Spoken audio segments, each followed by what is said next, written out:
Okay, live stream on. Okay, let's go ahead and begin the live stream. As you can see, it's just dark. It's going to be a little bit of a delay here, so bear with me in mind. If I didn't respond fast enough, I apologize. I'm going to go ahead and look at this video, considering it garnered about 1 million views. And I'm just going to go ahead and see what's going on here. Because this is something that... what happened is that Linsay Ellis, who's known as Nostalgia Girl, from Channel Awesome Days, made a video about her cancellation. And she will discuss this, and I'm going to go ahead and leave my opinions on this whole situation. And go ahead and make some counter arguments and see what happens here. So here we go. In a restaurant in North Carolina, and we were sitting at the bar, and the owner was sitting right there because they were about to close, and my mother starts talking to her, and somehow or other the owner just looks at me and she's like, well, what do you do? And, I wasn't about to tell her I'm a YouTuber. So I was like, I'm a writer. I mean, I am, technically. And she's like, well, what do you do? So I told her my name, and she's like, I'm going to Google you. And I was like, okay, but I'm super canceled right now. And she, laughed and clearly thought I was kidding. Or maybe didn't know what that meant, or, knew it in some, right-wing way. And then she, Googled me and, started... Okay, here's the problem with this story here, is that if a bar owner doesn't know who the hell you are as an internet personality, because most people don't usually go on the internet all day, and you think they know what internet lingo is, most of those people always work. Those are hardworking people that are business owners that do nothing but do business all damn day. They're not Gen Z, they're not Gen X, they're not anything. They're just people that are average working Joes that basically work all damn day and all damn night. And if they don't know who you are personally, maybe they don't know the internet very well. Maybe they just do business and everything else. Because I've known people like that before. They don't know the internet culture. They don't know anything. They mostly work all their damn lives. I don't know why people would insinuate that everyone uses the internet all the time, when I know there's some people that don't always use the internet a lot. They mostly just use the internet for either to gain some information or on a certain location or a hospital or anything like that, or try to get Google directions to a certain area that they need to go to. That's pretty much what it is. So let's go ahead and continue. Started laughing because the first thing in the questions people ask is, why is Linsay Ellis canceled? And I mean, why indeed? But before I get into this, I need to lay some groundwork. Ladies and boomers of the jury, here you go. Canceling is a public shaming of a member of a community for some violation of that community's standards by other members of that community. But the term actually originated with a 1981 song called Your Love Is Canceled by the band Chic. The song was inspired by a bad date guitarist Nile Richards went on at the height of the band's success, wherein his date behaved in a way that he felt was presumptuous and unacceptable, which really turned him off. Your love is canceled.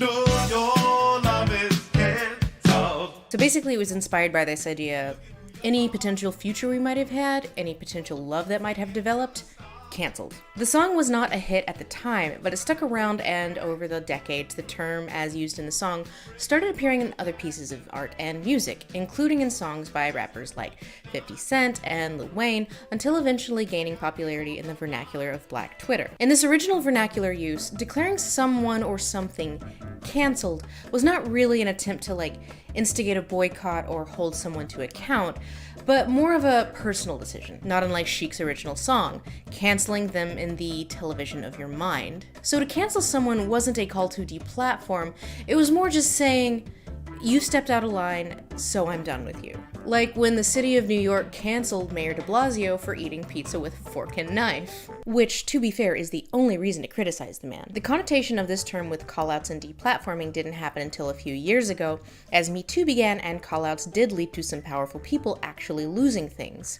According to Washington Post writer Clyde McGrady, as callouts led to greater consequences, some people became nervous about how social media had changed power dynamics in the court of public opinion.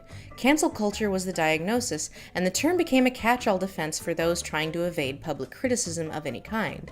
But now, cancel is just another word that white people have taken and run into the ground. So like woke before it, it has gone from AAVE vernacular to right-wing grievance buzzword, which is more or less where we are today. Pretty quickly, and we are now seeing wokeism and diversity and inclusion. And this is just the cancel culture, and I will tell you, the people at home should be scared because their ball game is next, their business will be next.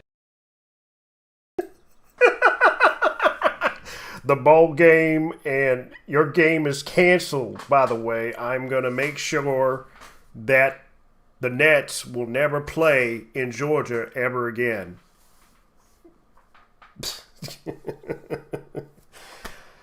Don't cancel me for that one, but yeah, this is the greatest example of what cancel culture is, and this is pretty much what you would expect from Linsay trying to demonstrate Fox News as the main source of all cancel culture. Let me go ahead and continue. If it continues, it won't just be Republicans who get canceled. It won't just be the President of the United States. The cancel culture will come for us all. So I have a lot that I want to unpack here because I've had a bit of an ordeal that led to me realizing that I was bad for Twitter and Twitter was bad for me. And so I deleted my account. And for some dumb fucking reason, the fact that I deleted my Twitter account not only made like actual news, my name was trending for several days. Is this another video about canceling? Or worse, the dreaded apology video? Like, do these people not realize I'm not a real celebrity? I'm the number 21,000th-ish most subscribed channel on YouTube. And I've published all of one book that only reached number 7 on the New York Times list. But it did hit the New York Times list. So we'll get into why in a minute, but like, I'm neither going to go full Andrew Cuomo, pew pew, I'm being canceled by multiple credible allegations. You're never gonna be president, Andy. Or full crying apology video. Though those do seem to be good for business. And I just ask that you press pause for a moment and even just for 10 seconds, just cover this in prayer because there is so much healing that needs to take place. Some of the time. No, sir. I've decided to do the one thing Americans should never do and vote third party. It's been a long time since we've done a list, hasn't it? So here we go. List. Same. I voted third party. I didn't really give a shit. I voted third party because I just didn't care. Anyways, moving on. Same. Part 1. Twitter is garbage. In the halcyon days of the early 2010s, Justine Sacco was a PR executive who traveled often for work, and not having many Twitter followers herself, often tweeted pitty little nothings, which on the morning of December 20th, 2013, as she was boarding a flight at Heathrow for a work trip, included this tweet: "Going to Africa. Hope I don't get AIDS. Just kidding. I'm white."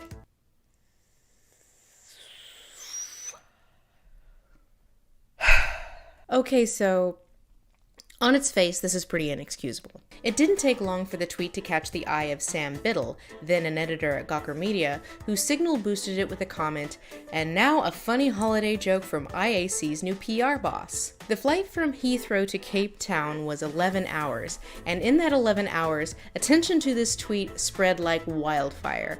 Incredulity, horror, disgust, and also very quickly, glee, excitement. Sacco had less than 200 followers, and being on a plane with no internet, didn't know that she was Twitter's villain of the day, nor that she was one of the top trends worldwide. So there was a delicious irony to the fact that this woman had been canceled and didn't even know it. People had her flight number, tracked it obsessively, were just thrilled with this idea that she was going to land, and realized she had been found out. The hashtag #HasJustineLandedYet also began to trend. Someone even went to the Cape Town airport when she landed, took a picture of her, and shared it with the rest of the world. A few months later, upon being asked why it appealed to him, Sam Biddle said of the incident, "The fact that she was a PR chief made it delicious. It's satisfying to be able to say, okay, let's make a racist tweet by a senior IAC employee count this time. And it did. I'd do it again." Yeah, and Sam's a little bit of a scumbag, to be honest with you, because he always does try to find something in the news that would be interesting and then try to make it more sensationalized to the point where it just becomes Drama Fest 1.0 or 2.0. But while people, of course, gleefully obsessed over the tweet, no one seems interested in why she said it or what she meant by it. No matter how you cut it, it's a bad look. It's a flagrant flaunting of privilege. So it's funny that she got fired, and I mean, I'm not gonna...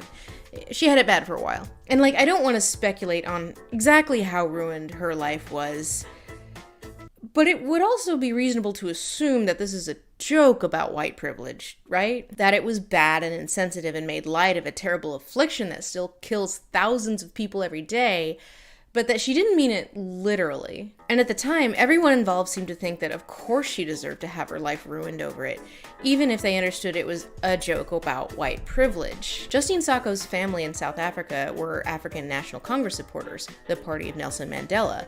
They were longtime activists for racial equality. So while I can't read her original intent, perhaps she felt worldly enough and enough in the club and enough of an ally that she could comfortably make such a joke, and that it would be understood. White people do this a lot, and I cannot say I am not guilty of this too. A year later, Sacco said to John Ronson, author of So You've Been Publicly Shamed, "To me it was so insane of a comment for anyone to make. I thought there was no way that anyone could possibly think it was literal. Living in America puts us in a bit of a bubble when it comes to what is going on in the third world. I was making fun of that bubble," while also conceding I had no business commenting on the epidemic in such a politically incorrect manner on such a public platform. Biddle got caught up in his own shitstorm when he tweeted the following in 2014. And you'll never guess who was mad on the internet in 2014.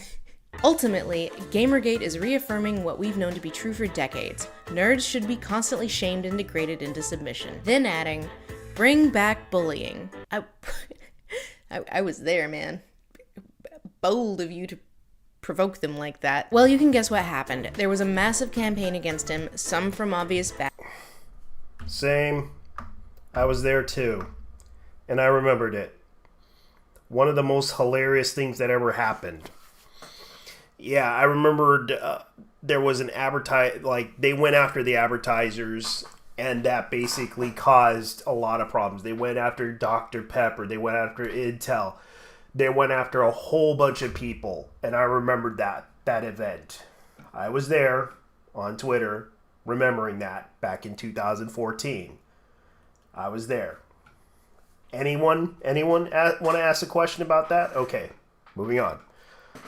Bad faith right-wing trolls, but some who seemed to think that he literally was advocating for a return to the 1950s, where dumping books of dorky middle schoolers was de rigueur. Biddle publicly apologized to Sacco on the anniversary of her, well, it wasn't called canceling yet, a Twitter-wide dogpile, let's call it, writing, "Twitter is a fast machine that almost begs for misunderstanding and misconstrual. Deliberate misreading is its lubricant.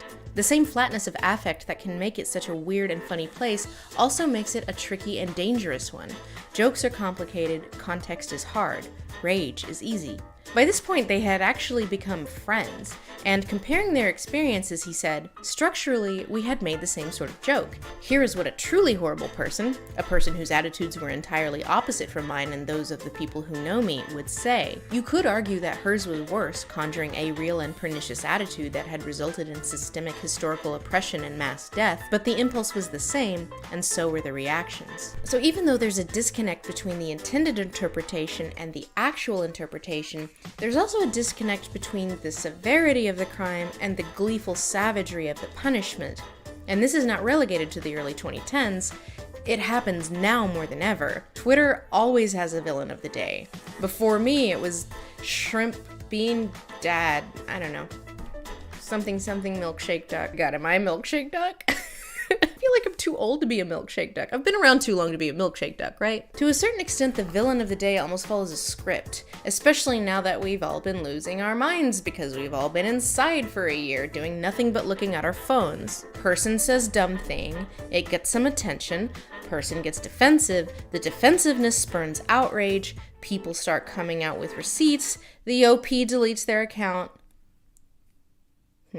And Twitter is garbage because the user experience, UX as they call it in the industry, is designed to encourage this kind of behavior.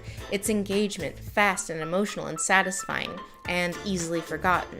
Communication through Twitter often happens through shorthand, micro-interactions that fit a limited number of predetermined narratives and scripts because you're exposed to thousands of these per day, which is why we have these Twitter script phrases such as, wow, this blew up, friendly reminder, casual reminder, mask off. I don't know who needs to hear this, but thank you for coming to my TED Talk. Should have stayed in the drafts. Read the room. I'm trying to see something. I'll just leave this here. Asking for a friend. Send tweet. The list goes on. And the way it provokes rage and dog piles is baked into the way the very platform itself is designed. Twitter as a company has a really big problem where outside of its user base, its reputation is quite bad, and it hasn't really seen an increase in active users in years. When a site hits its peak in terms of total active accounts, there is still capitalist pressure to increase value and profit. A shrinking pool of eyes plus a...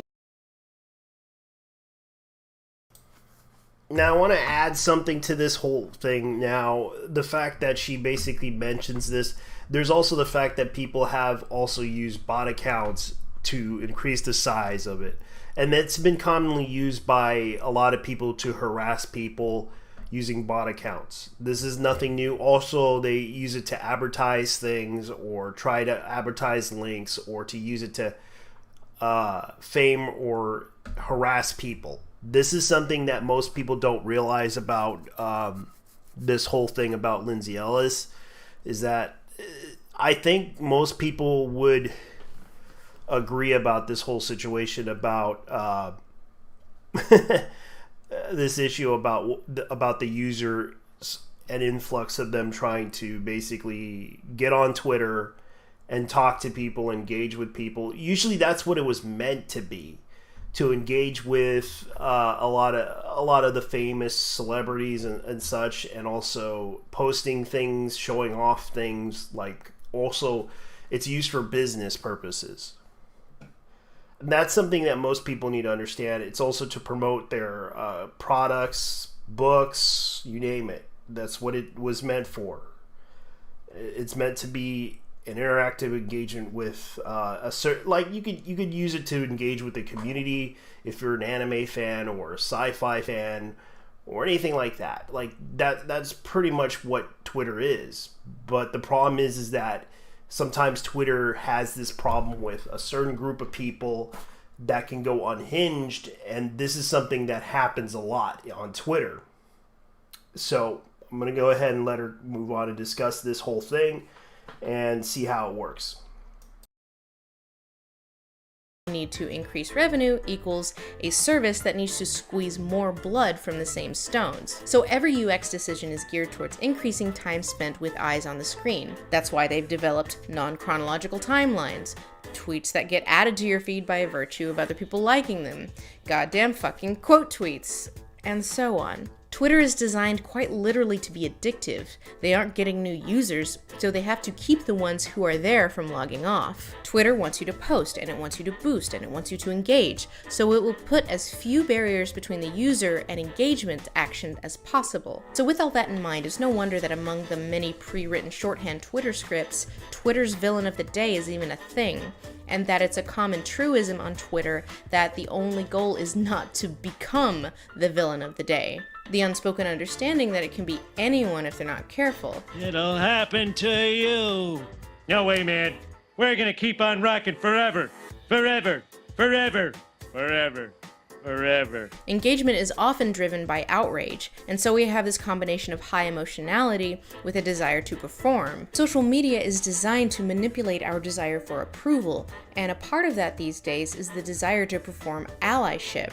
White people in particular all want to be told they're one of the good ones, which is why people like Justine Sacco gain such attention in the first place. In a fundamentally unjust world, it's satisfying to take a cosseted bigot down a peg. So if we can only get one more wrong-headed, bigoted head on a pike, humiliate one more blackface stewer or one more appropriative food blogger, we could heal this world. And inevitably, it was my turn. Because I cannot shut the fuck up on Twitter. On Friday. Yeah, so this is something I'm going to go ahead and look into because she actually did confess. She's going to confess to this. And I'm going to go ahead and decide whether or not this is something that is worthy of canceling her over. And the thing is, I'm going to listen to her and see what I think of this. So here we go. Friday, March 26th, 2021, I was Twitter's villain of the day. So, for those of you who haven't yet seen my offending tweet, let's have it. My Justine Sacco moment. Are you ready to see why mommy's canceled? Also, watched Raya and the Last Dragon, and I think we need to come up with a name for this genre that is basically Avatar: The Last Airbender reduxes. It's like half of all YA fantasy published in the last few years anyway. That's it. That's the tweet.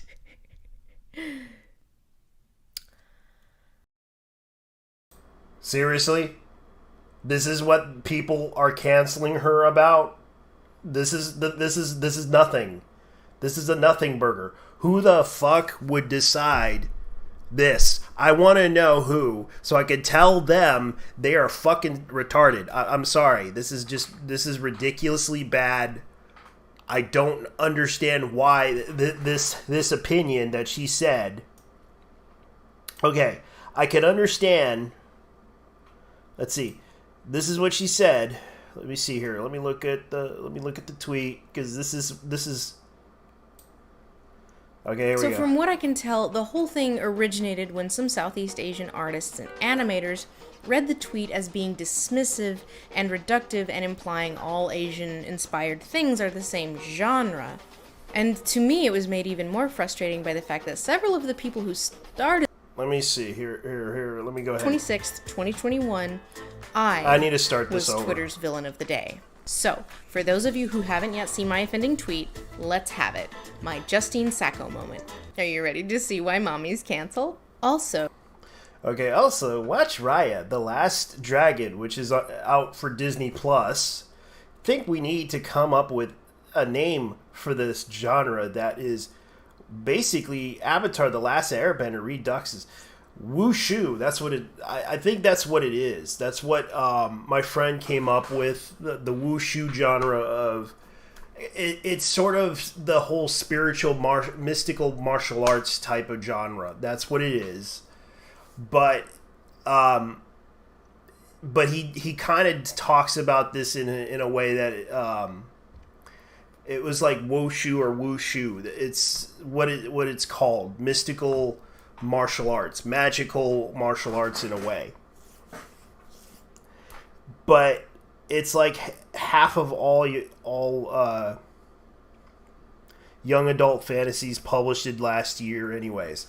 Okay.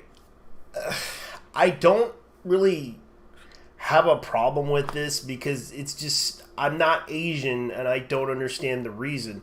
But Raya is just a fantasy adventure story. That's what I see it as. It's more of a fantasy adventure story mixed with martial arts and everything. I don't see why they want to cancel her for this. It's kind of why I don't see the point. But let's go ahead and let her explain the whole thing moving forward here. The Last Dragon, and I think we need to come up with a name for this genre that is basically Avatar: The Last Airbender reduxes. It's like half of all YA fantasy published in the last few years anyway. That's it. That's the tweet. So I imagine some of you are very confused. Part 2, valid criticism. So from what I can tell, the whole thing originated when some Southeast Asian artists and animators read the tweet as being dismissive and reductive and implying all Asian-inspired things are the same genre. And to me, it was made even more frustrating by the fact that several of the people who started this hadn't even seen the movie. In fact, most people who were getting involved with this conversation hadn't even seen the Dragon movie. Looks like no one saw the Dragon movie. But here's the thing, I kind of had my own has Justine landed yet experience by popping off the tweet, reading a few responses who understood what I was getting at, going to bed, and a perilous display of white privilege to this sort of thing is a contributing factor to the mass murder of Asian women that just happened. So I don't even know why these people would get upset over this and then try to accuse her of mass murder of Asian women. I don't get that either. I guess it's the whole Asian Lives Matter situation again. This is kind of why I don't know why Twitter... I don't know why these people who come in and try to start up a conversation and then try to dismantle a person over something this petty. I don't get it, but it needs to be addressed right now. Because if someone wants to cancel her over something this stupid, I cannot believe this. I'm just kind of like I'm just putting my mind here and thinking, okay, yeah, right now I have a problem. It's been having that issue lately. I apologize, ladies and gentlemen. My connection is really terrible. It's getting really bad. I'm going to try to get online. I've been trying to do this, but the problem is my internet connection is really bad.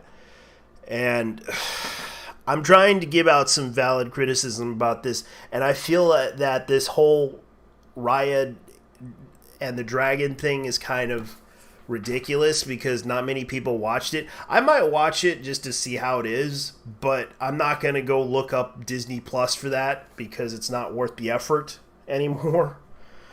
Because I sail the seven seas, ladies and gentlemen. So anyways, let's continue. this is what we call an overstatement of harm. It had gone from possible insensitive microaggression from a C-list user saying, and God damn it. It was early. It was like, you shouldn't tweet in the morning. I mean, no, you shouldn't tweet at all. You shouldn't tweet. Nobody should tweet. So that very poorly worded frustration was met with even more outrage that I was not taking in to be valid critique of POC when I am too busy being bowled down by mountains of hyperbole. And this word racist over and over and over, which is bound to make anyone a little bit defensive. So when all of these things are coming at you, it's impossible to genuinely consider actually valid critique in a timely fashion, because your defenses are at 100. And when I'm being accused by hundreds of people of contributing to anti-Asian American hate crimes by saying that the Disney thing reminded me of the Nickelodeon thing, it's honestly kind of stunning to me that any reasonable person would expect someone in my position to take in. Okay, I can understand that reason of comparing something to another show, but it's not like you're seeing how Kung Fu, the original series that David Carradine was in, versus this show, versus the Avatar, The Last Airbender. Making that comparison. It's like, I don't get the comparison between Raya and The Last Airbender thing. I understand that some people are pretty upset about the comparisons, but it's like, okay, I can see that point, but at the same time, it's a nothing burger. It's kind of like if she said something that's not. I don't really think it's racist or anything. I think the problem is that when she mentions the genre, it's sort of. I consider it more of a fantasy with this app here. Let me see here.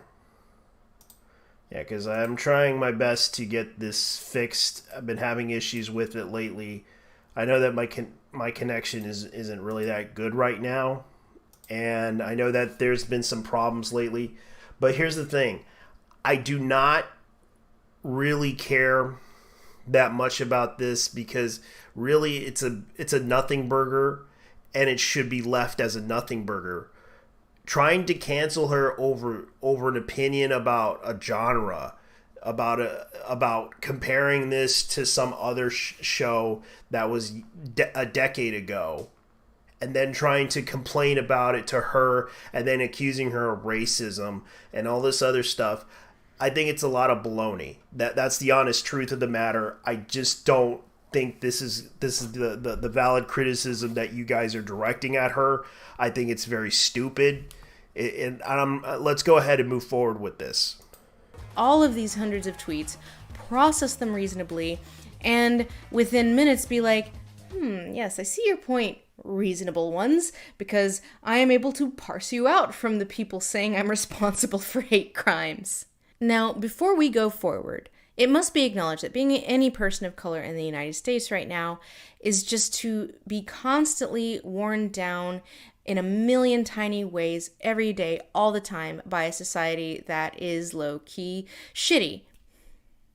High-key shitty. It's shitty. These critiques don't come from nothing, and there are issues both in the film industry and the culture at large that is making people hyper-vigilant. I'm not going to follow that with a however. I just want to lay that groundwork and acknowledge that. Part 3. White nonsense. I know that's not the most PC way of saying that, but I have many, many white friends, so I'm allowed to say that. So in the case of this tweet, I went to bed, morning on the East Coast, and, there was some discourse by people who, had some valid upset, and the nations all lived together in harmony until the whites attacked.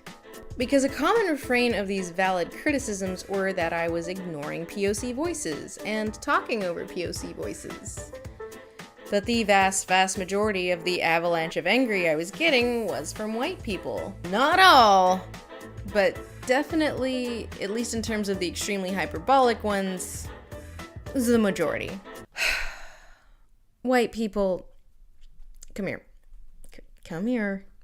We need to have a chat. I think maybe we need to admit that those of us on the progressive side of the fence, as it were, are feeling kind of under pressure these days. We are horrified by the racial injustice of the world, especially in the US. We feel the need to perform action, but aren't really presented with very many opportunities to do so. My friend and PBS co-host Princess Weeks remarked during another stupider Twitter thing that happened a few weeks prior about fan fiction ethics. Actually, it's about ethics in fan fiction.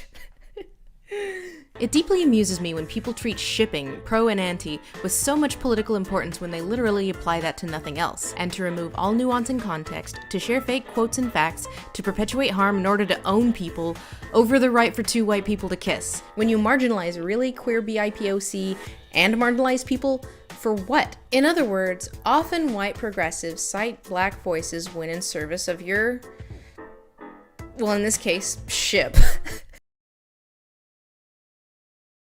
We call that an agenda. That's pretty much what we call it as. Yeah, it was Hannibal or... Oh my god, this is so stupid. You're interested in black voices when it's in the service of poning another white person or white creator whomst you disagree with, but show little interest for issues or advocacy that actually concern black voices in their community, independent of said ponage. Only to immediately be told you're not a real queer little girl, you privileged little twat, by a white lady about 15 minutes later. To be clear, this discussion was about fanfiction. This was about pretend people kissing. Pretendly. So I saw a lot of mealy-mouthed smug nothing about do better and listen to POC. Always listen to POC. Why aren't you listening to POC? Elevate POC voices. Sometimes I wonder how intelligent these people are when they see a black person talk, and then suddenly they all disagree with that person, and then say, listen to the POC. The POC, everybody. That POC needs to be heard. But unfortunately, when a POC tells them in an opinion that they stand by, they ignore it. or they just don't care, because it just shows that they don't really have empathy for that person. And sometimes we just don't get these people. There's a point where people tend to say something and they tend to ignore those people. It's kind of why this has been happening. When you have people that speak for them, like white people, it becomes an obvious issue that white people are just doing this for clout, or they're just doing this for obvious purposes. So let's go ahead and continue on, because yeah, I do agree with this. Always. Okay. Hoomst.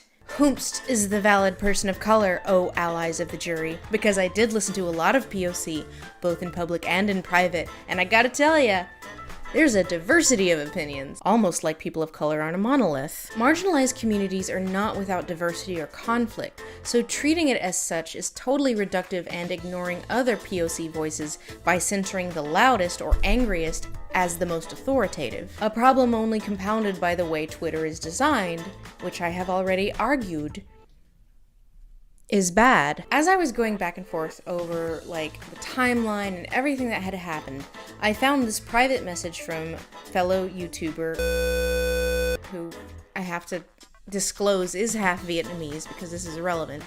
And he said, "I'm trying not to say anything I'm going to regret here, but I have very little respect for the people dogpiling me and mine in the defense of a typically derivative corporate product from the biggest media company in the West because 2 of its 7 writers and 0 of its directors were Asian." This in private, of course, because, you know, he didn't want to get harassed. Privileged twat. So I find the listen to POC refrain, because it's only trotted out in the service of white. So basically, Todd in the Shadows was upset about this. You could have just mentioned Todd. Oh boy, Todd. Yeah, he blocked me too. And I'm not going to deny it. I pissed him off. I'm not going to... And Todd, if you're watching this, by the way, you're a little bitch. So, I'm going to go ahead and continue. White people poning other white people, very revealing, because what they mean is listen to the POC we can use to pwn someone else. But the POC we don't agree with? Privileged twat. But note this hilarious exchange between 2 white people arguing over my Raya tweet. When pressed on what exactly it is I need to admit wrongdoing for, this woman says, "Again, you're just another white woman talking over actual POC concerns." I love this exchange because this person, one of the shit billion white people mindlessly regurgitating this listen to POC shorthand, the very same person who called Princess a privileged twat. You're not a real queer little girl. Princess's Law in action. There's this incredibly childish dichotomy with the way a lot of people discuss racism, that there are the racists and the non-racists.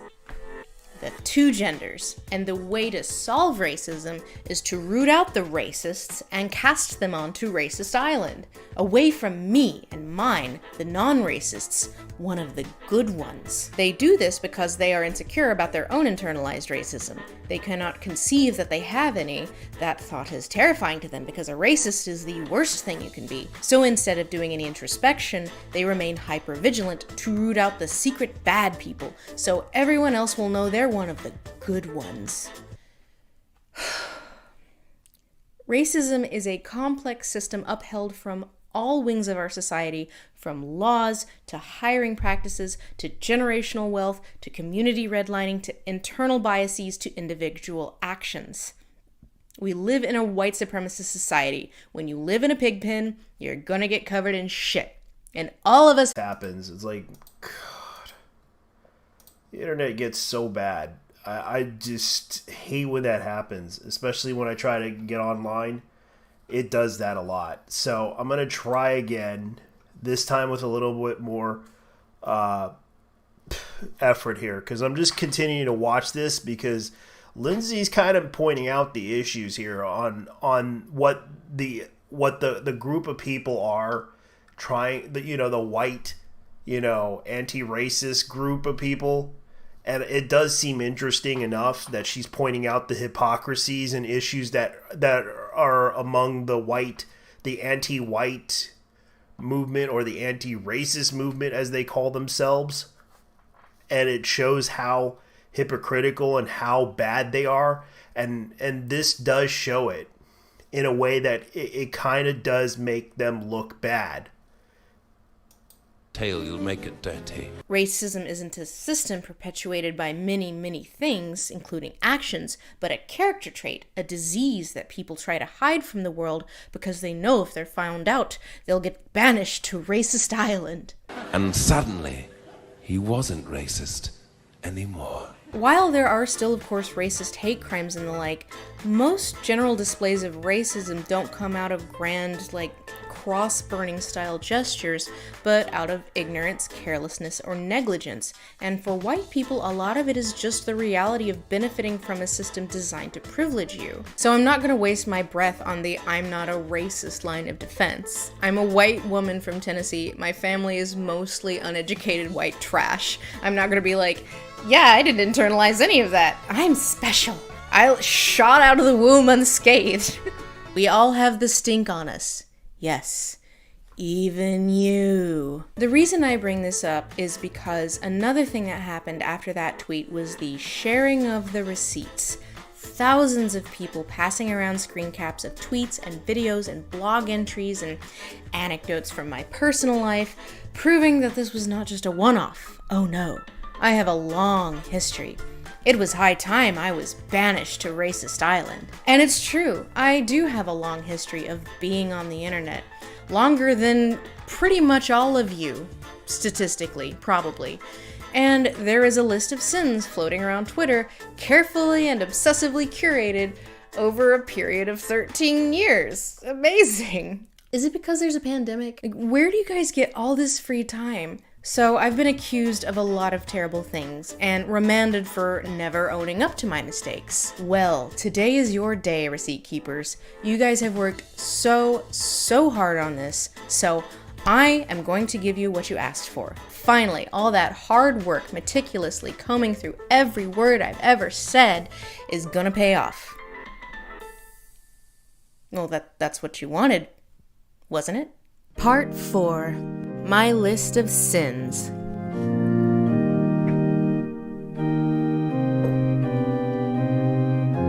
You weren't prepared for this to turn into a drama channel, were you? Yeah, maybe you were. Oh, yeah. I mean, this is just what happens when they break your spirit. Oh, yeah. Nostalgia chick.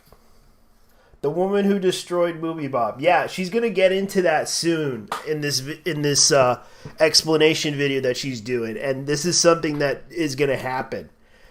So she'll bring it up, but she'll also try to say, "Leave him alone. He's such a creepy guy, but leave him alone." That's her excuse. That's her excuse in this whole video, on this whole thing. But I'm gonna continue on with the live stream.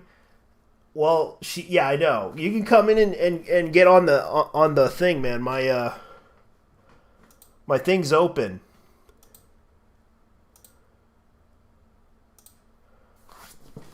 Jump in if you want to, man. My Discord's open on the discussions and listening to this woman. Spirit utterly. So a big part of my, self-preservation strategy over the years is to explain myself as little as possible, because, if you do that, it's already a losing game, and rarely, if ever, talk about my personal life. Clearly a big mistake on my part. Well, today we are turning the page. Already in.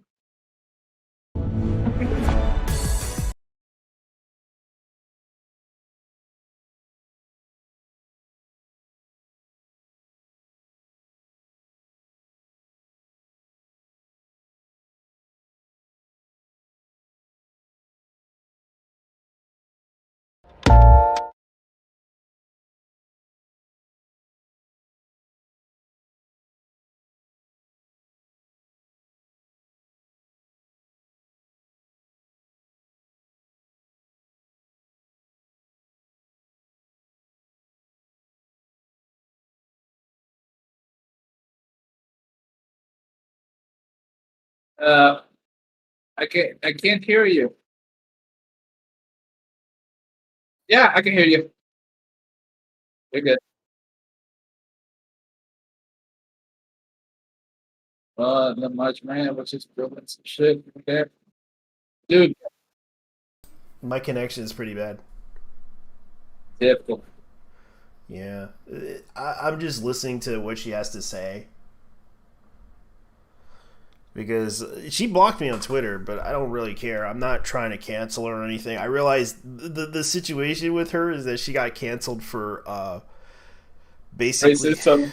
yeah, for racism, like for all because of one Disney movie, Which one would be in particular? Raya, the dragon, the rise. Oh, that was from Pixar, wasn't it? Well, it was Wait. all because she said that it was a different genre, and I'm like, she said that it was like a young adult thing. Like she compared it to the Last Airbender. Oh, so basically she put it to the Avatar, and these people going having it. Yeah, that's what happened. I've seen the trailers, but I'll be honest, it was not impressive at all. Yeah, because it's kind of weird how that happened. Like, it's weird that they would do this, but it's like the list of sins that she brings up is like. Let me go ahead and go to the list of sins because for some reason this thing kind of ended some weird reason. Uh, Like I'm going to continue on. right. We are spilling the tea. The whiskey. I mean, I knew I was saving this for a special occasion. I mean, technically I'm whatever. Got my Decept. I haven't used this one in a while. Oh god. Writer's Tears. Writer's Tears. That's her whiskey. And she's got her Decepticon shot glass. That's I gotta give her props for that. She does she does have good taste in shot glasses for Decepticon glass. The Snoop Dogg one, though. Yeah, she got that. I gotta give her props for that. Like I gotta give her props for the Decepticon glass shot. So I'm not gonna hate on that. And let me go ahead and continue. All right. Yeah, I really haven't used this in a while. So, take a shot every time Linsay Ellis does a problematic.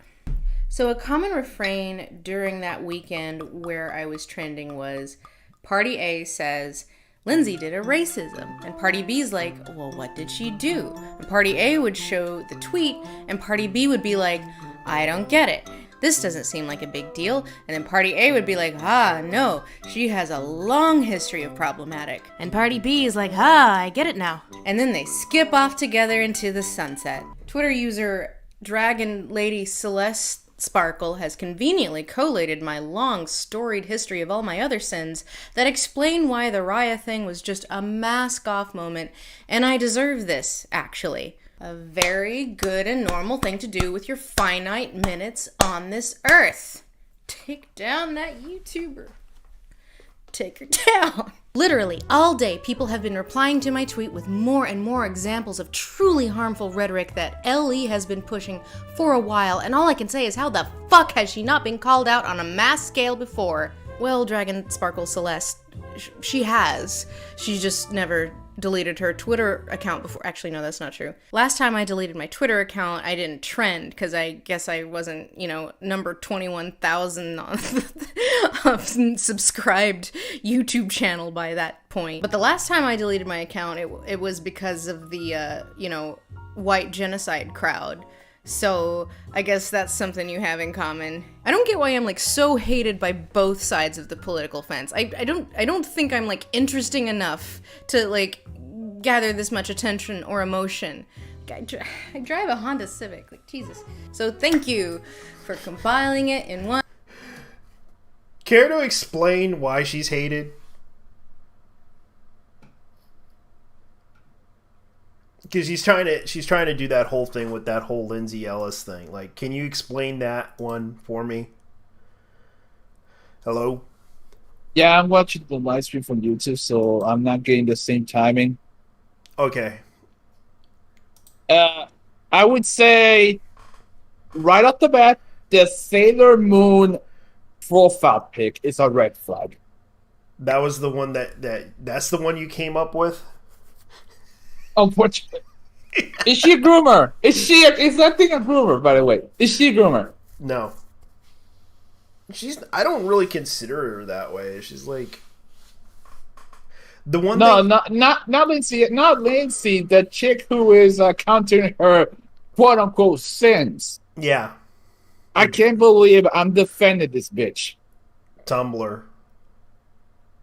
Of course. Of course. Tumblr. Yeah, Tumblr, Tumblr internet has decided to cancel Linsay, the nostalgia chick, for no apparent reason, over an opinion about an animation movie. Yeah, an animated movie, which a bunch of Southeast Asians are just, and I'm surprised Todd in the Shadows came in, that little bitch. Everything is raised with these motherfuckers, man. It's insane. No. Imagine going to a Vietnamese food shop and detecting all the things they find problematic. Imagine going to a Japanese sushi bar and finding the most problematic things like the California roll. Yeah, how the California roll is not Japanese. The funny thing about it is that a lot of people don't realize that most of those restaurants are possibly owned by Koreans. Yeah, it reminds me of the ones in Puerto Rico. All the Chinese and somehow the Japanese and Korean barbecues are owned by either Chinese people, Chinese Americans, or Taiwanese people. Yeah. Or they're owned by Koreans. That's kind of how it is. Like in the case of the Puerto Rican ones, yeah, they are they are Chinese owned. Yeah, they're all Chinese owned. Like, I don't mind. Like, I even saw like there's a girl that I actually follow on YouTube, and she's from Puerto Rico, and she's Chinese. Oh, word! Yeah. The last I knew someone from a Chinese restaurant who was Chinese. Yeah.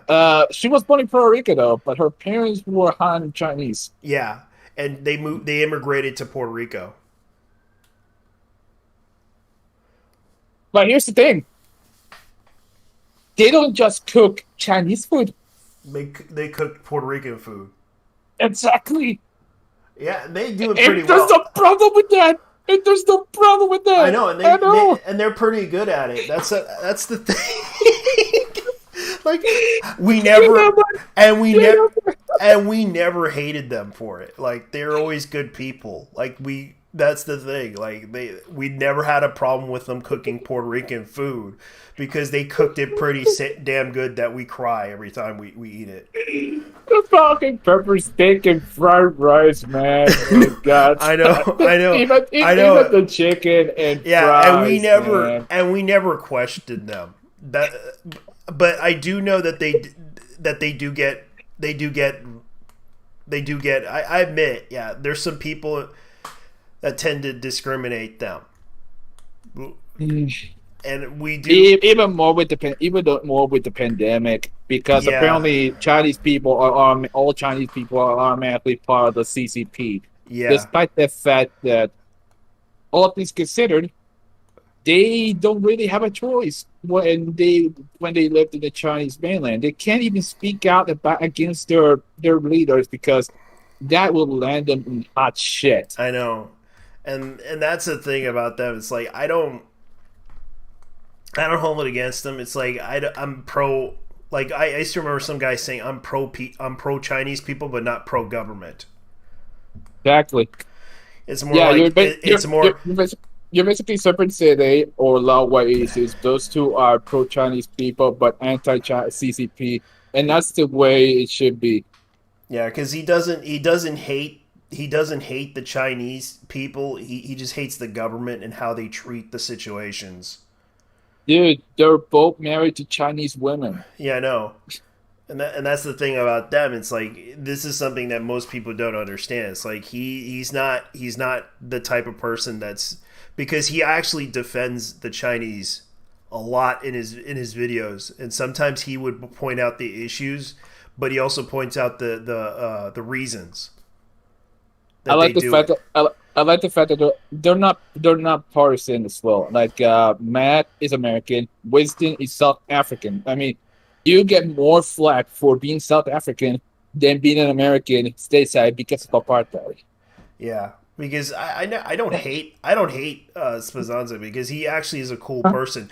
And the funny thing about him, known fact about him, he actually did a video about his past, and he actually explained that he wrote for Otaku USA, Otaku magazine. Oh yeah, Winston is a weeb. Yeah, he's a full blown weeb. Like, a lot of people don't realize he's like one of those guys that that does the, like he that's the reason why he moved to China. He wanted to go to Asia, but he also did travel to Japan to see his buddy. Yeah.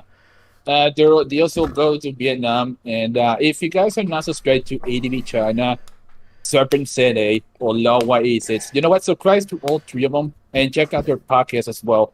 They're really good people when it comes to China and Taiwan. Yeah, because they know the culture. They've been there for years. Yeah, in fact, Winston was the first foreign China blogger. Yeah. All right, so continue, dude. Yeah, because I'm going to go ahead and continue this video and see how this works.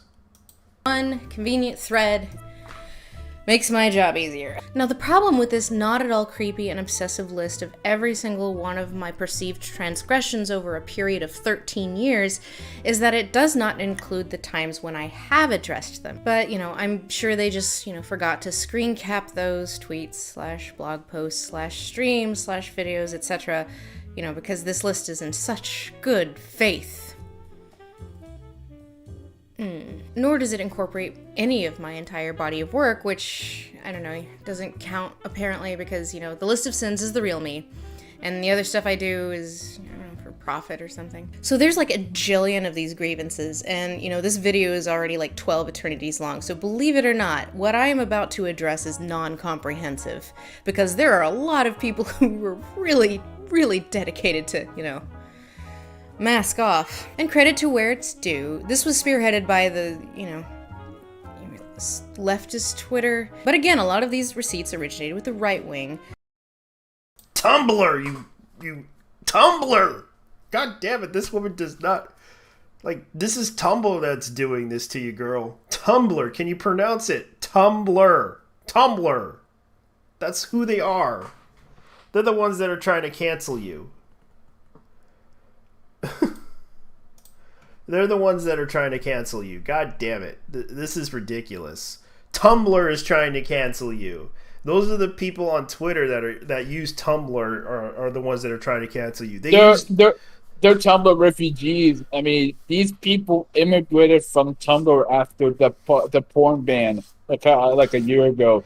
Yeah. And then they turned Twitter into Tumblr 2.0. It's like they couldn't hold their containment zone anymore, so they had to migrate to other places like Facebook, Instagram, Twitter. Oh, but Twitter, we all know Twitter is the most toxic place on the planet. And is my mic good, by the way? Yeah, your mic is good so far. All right. There's a reason I deactivated my Twitter. And it was that reason. That place is fueled by hate. Your hate. Like, imagine the player haters involved for the Chappelle Show, but a social media app. That's exactly what Tumblr and what Twitter is. It's nothing but haters. It's nothing but rage. These people can't have anything positive. It's like they're unhinged. They're unhinged. Yeah, you know that whole metaphor between about the crab in the bucket. Yeah, that's what Twitter is. Yeah, I'm gonna go ahead and continue the video. I don't even want to call them alt-right, because they're not that principled.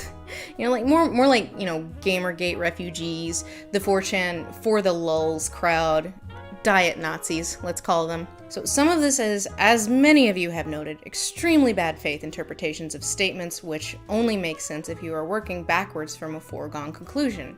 That said, I don't. She refers to them, the 4chan users and Gamergaters, as diet Nazis.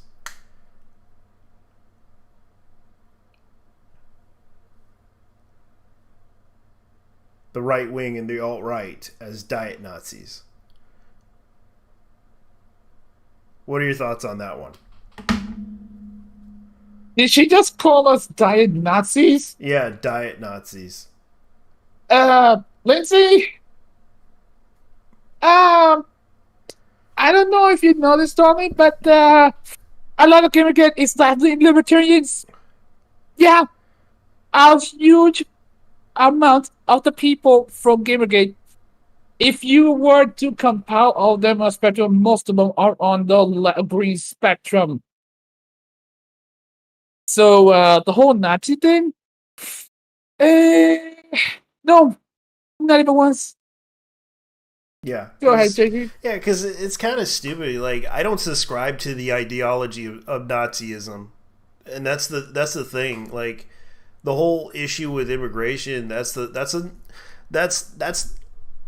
everybody. That's every country that does that, including China, including Japan. Are you gonna call them diet Nazis for that too? Oh, about things, people are already calling China Nazis, and for good reason. Yeah. Because China is, well, if not the most racist place on earth.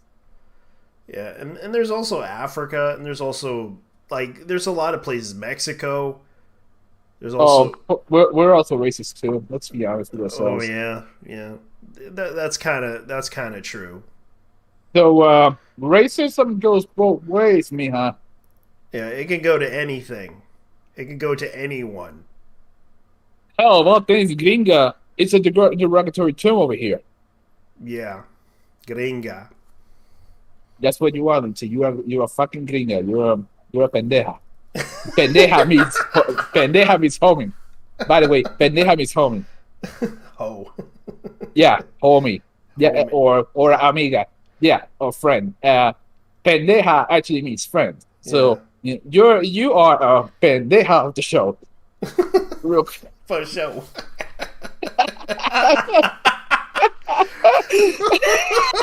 Oh god. I don't want this to be taken as me saying that I have never done anything wrong. Unambiguously, I have. We all make mistakes. So, where I feel like an amendment or an apology is warranted, I will do so. But where I feel like the criticism is being made in bad faith, is unreasonable, or is flat out untrue, I shan't bend the knee, because we here at Linsay Ellis Industries are not in the business of serving bullshit.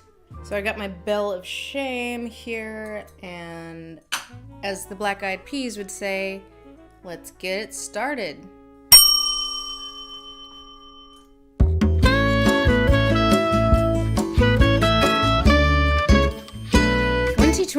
Harriet Tubman fanfic.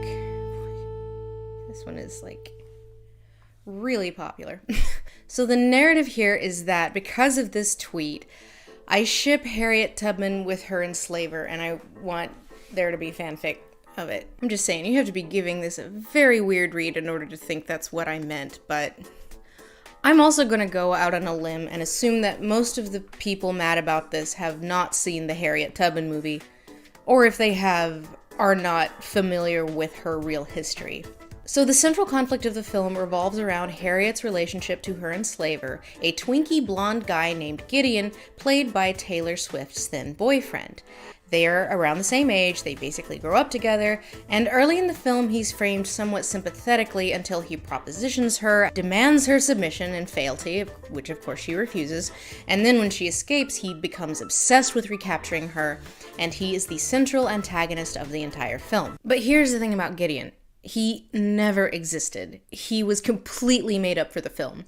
Harriet Tubman's IRL enslaver at the time of her escape was a woman, but instead of having the film center more around Harriet's journey after she got away from the Broaddus family, it instead creates this character in the form of Taylor Swift's boyfriend as the antagonist, a man who, and I cannot express this enough, did not exist in real life. So basically the film creates an OC that is like super obsessed with recapturing her in a movie where Harriet Tubman also has superpowers.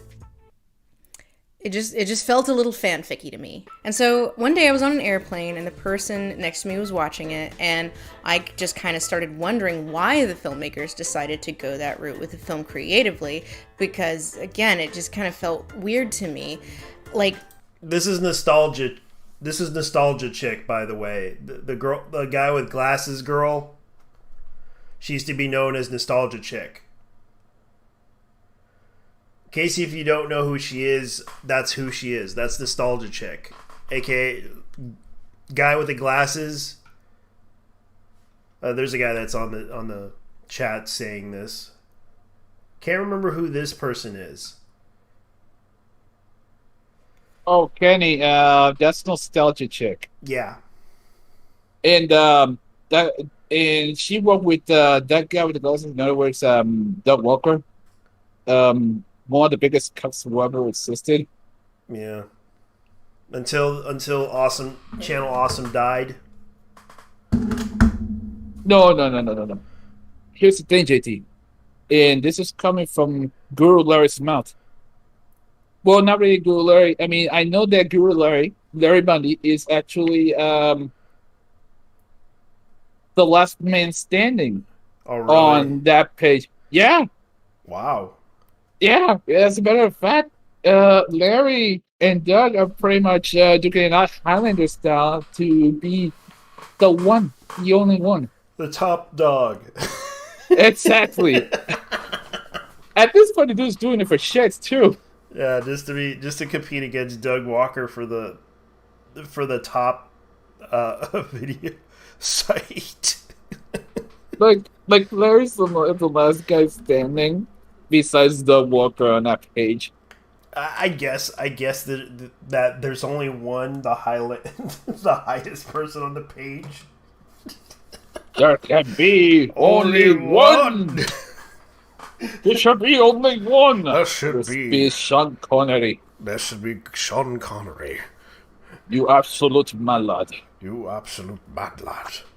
You should know I used to know a man. Oh, no. I think I know who his hair is.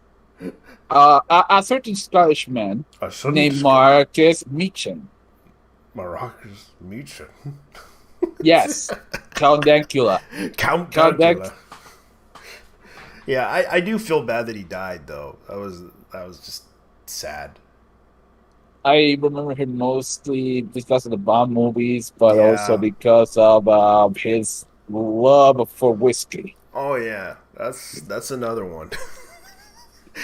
And that was, but he was. When I was introduced to him, by the Highlander. That's how I knew of him. And then ironically, I have yet to watch Highlander, but I've seen their references here and there. Yeah, because that was actually he was. That's how I got introduced to Sean Connery, was Highlander, because that was the first movie I ever watched as a kid. That introduced me to him. Man, in that case, I think one of the movies I've seen for him was Hunting for Red October. Dude wasn't there. Yeah, he was in that movie too. I did watch that one. He played a Russian submarine. I think it was a colonel. I think rank of admiral. Captain, really. Captain, yeah. Yeah, he was a captain for the Soviets, and then he just betrayed them and basically took the son to America.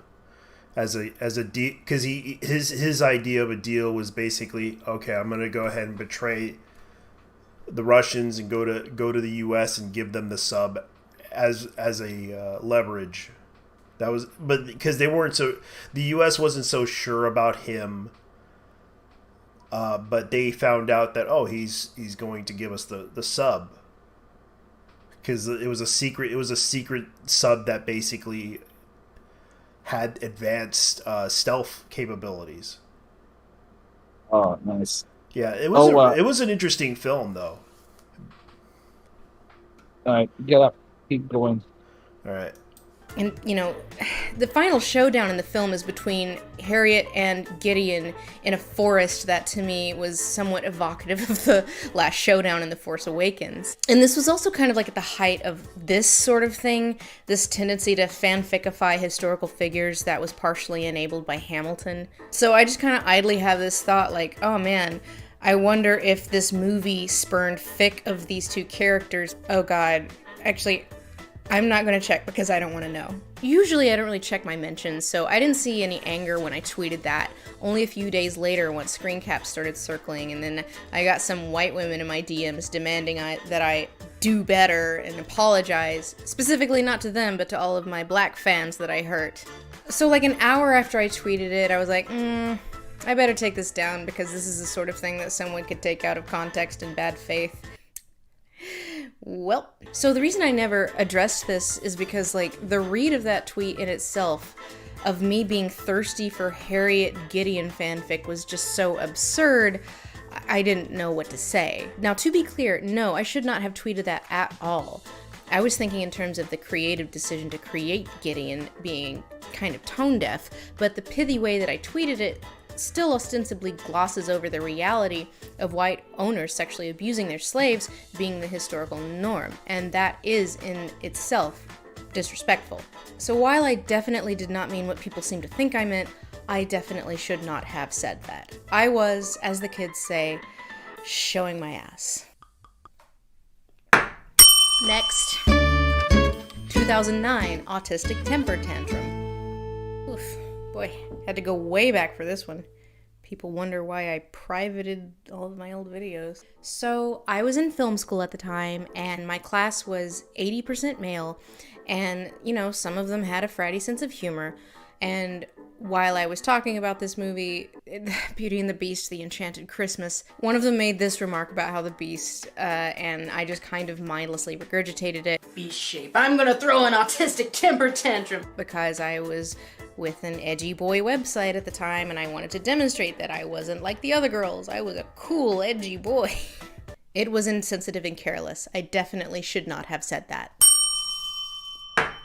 Next. 2013, The Prince of Egypt, Anti-Semitism. God, I can't believe somebody kept this for so long. I'm sorry, this took so much dedication.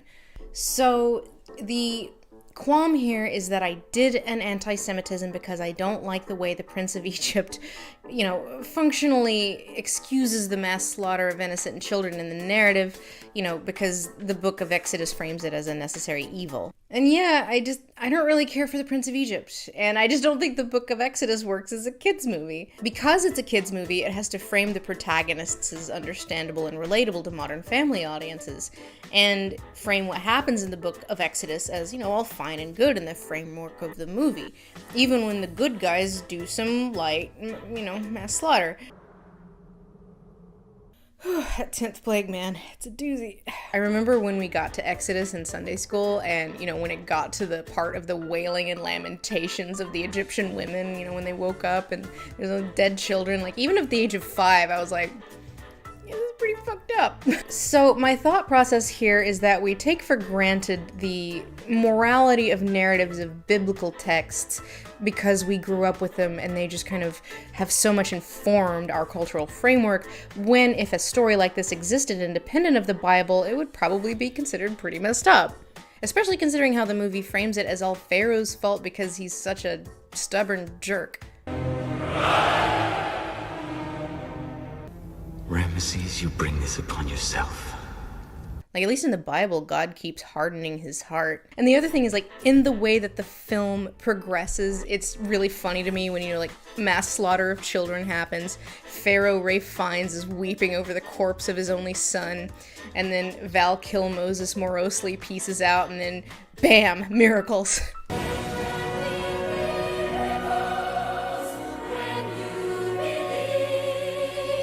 I mean, I guess in a manner of speaking, the 10th plague is a miracle.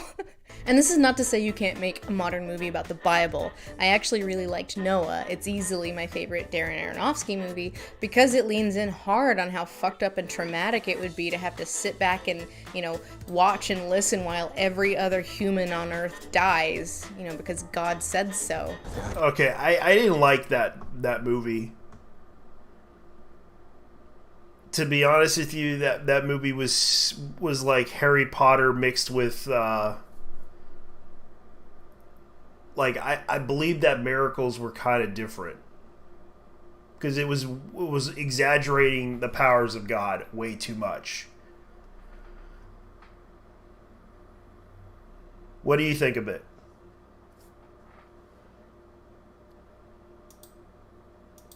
Stryker? Oh, that is quite an unpopular opinion because a lot of people actually like the Prince of Egypt because it was well done. Yeah, I just didn't like the Noah movie. Oh, you mean Noah's Ark? Yeah.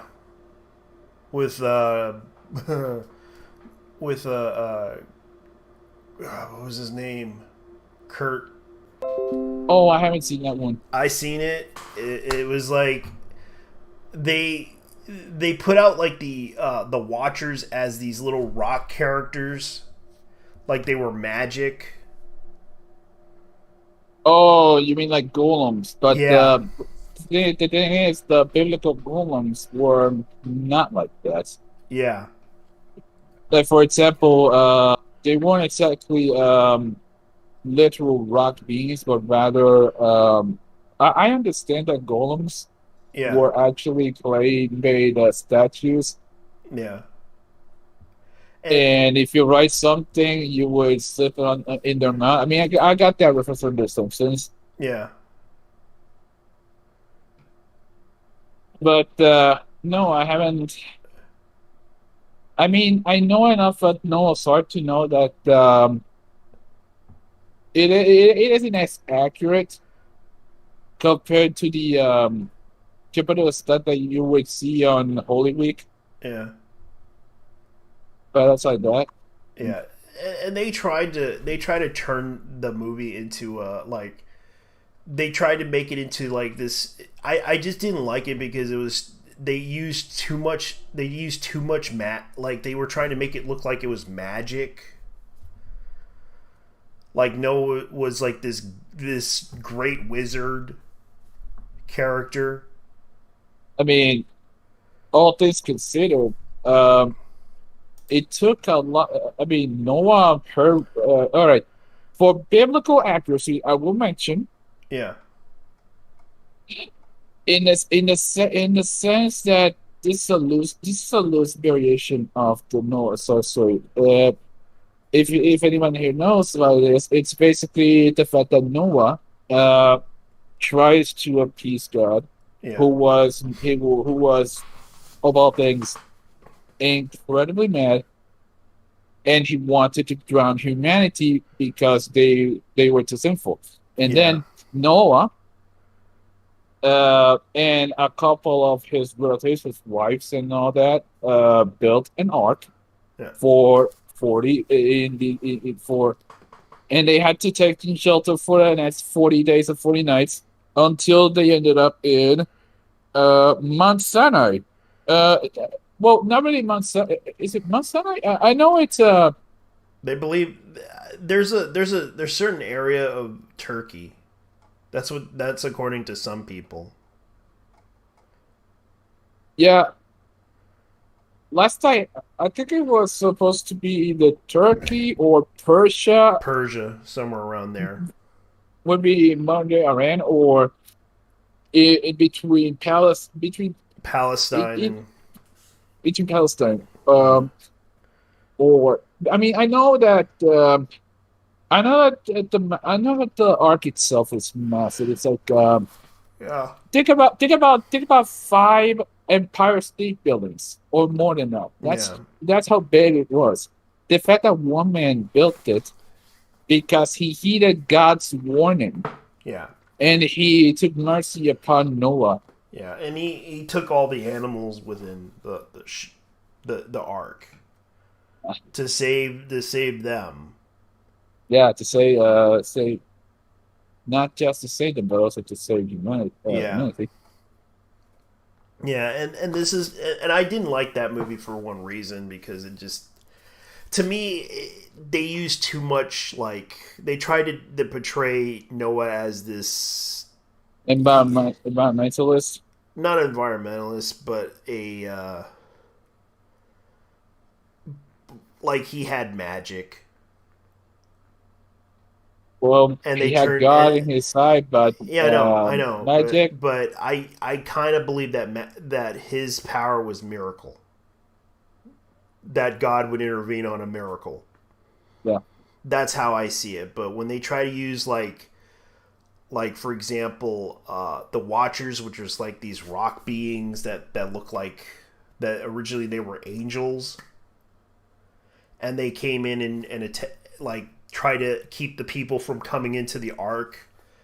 It was an interesting movie, but at the same time, you know, it just didn't feel like a movie.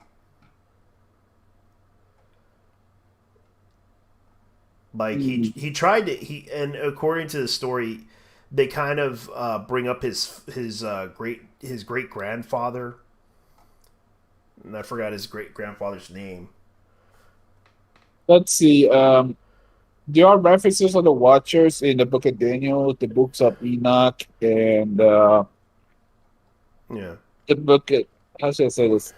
Philo. Yeah, but they mentioned this in the Noah's Ark thing.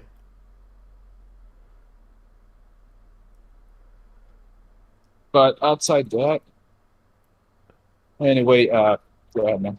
Yeah, I'm gonna go ahead and continue. Just people. There is room. There is no room for them.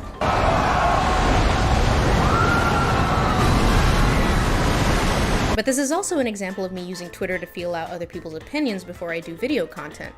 A thing I will never do again. A lot of people were like, yeah, but, you know, this movie means a lot to me, and, you know, a lot of that is because of, like, my religion or my culture, and that was when I decided I was not ever going to touch this movie as a topic for a video. And in the context of this thread, I shouldn't have used the word genocide, considering it's a film about Jewish characters, and for that, I do apologize. Like, I don't think I'd be making the world a better place by talking about why I don't think The Prince of Egypt works, because I don't feel that strongly about it. It's not a big deal. I'm not really here for thing you like is bad actually content for its own sake. Although I love how every tweet in this thread has trigger warnings. Trigger warning, she didn't like The Prince of Egypt. Next. 2013, Charlie's Angels Niqab. This is another one I've addressed a few times, most recently on a live stream a few years ago where we rewatched it and had a high old time laughing about what a comical example of early 2010s white feminism this was. You know what, guys? I'm sorry. I'm calling it. Like, feminism is over. I'm sorry. We tried. We did our best. But it's our feminism too. Our best shot. You just can't end it for everyone. I'm not sick of the go make me a sandwich jokes. Have that lever. Yeah, so not gonna lie, this one's pretty bad. This whole thing came about when I was on Twitter one day talking about doing a video on Charlie's Angels and trying to think of like how visually to dress myself that was like the opposite of Charlie's Angels, and someone on Twitter was like, hey, you should do it in a burqa with like pigtails poking out, and I thought that idea was funny. It's too confusing. We don't know what we want. It is apparently way too much to ask that women like either have a certain body type or dress a certain way without being judged for it, so 2 options. Burqa or slut. That's not a burqa, and that's a false dichotomy. And even at the time, several of my Muslim followers were like, please do not do this. This is a bad idea. And okay, so this is not excusing it, but here is some context. So at the time, my next door neighbor was an Egyptian expat named Hajar, and she was/is a full niqabi, meaning whenever she goes outside, she dresses in like the full, you know, Well, basically what I was wearing, minus the pigtails sticking out. And basically Hudred was like the only next door neighbor I've ever been friends with. And it's another one of those weird problems of considering culture's a monolith. Like, one would assume, or at least I assumed, that like she would have zero interest in talking to me and we would have nothing in common considering she's like super, super religious. And yes, some women do it voluntarily, but that's its own thing. I'm not gonna get into it. But basically one day we started talking when I was watching The Hunchback of Notre Dame too loud. Really? And she was like, she caught me on the landing like, so Hunchback of Notre Dame, huh? So anyway, I mentioned this thing to her and she was like, yeah, whatever, that's hilarious, lol. And so this is not excusing it, but I kind of took that as, well, my friend I know personally said it's fine, so I'm going to, you know, take that opinion over these strangers. But again, even at the time, I had people on Twitter saying, do not do this thing, and I ignored them. And either way, I wasn't making content for Egyptian expats, which I'm pretty sure she's never even seen one of my videos. And either way, it was also completely unnecessary to the point of the video. Like, I could have made the exact same point with like a potato sack with pigtails sticking out, and it probably would have been funnier. This one was bad and wrong for a lot of reasons, and I do regret that. Next. 2018, Stephanie Meyer apologia. So the Dear Stephanie Meyer video was about me reflecting on how carelessly I had participated in the casual misogyny surrounding the early Twilight backlash around the time that the first movie came out, you know, late 2000s. And so the general objection here is that the video is racist because I neither mentioned nor condemned Stephanie Meyer's depiction of the Quileute people. So I'm not gonna lie and say I didn't consider addressing it, and I did have some conversations on Twitter with Indigenous people that were actually productive. See, Twitter's not always bad, just, you know, mostly. But there were two main reasons I decided not to discuss it in that video, you know, besides the fact that that was back when I was trying to keep videos around like the 20-minute mark. One was the fact that during the backlash of the late 2010s, Twilight's appropriation of the Quileute was not a common criticism and certainly was not weaponized against Stephanie Meyer. It is now, but that just was not a substantial proportion of the backlash at that time. The second one is, once again, we come to this question of the voices of a group being considered a monolith. I definitely talked to some Indigenous people that condemned it, but I also saw some that were like, yeah, actually, no, it's not the best, but I liked it. It was something new. It was like a representation we hadn't seen before. It was refreshing to have Jacob as this character who isn't like a noble savage stereotype and isn't like magically in tune with nature and doesn't have like a sad, broken family. He's just like a nice, normal kid who lives on the res and vibes, you know, at least in the first book. Again, this video was addressing a point in time before Breaking Dawn came out. So I just wasn't really comfortable making a value judgment on which of those was the correct opinion, especially because it didn't really feel relevant to the central thesis. And it's also a complicated issue that just didn't feel at home in that video. Like, for instance, on the one hand, the way the Quileute are depicted in Twilight puts the onus on the real Quileute to educate people that they're not werewolves. And then the elders, they said, hey, Miss Anne, you got to get out there and educate people that we're really not werewolves. But on the other hand, the attention Twilight has brought to the tribe has helped them tremendously, not just through tourism, but actually helped them get land back from the feds. It's opened the way for our tribe economically, and then the media, it helped us a lot. You know, our ancestors and our past council members have been fighting for over 50 years for our northern boundary dispute. To actually have that day and have President Obama sign, you know, a document saying that, you know, this land is yours, it was like, wow. But on the other hand, Stephanie Meyer is a multi-millionaire many times over.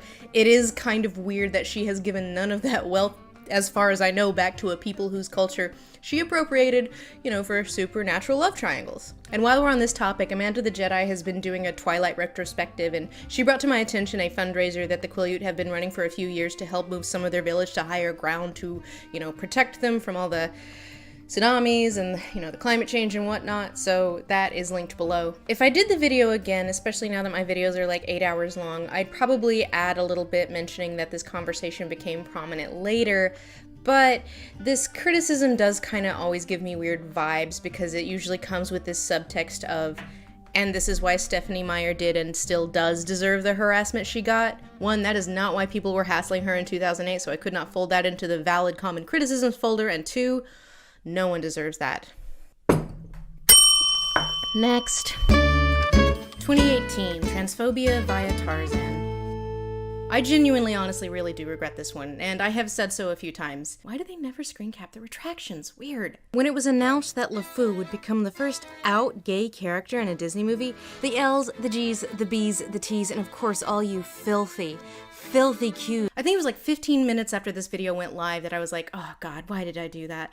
Less because I was thinking about the optics so much as it wasn't a good joke. Like, I should have used Mulan, goddamn my eyes. I thought this idea of AFAB Turk being angry about wearing a dress was funny, but in hindsight, I really should have considered that it wasn't just any Disney character, it was a gorilla, an animal that trans women are sometimes compared to, and it was extremely careless. And it's a shame because I otherwise really do like that video. Okay, I'm the transphobia of Tarzan. Really? That's what caused her to get hated on by the trans community over the joke about gorillas. Those people have no sense of humor at all. I guess it's because of the fact that they because you notice that Gen Z has no sense of humor. Like, they don't really have any humor whatsoever.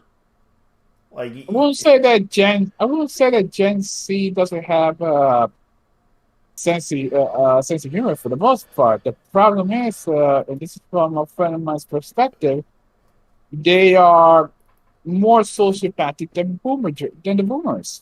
Yeah. Yeah, they're all sociopathic than the boomers. I mean, this is coming from millennial, like not millennial, more like Gen Y. Yeah. We fall on that category between Gen Y. Yeah. In all honesty, it's just that their comedy is a bit different.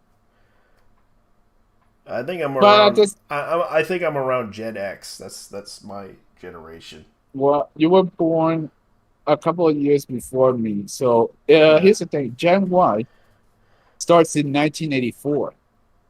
Yeah, I was around that. I was born in 1981. Ah, okay, so you're not sure. Well, that end, like tail end, actually. Yeah. Then my generation, well, being the Y generation, was born in 1984. Yeah. Onwards to the year 2000, to the year 2000. 2000 onwards was the senior. I know there's a bunch of spin-offs I'm not gonna get into. So, diet, sir.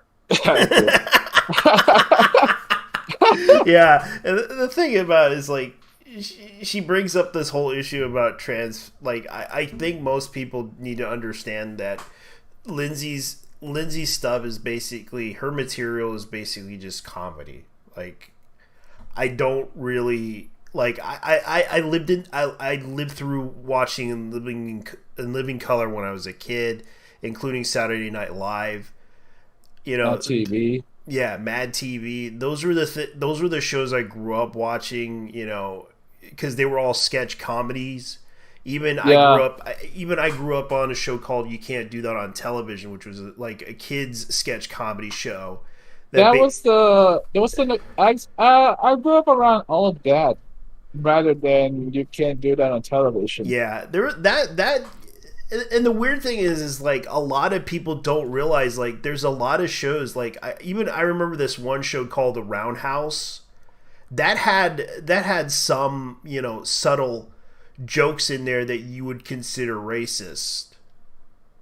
Yeah, what about The Whitest Kids You Know? Because Yeah. that has a Kino. That show was Kino. Yeah, that show was Kino.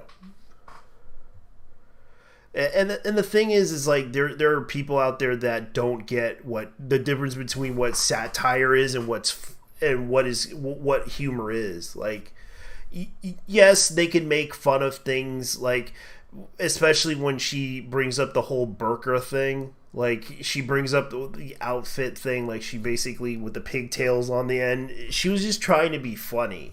The same can be excused for her how should I say this? Her autism.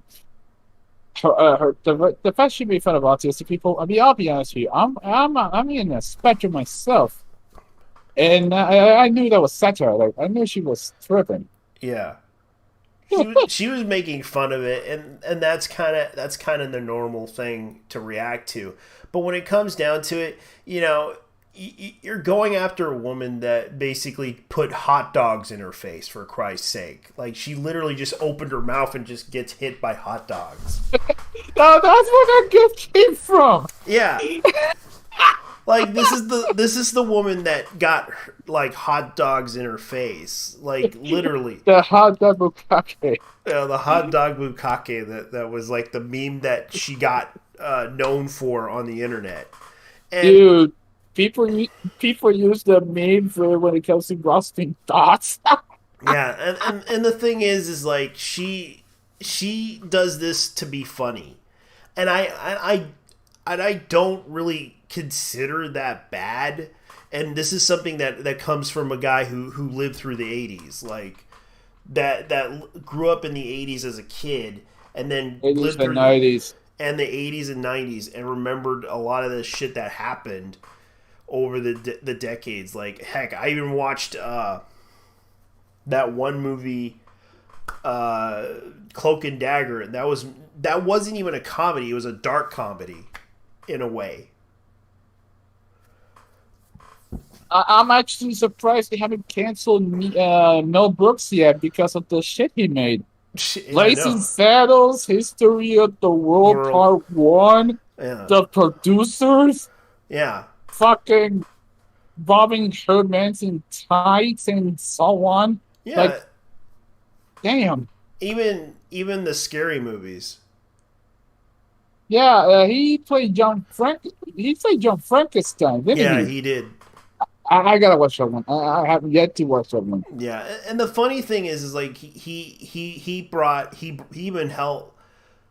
He did not see jokes, despite the fact that the man is Jewish. Yeah, because especially when he did that song "Springtime for Hitler," and oh my god! Yeah, even doing the whole Hitler like even in Little Nicky, you seen him do that joke about he was gonna put a pineapple behind Hitler's ass.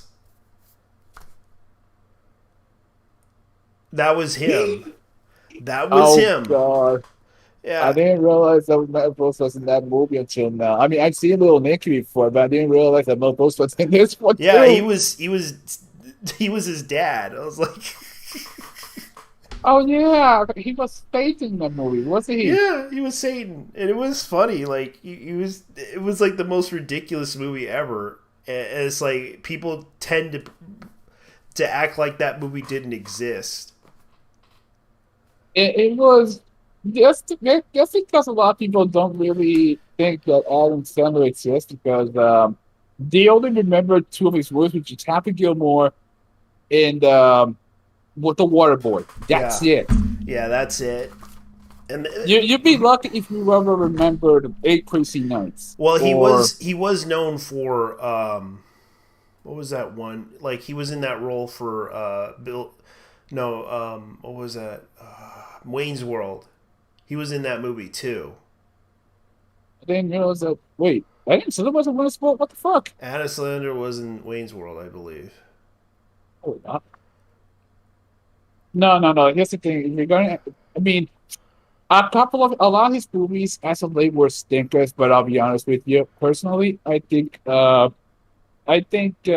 Uncut Gems, despite being a thriller and sort of a nature movie, they're really good on that one. Holy shit! I think, yeah, because he did something totally different that wasn't a comedy. He did actually. There was some funny parts in that movie, but outside that, go ahead, dude. Yeah, I'll continue.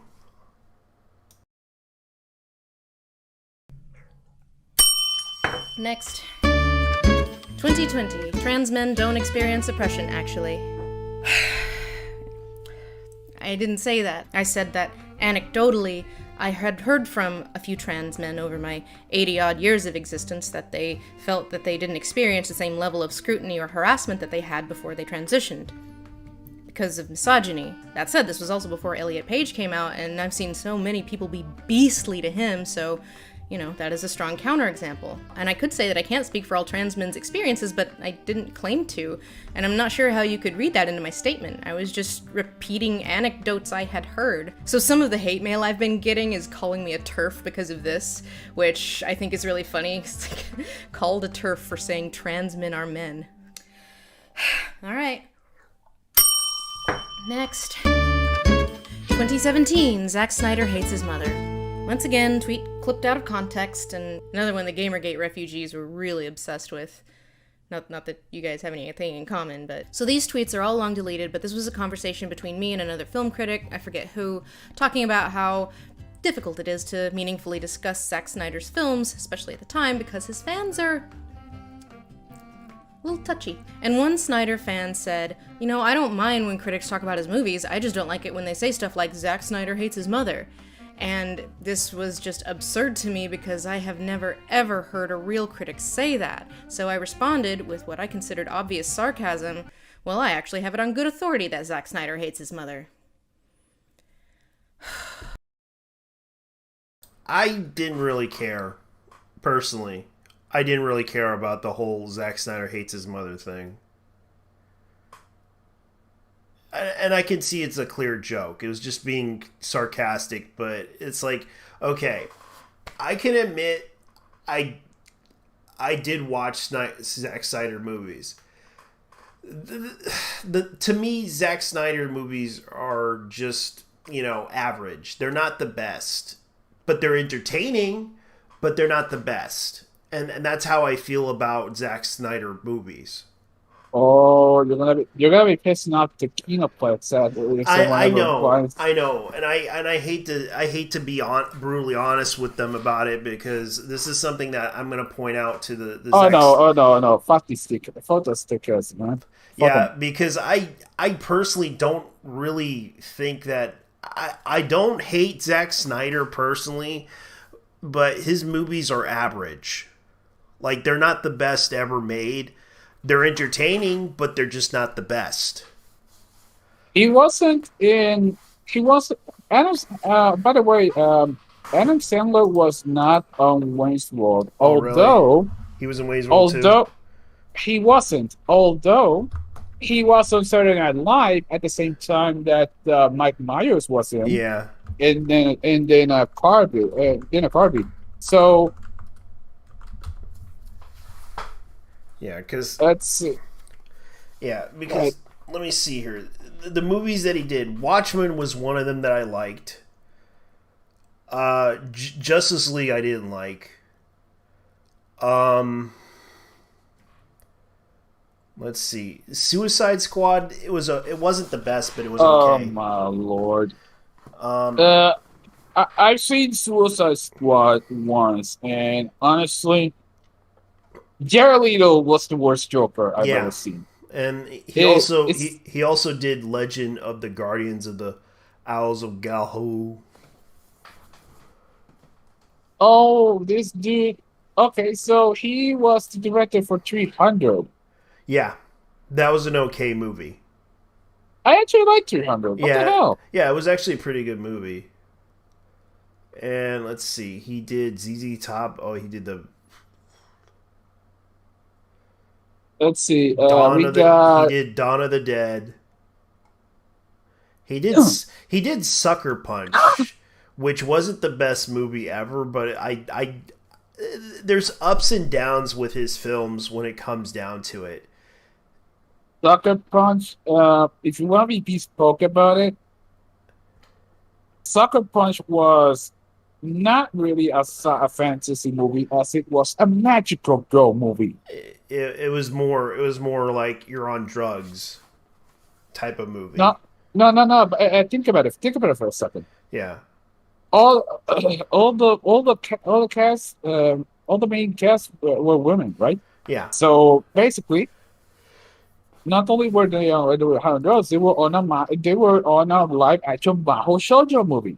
Yeah. I do agree with you. It was actually a shoujo movie. But they were in a mental asylum. That's the thing. Although, I mean, why the hell are you apologizing? I mean, who doesn't hate their mother? Like, I know people who hate their parents. Yeah. Yeah, because he did... But, let's see. He directed... Okay, so he's doing Army of the Dead, Las Vegas, the TV series. Zack Snyder, Justice League. Okay. Hanukkah, Oh Hanukkah, A Magical Time of Year video short. No. Snow, Steam. Okay, so Steam Iron is short. Batman, Superman, Dawn of Justice, which wasn't the best movie. he directed a My Chemical Romance music video. Yeah. Ew. Desolation Row. So they said that Mr. Snyder will do an anime style series inspired by Norse mythology. This is from the Wikipedia. This is from the man's Wikipedia. Yeah.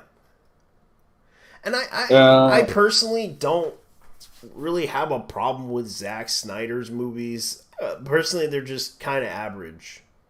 Average entertainment, because most of it is like popcorn film. But everyone likes The Watchmen. I never cared about The Watchmen. I know, but that movie was okay. It managed to grab a lot of people's attention. That was the only movie that did. Same with 300 when he directed those movies. I mean, honestly, I never saw the appeal of Watchmen, despite the fact that it was a cave-ship movie.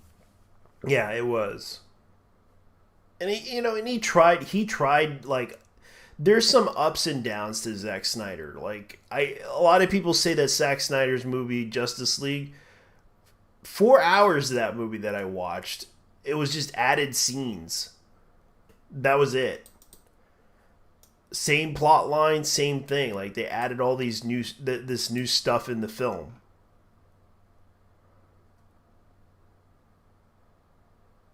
So I'm going to go ahead and continue on with this. I'm going to go ahead and see what this How long is this, though?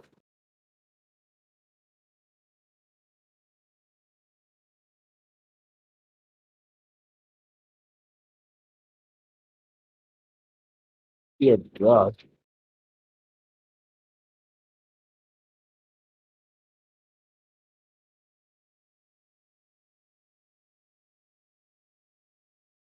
So this was really bad timing because I made this joke literally the night before the news broke that Autumn Snyder had killed herself, the very night before. And so I wake up to just this flood of outrage in my mentions, and like, I am so deeply confused before I even realize what's going on.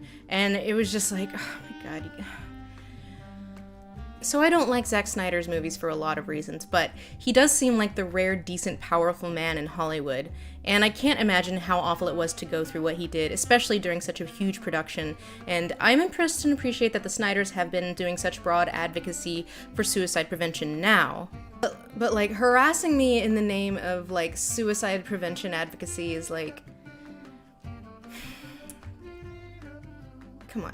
Now, this is by no means Zack Snyder's fault, and I do not mean to imply that it is. Again, from all I've heard through my Hollywood grapevine, he seems like a decent person, and he can't control what his fans do. And even though I wish he had done it sooner, he has finally disavowed the really bad ones.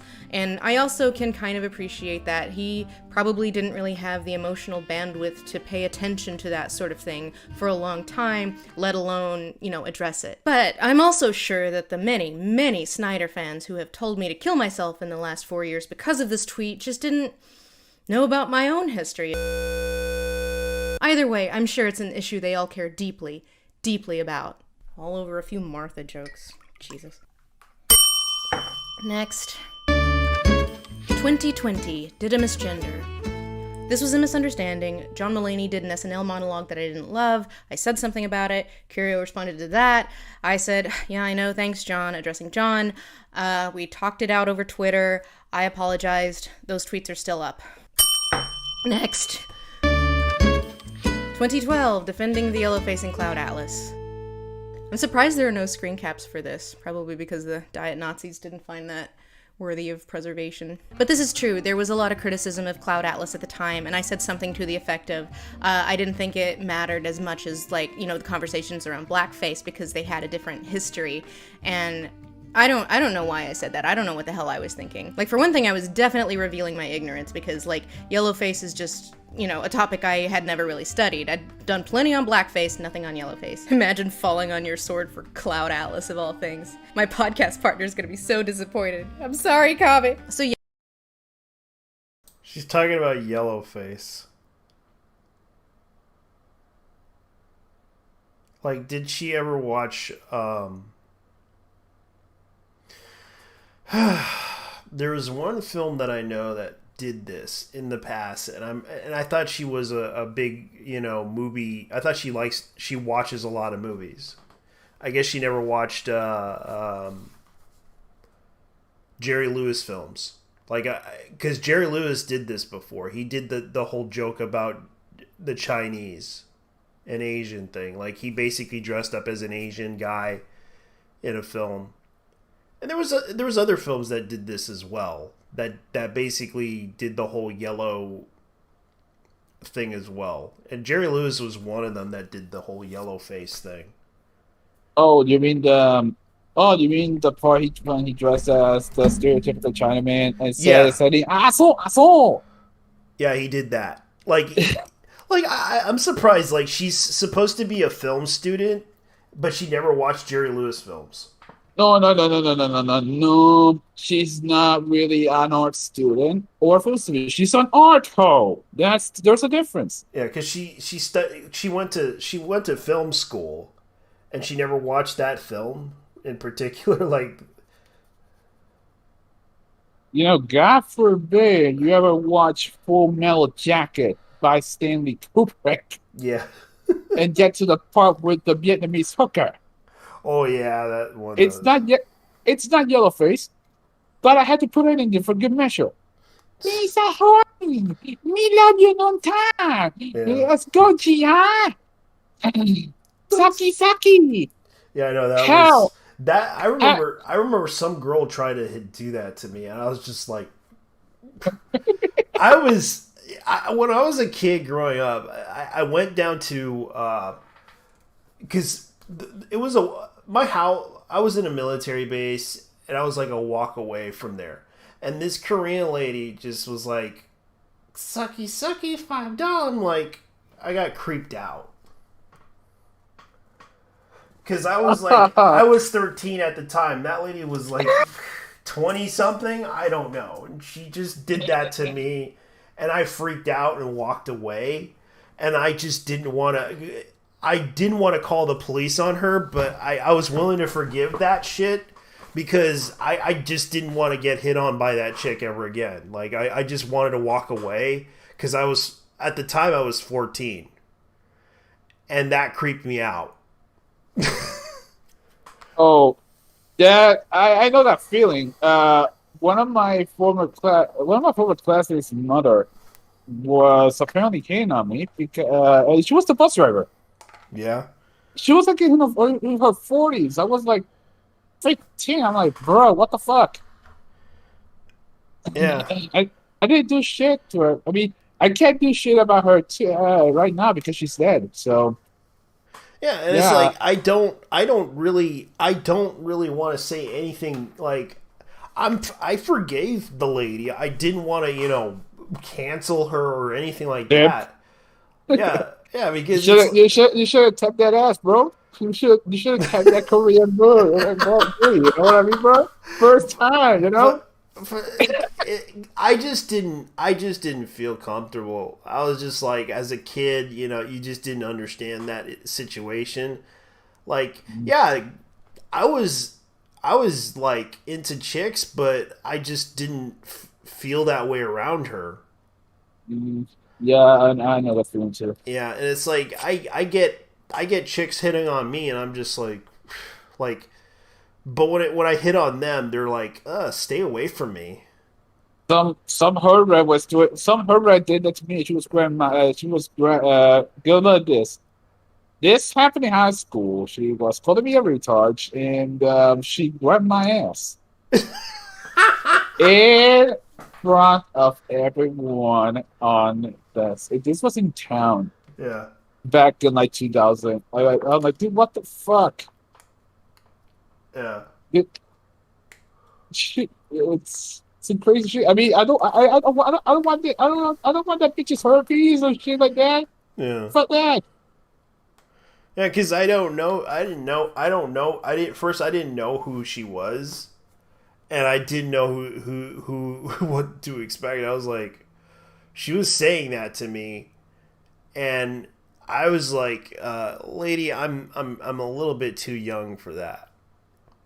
I'm surprised no one in the chat called me a fucking asshole or shutting up the stream. No, they haven't yet. I'm waiting for that day though. Wait, isn't isn't Cloud Atlas the one with Scarlett Johansson? Oh wait, no. No, Scarlett Johansson. It wasn't Scarlett Johansson. It was oh yeah, what happened to me a couple of times in high school. Yeah, because I had a woman hit on me, and I just was like, I don't know you, but we could talk, but I'm not really sure you want to date me. Now that I think about it, let's see. Cloud Atlas, that's the one with. Oh, that's the one that was written by the Wachowski sisters. Yeah. Yeah, the people who did the Matrix. So basically, so basically this this Sailor shit. Let me start again. This Sailor Moon looking bitch was making fun of a movie by two transgender women.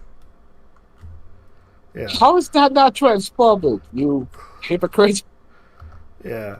No, she was defending the movie. That's the thing. Okay, so they were using non-Asians to portray Asian characters in the Neo Soul sequences. Yeah, that was the issue that they had. That's the issue that she had with that movie. But it starred Tom Hanks and Halle Berry. Halle Berry. Those are the two actors I liked. Jim Sturgis, no, not so much. Hugo Weaving, I do like him too. Hugh Grant is in this. Yeah, and there was Bidona. There was also Suzanne Suttern. There was also James Darcy. There's also James Darcy and Kevin David. I liked Kevin David.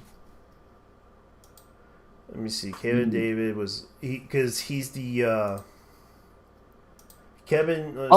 He played. Oh, he was the guy who played Goliath in Gargoyles. Oh yeah, that's him. Bruh. I He didn't was realize also it was done by a black dude. That's crazy.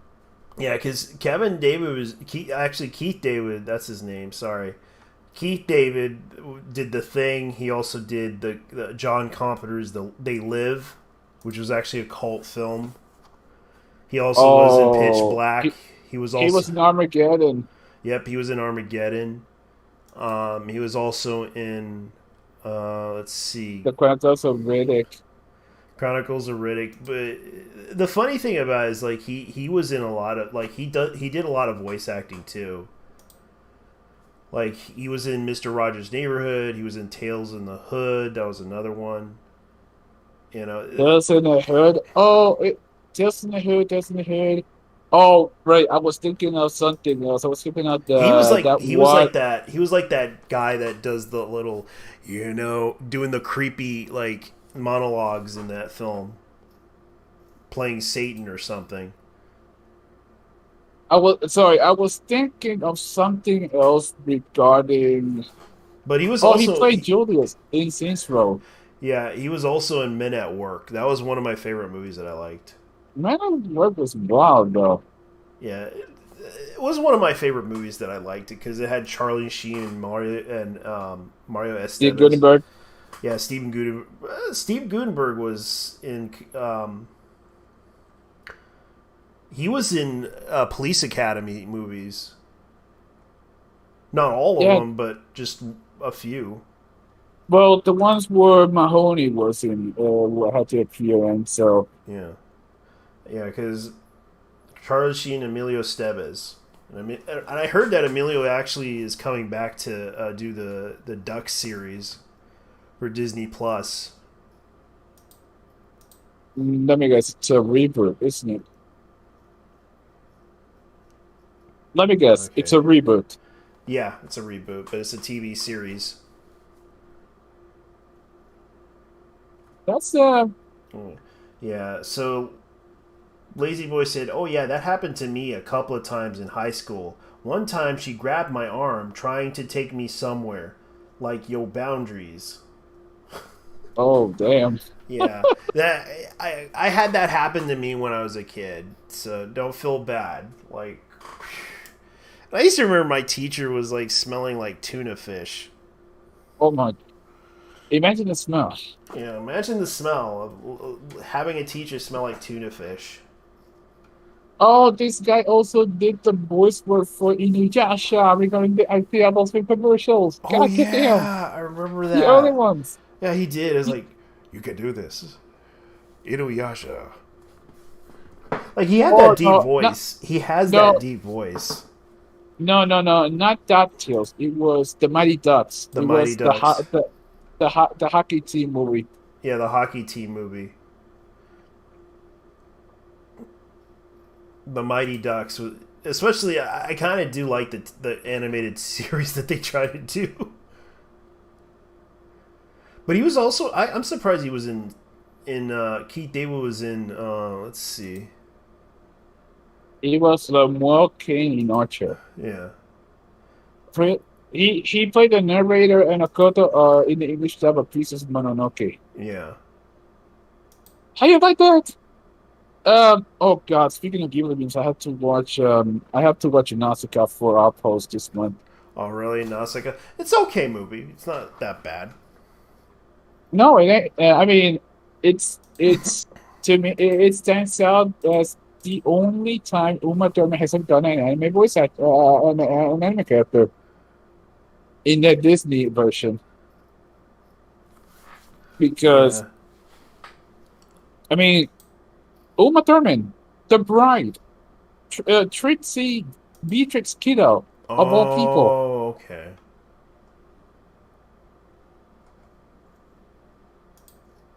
Yeah, that sounds fair.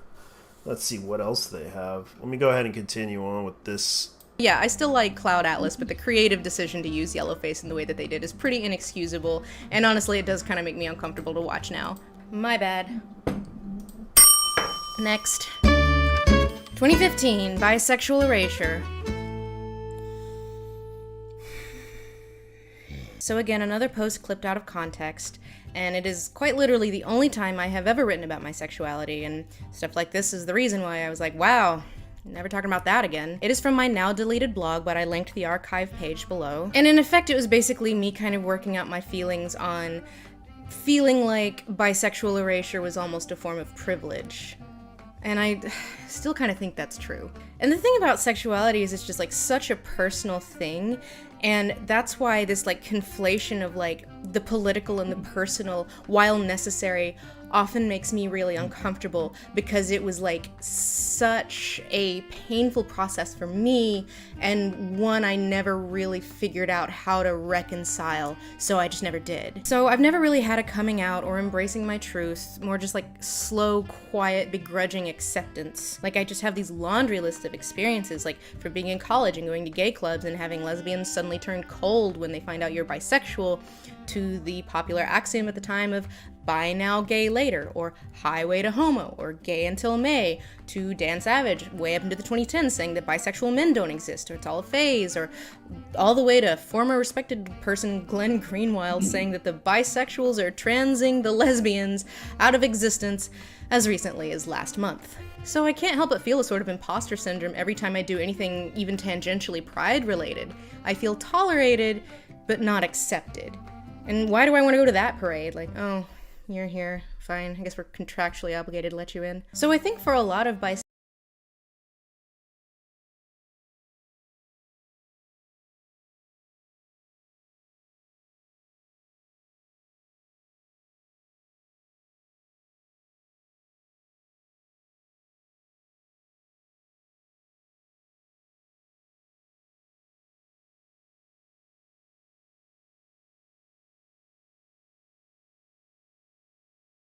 I'm sorry about that. I'm sorry, but why do these people who talk nothing but sexual identity, not gender, sound like computers? I'm sorry for being very old fashioned. It's fine, man. I understand. That's Dude, all things considered, I'll be honest with you. Some of these people, like, let's say they're a small, vocal, loud minority. They make it their personality more than anything else. And as a result, it makes a lot of people who are gay, bisexual, and whatever feel bad, look bad, Yeah, because they always use that as a way to communicate and express themselves. That's kind of how it is. I mean, let's be honest with us. Let's be honest. You like taking it up the ass. That's fine, dude. I don't care. Yeah. It's not a personality trait, dude. It's just a sexual preference. Yeah, it's also a sexual preference, and the problem is that they think that by expressing that type of behavior. So you feel sexually attracted to men and women? Fine, go ahead, bro. Yeah, we're not stopping you from doing that. We're not stopping you. You do you, dude. Yeah, you do you. You don't need our approval to do so. Like, even if you. Yeah, like, I mean, if you gotta be declaring that you're gay or fully polyamorous or whatever, I mean, fuck, whatever, man.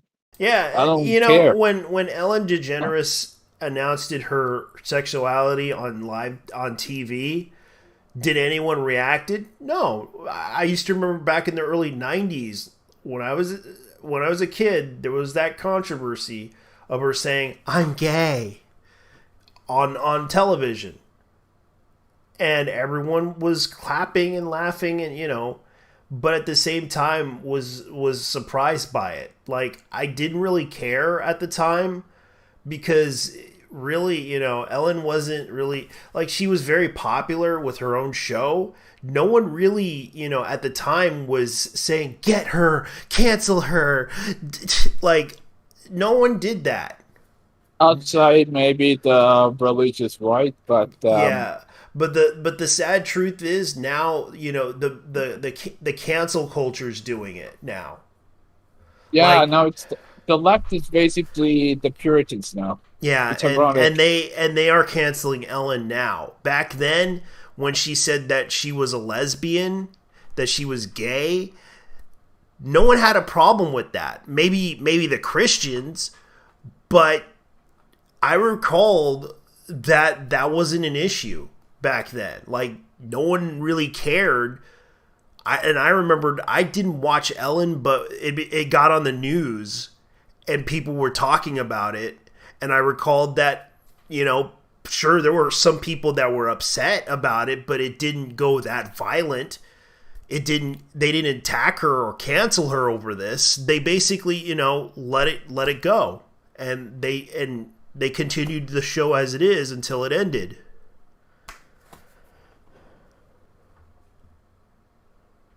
All right, let's see what else is in this rabbit hole. Yeah, let's go ahead and continue because she wants to discuss more about her sexual identity. It's like this sexuals, chick is especially being women, rent free we do her kind of live in hair. this They liminal can't space help, of man. both Damn. privilege and erasure. It is painful to feel Imagine ostracized from that. the community when The chick accepting who's your identity canceling has caused you Lindsay so much pain in the is first place. basically living. Lindsay is basically living rent free in that woman's head. Yeah, Or and they're canceling her based on her sexual preference, which is bisexual. That she's trying to destroy the lesbians. That's what she's explaining about. That's how funny it is. She's erasing the bisexualities, erasing the lesbians. They're trying to destroy them by using their bisexuality to because they can have sex with a man and a woman at the same time. She loves dick and pussy. What a big fucking deal. Yeah, it's like I don't get why she does that. I don't really have a problem with it. It's like this is something, but when it comes down to it, why are they going to cancel her based on her sexual identity? That's another stupid thing that I hate the most about. Like, we don't care, and she assumes that Gamergate, or aka the Diet Nazis, care about this. No, they don't. I can't believe she actually, dude. I know I retired from Gamergate, but I can't believe she called us diet Nazis. Like, what's the difference between a diet Nazi and an actual Nazi?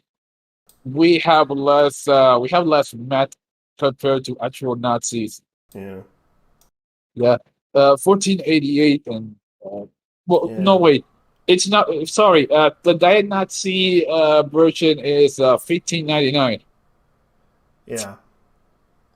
Thank you, loves. One more thing about Keith David. This was the dude who did all those what can Bronx you do to you commercials for UPS. Oh yeah, he did. Like, he had that I used to, like, he does that voice that makes everybody like surprised by wrong again. Like, he does Final that. Fantasy between Final Fantasy. Oh wait, this man was one of the council members in Final Fantasy Conspiracy Twin. I've seen that movie before. Oh yeah. At least once, at least part of it. No wonder the company that did that movie went broke. Holy shit! Yeah, because they spent too much money on the budget just to make a 3D movie out of. Okay, I'm back. I'm sorry about that. I got disconnected. It's been doing that lately. I hate when that happens. Anyways, I'm going to go ahead and continue. But at the same time, you can opt out. You can, in effect, pass as straight. If I had $1 for every time someone called me a straight white woman in the last few weeks, that would take care of my Patreon for at least a month. And to answer very good faith actors like Glenn Greenwald. What was his mother thinking? So to answer very good faith actors like blurp blurp blurp as to why proportionally bisexual people tend to end up in heterosexual. Yeah, Glenn Greenwald. Glenn Greenwald. Okay. Glenn. Let me look him up.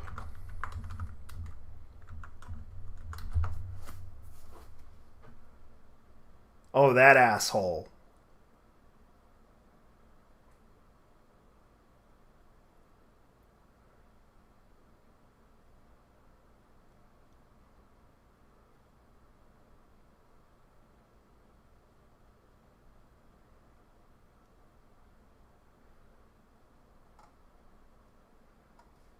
Oh, he was the cocksucker who how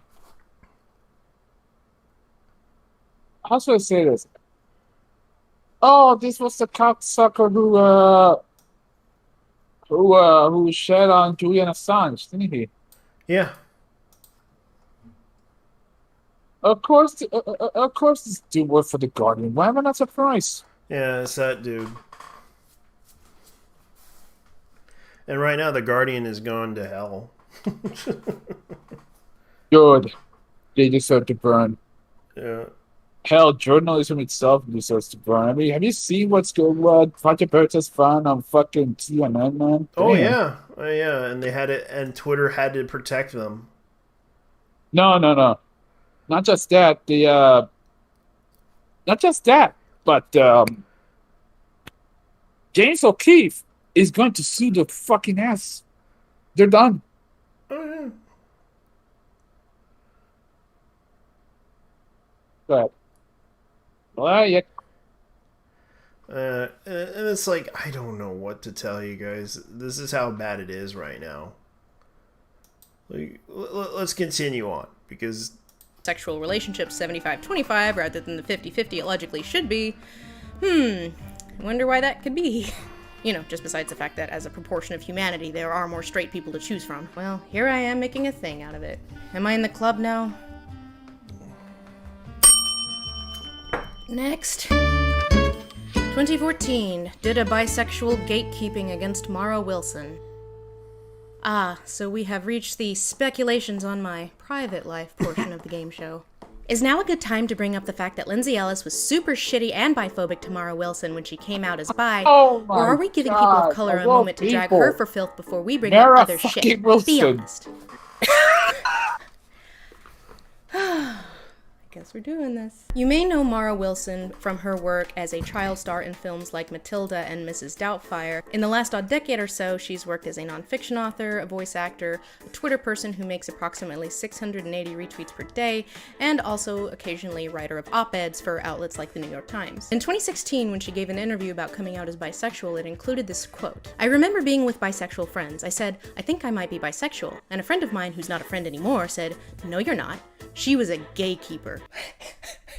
Okay, that gatekeep, that's good. I'm gonna use that. So I'm not sure how this random Twitter user decided that she was talking about me as the gatekeeper in this interview from 2016, but someone decided she must have been talking about me based on no evidence whatsoever, and the accusation stuck, mostly because Mara liked that tweet, and then about 50 other tweets of people having a high old time with me as Twitter's villain of the day, and I really don't know where this random user's supposition came from, because I have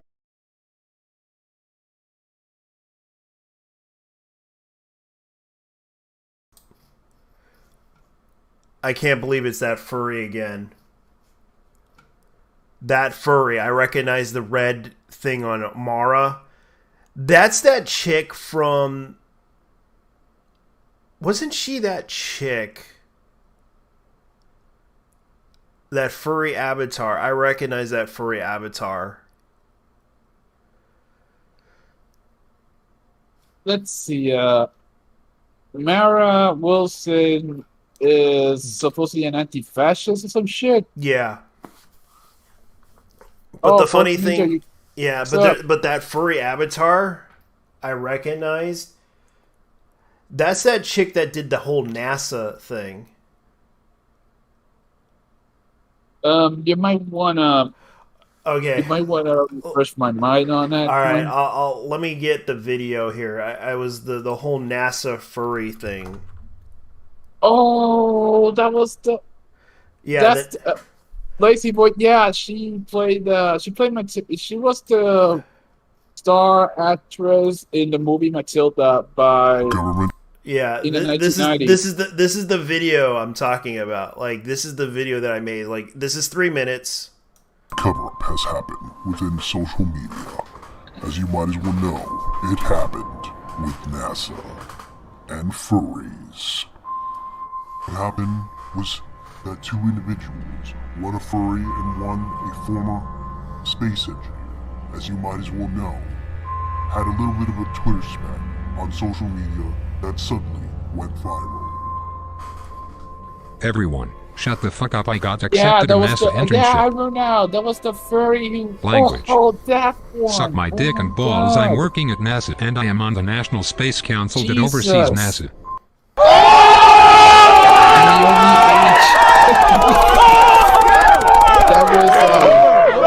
I know this was a little bit embarrassing. I know that I went off a little bit too harsh on this whole situation, but hear me out on this. I understand that you guys in the furry community, some of you guys are very good people, and I met some of you guys before, And I'm not going to say that you're evil or terrible people, but I understand there's a few bad eggs in that situation. That and I remember discussing this because it was like that's what happened. And what happened next was kind of funny, though. It turns out the furry community went after that guy, and he had to delete everything off the web.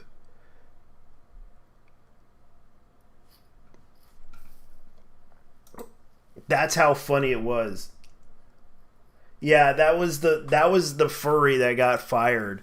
And I think I recognized that little avatar thing right there. She's pretty good at the media analyst thing. There's no talking about her. Like,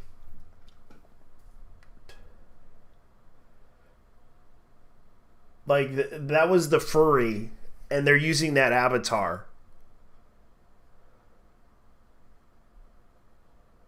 Oh, of course. Of course. As if she could. As if that wasn't a big enough L. She had to go deeper. Yeah. That was the furry right there. With the Legends avatar. are made up of people, and people can be good, and some of them can be very terrible. Yeah, it's like everything. Everything has their assholes, dude. Yeah.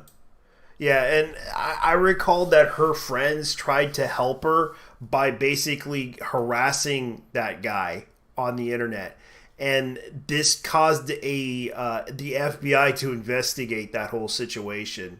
And that's why she lost her internship, which what happened was NASA has a no cursing policy. That's what happened to her when she lost her internship. And that caused a lot of. Yeah, I mean they're pretty much a government agency. Yeah. And, well, yeah, and that caused an investigation because they went after this guy, and he basically tried to explain the situation in his blog, explaining that yes, she got into trouble because he basically tried to tell her language. Because of the fact that she was excited about going to NASA. She didn't realize this. And she did apologize to him, but the damage was already done because her friends tried to go after him, and they basically went off the deep end on him about this, that he had to get away from Twitter, and that caused a bit of a situation. And I recognize that I think that's her. But it almost looks like it. I can't assume, so let's continue on. And I really don't know where this random user's supposition came from, because I have been very, very careful never to say anything about her publicly, either by reference or implication, despite the many times she has talked about this awful former friend she used to have, either, in interviews, podcasts, and, subtweets, and print. It was me. It's me! I was the turkey all along! I was wondering what that turkey was doing there. And to my knowledge, she's never indicated that I was the gatekeeper until the liking of this tweet, thereby validating these suppositions. Cool. Cool. Okay, y'all, I'm about to blow some minds, but first I need to provide some context. Mara and I were, at a point in history, friends and literal neighbors. We were both in our mid-20s, we lived like 2 blocks from each other, we were both recent NYU grads, and we were both aspiring writers. And many people who've been following us for a long, long time have observed, you two used to be really good friends, and then suddenly you were not. And that is true. But here's the thing, the anecdote about the gatekeeping bisexual former friend is also true. I do remember the conversation she is talking about, and while the wording she uses isn't how I remember it, the basic gist of the conversation is true. She told me she thought she might be bisexual, and I kind of casually dismissed it on the grounds of her dating style reminding me of a former roommate who prided herself on being straight. It was a fairly short conversation. It happened one time, 7 years ago? Yeah, and we never spoke of it again. So this conversation happened at least a year before we stopped speaking, which was over 5 years ago. And the reason why was a series of compounding factors. This was not one of them. at least to my knowledge. And the truth is, I don't know why I said what I said or reacted the way I did. If that had happened now, I would not have reacted in that way, but even then, I don't know why I was so dismissive offhand about something that I know from my own experience can cause a lot of pain and isolation. And it only came up the one time, was immediately dropped, and we never spoke of it again, and for that reason, I never thought much of it. I didn't consider that she wasn't just kind of saying something off the cuff, but was actually admitting something that she had been considering for a while to someone that she thought would understand, and that person dismissed her. And I didn't even begin to know that this caused any hurt until almost 2 years after that conversation even happened, because she didn't come out until a few months after. Between the two of us, and I cannot express this enough, had nothing to do with this. Like, this is something I feel like I need to press on these so-and-so is a secret bigot crusaders. Does it occur to you that you can dislike someone without some irreconcilable ideological differences? This is a personal falling out between two people that has nothing to do with the content we produce. I produce. And I just want to dispel this narrative that, like, someone has to be, like, the secret bigot or, mask off, or there's always the wronged one and the abuser in one of these falling outs, when it's just like, sometimes people just don't get along, kids. I would love to know why Andrew Lloyd Webber and Tim Rice fell out, but it is, at the end of the day, none of my business, and they have made it known, and they have kept the why under wraps for almost 40 years, and honestly, good for them. Life goals. And though do trust that this bridge is well and truly forever burned, I do sincerely regret that I reacted the way I did. I think I was probably projecting my own experience with rejection and paying it forward, and I am sorry for that. And no, I shan't be airing any more dirty laundry on this topic, fascinating though it may be. Next. 2009, the rape rap. Someone made a rape joke. Oh my god! Someone call the rape joke brigade. Officer, I have an infraction I need to report to the Ministry of Rape Jokes. Look, honestly, I'm shocked that Linsay Ellis has not been cancelled forever by the rape rap. The Zoomers that are cancelling her haven't even discovered the old rape rap she made yet, lol. Very thoughtful that she finally released a Mandarin and Japanese version of the original rape rap. Well, this has been a long time coming, hasn't it? There is this semi-infamous video I did back in 2009, which is called Rape Rap, which is exactly what it sounds like. The joke is that my friend Brian, playing a rapping sexual predator, says horrible things to me online because woman, and I try to get him not to say these things. And honestly, I kind of want to give a slow clap to the Diet Nazis because this is a fetch they have been trying to make happen for years. And I'm honestly kind of happy for them, Like, they have used this to hurt me and humiliate me. And they sent it to, like, PBS affiliate, PBS corporate trying to get me fired. And they've uploaded, like, 800 mirrors to YouTube. They've sent it to my colleagues. They've spammed me with it for over a decade. And it just never spread beyond the Diet Nazi sphere. And it's finally into the mainstream woke skull Twitter. I'm happy for them. They worked so hard for this. So I know the people adding this to my list of... Yeah, I don't remember Midcore covering that, but I was subbed it to Jim. It's because... this whole thing was kind of surprising. I liked Mr. Medicore's version of that song. People need to get a life, honestly. Yeah, I know. And the thing was, I didn't really care. But yeah, there was a lot of things in her past that kind of were popping up. And I don't want to, I don't want to destroy her. Honestly, I just think, do your thing, girl. Do your thing. Have fun with your comedy and everything that you do. You can make fun of me. You can do whatever the hell you want, but it's like... You can call me an incel. I don't give a shit. I don't give a shit. Like... yeah. I mean, a lot of people on the left pretty much call me an incel because that's the only original incel these motherfuckers can pull out of their ass. Yeah. It's like... like, I don't even care. Like, I the whole situation with her about being a gatekeeper... that's funny. She's a gatekeeper, guys. We need to cancel her now. She's keeping gay she's keeping homosexuals in a cage or something. Yeah, it's like she's keeping them gays in the cages. Let's go ahead and stop her before she goes and kills somebody. My lord. My lord, like we don't care. We're not judging your sexual identity here.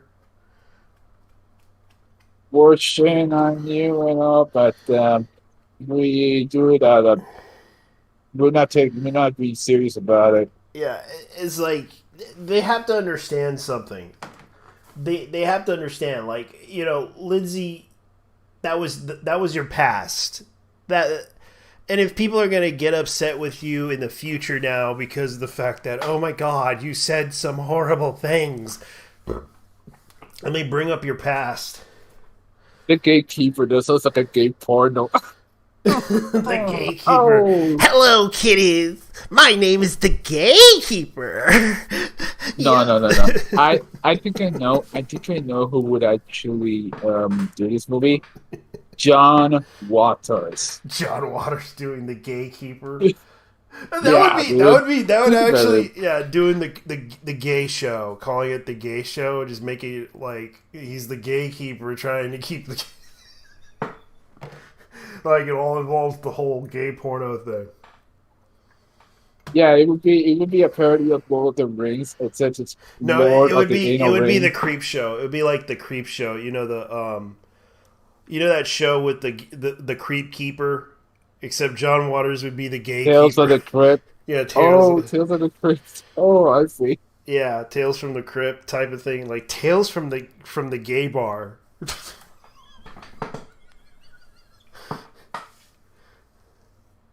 Like, hello, I'm the gatekeeper. Welcome tonight. I'm gonna go ahead and give you a story.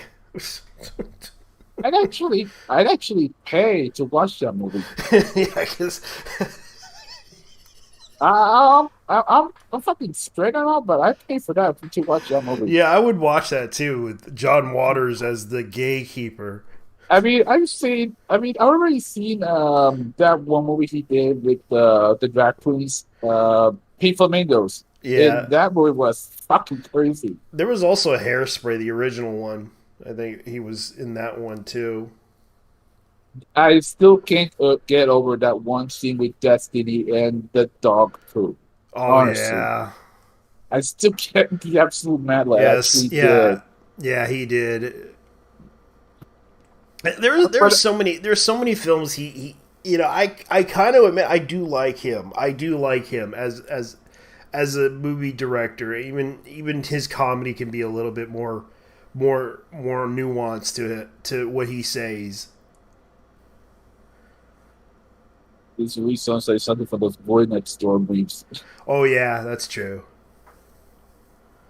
All things considered, this would be. Let's see. What would be John Waters' stance on political correctness? Let's see. John Waters.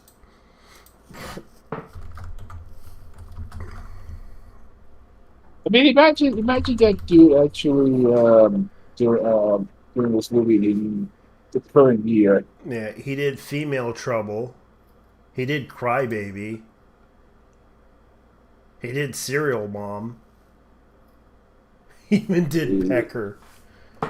And he also did The Seed of Chucky. The Seed of Chucky. Yeah. What's that one again? Suburban Gothic. Wait, he did. Wasn't that the movie where Son of Chucky? That one. Yeah, and he also did that documentary about Tab Hunter. I thought it was actually a pretty good one. Like admittedly, I do like his movies sometimes. Yeah, in the sense that they're so shit that they're good, kind of way. Yeah, in a way that they are they're shit on purpose. Yeah, because he did a lot of movies that you'd be surprised. Like he's been known to do that. Like they just work. If you've never seen Pink Flamingos, I would recommend you check it out because it's a fucking trick. Yeah, and the funny thing about it is like he did like Law and Order, the TV series, as the porn monger man. The dude was even in The Simpsons. He played Javier, the gay guy. Oh yeah, he did. Mickey Mouse. Oh yeah, he did the Mickey Mouse. He did the Disney's Mickey Mouse of House thing. House of Mouse. Yeah. Oh fuck, that was good actually. Yeah, he did that. He did like Alvin and the Chipmunks Road Trip. He did a lot of stuff. Like he did the Super Jail TV series. Yeah, this was a super joke. Get the fuck out of here. Yeah. Oh No. yeah, Blood Feast. Yeah, that's another one. That's crazy. I didn't know Show Waters was in fucking super jail, a whole movie, a whole Yeah. series. I love that show. Yeah. Directed. Let's see, Kitty Flamingos, Polyester. I remember that one. Desperate. Dude, we're gonna be very nice about movies, but we need to get through this shit. Yeah, we need to get through this. I'm sorry, ladies and gentlemen. Go ahead. We're just on a nostalgia trip. If everybody likes that, let us know. Yeah. Because We don't we tend to discriminate films, but we tend to like certain people. Citizens are very, very concerned about rape victims, and that's why you're upset by this. So I know you would want to know the context for this. You aren't just thoughtlessly adding this to my ledger to help assuage people's moments of doubt that the harassment against me was, in fact, justified. You care about context. And here's your content warning, so if you don't want to hear this, skip to this time code. We're bringing out the tequila for this one. This isn't even fake tequila.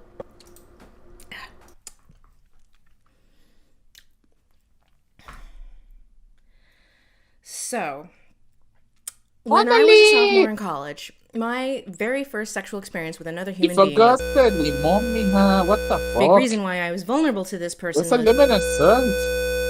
So he took me back to his studio apartment, and when I woke up and realized what had happened, I started freaking out. And like I remember like there being this smell, and like so basically he just like pushed me out of his apartment, and he gave me a $20 bill and just like slammed the door in my face. And I mean, what are you gonna do? So I just like the $20 bill was enough money exactly to like for the cab ride home, and then I got a Nesquik, you know, like the chocolate milk, and a bagel. And then I go upstairs to my dorm room and I like just hork it all up. And then I like just take off my clothes and I just like burn the evidence on our gas stove. Like I just like, you know, it was the clothes' fault. I just, my roommate was out of town at the time, so there was nobody. So I just like burned the clothes and burned the evidence. And I didn't tell anyone that this happened. So nobody knew. So about 1 year later, I was at a Dresden Dolls concert, of all things. And, you know, I think this was 2005. And I was there with my roommate, and we lived in the West Village, and the concert was at Webster Hall. And Webster Hall was about a 15-20 minute walk from our apartment in the West Village. And we got separated on the way home, you know, because, you know, concert and partying, but, you know, and normally that's like no big deal because like it's no big deal to get separated from your college roommate for, you know, 10 minutes. But when I get back to our apartment, I find her on the stairwell, covered in because by our neighbor. So like our literally across the hallway neighbor. So I just like see white. I just like fly into this animal rage, and I don't think it was like, it couldn't have been more than like 5 or 10 minutes before the police showed up, and I was like still in full Hulk mode. And fortunately the ambulance showed up before they could take us to jail, as they do. So we went to the hospital and she got a rape kit done, and so now I'm involved with that case. Cool. Cool. All this while, like this whole time, I had not told anybody what had happened to me. Like I wouldn't actually tell anybody what happened to me for like another I think it was like another year or two. I think it was like 2 years later. And of course I didn't do it in a healthy way. I think it was probably, it was something like this, like, is this healthy? So here's the thing when like something like this happens, and like, there's police involved and police reports and hospitalizations, besides the DA pressuring you out of pressing charges, which is what they did to my roommate. And, I didn't realize that was because, they want to deflate the crime stats in their districts until about 15 years later when Reply All did an episode on that. But the thing is, like, there's a lot of paperwork and like, no, this is relevant. So basically, like, she and I shared this like hanging file, like for all of our paperwork that we had for like various things that were just like, financial aid, essays, college stuff, rape. For the first like few days, it was just this like untouchable, horrible thing that like happened and had to be endured and was just like this pall over both of us. And, and this was before the DA pressured her out of pressing charges. And so we had this folder. And so like, we just somehow, like I asked her like, well, what's in that folder? And she's like, rape. And we kind of like embellished the folder like with the musical. So it was just like rape and like, horror font, the musical. And I'm not gonna lie and say this like began the process of healing. Categorically it didn't, but it did make the reality of the situation like accessible. Joking about it brings it down to earth. It's no longer this like unspeakable horror. And if Cora's life is based on mine in any way, it is this. NYU's TAs were having a strike that semester, meaning that the undergrads were allowed to drop classes basically up until finals without penalty or a failing grade. And what happened was that, like, that was the only semester where that was an option. And if it weren't for that technicality where I could drop classes up till finals, I would have failed out of school. I mean, the failing out part is taken from my experience, not the rape part. I didn't give Cora that tragic backstory. So being just like this 1-2 punch of horrible things, like I was honestly terrible. Like in so many ways, I went catatonic. I wasn't supportive. And I just don't remember like just big chunks of 2005 and 2006. And that sucks because like I really, treasure a lot of my time and education at NYU. There are just like huge blocks of it that I don't remember. But I do remember this. Not long after I graduated, a couple years later, Rape the Musical came up in like a different context. And my friends Brian and Pat, both to this day are, still two of my dearest friends. Brian even officiated my wedding. So Brian had this jacket, which he joked made him look like a flasher. And like somehow or other, he was like freestyling these raps to me and Pat, and I at the time found them just like hilarious and cathartic, and I was like, keep going. And so we like started workshopping it, and we're like, oh, let's make a sketch out of this. And I just remember these like lame freestyles while Pat just sat there with this like dead serious expression, not paying attention, and just me like dying laughing and like finding it honestly really helpful. And I don't think, like, at the time, I don't even think they knew. I think they were just like humoring me. So this was a way of tying in all of this like horrible nonsense that happened to me and my roommate in college with some of the misogynist garbage I was getting as a baby woman on the internet in 2009.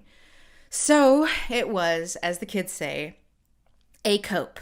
Now, with regard to this jokey joke little sketch that makes such light of rape, I know what you're thinking. This must be so hard for you. That's so sad for you. That must have been super fucking hard for you. But if this was indeed a copey cope jokey joke between friends, should it not have remained private? Yes, you observant good faith person you, it should have. But this was uploaded without my knowledge or permission. Without my consent, you might say. I even blogged about it because at the time I was of course getting calls for apologies, and I was like, absolutely not.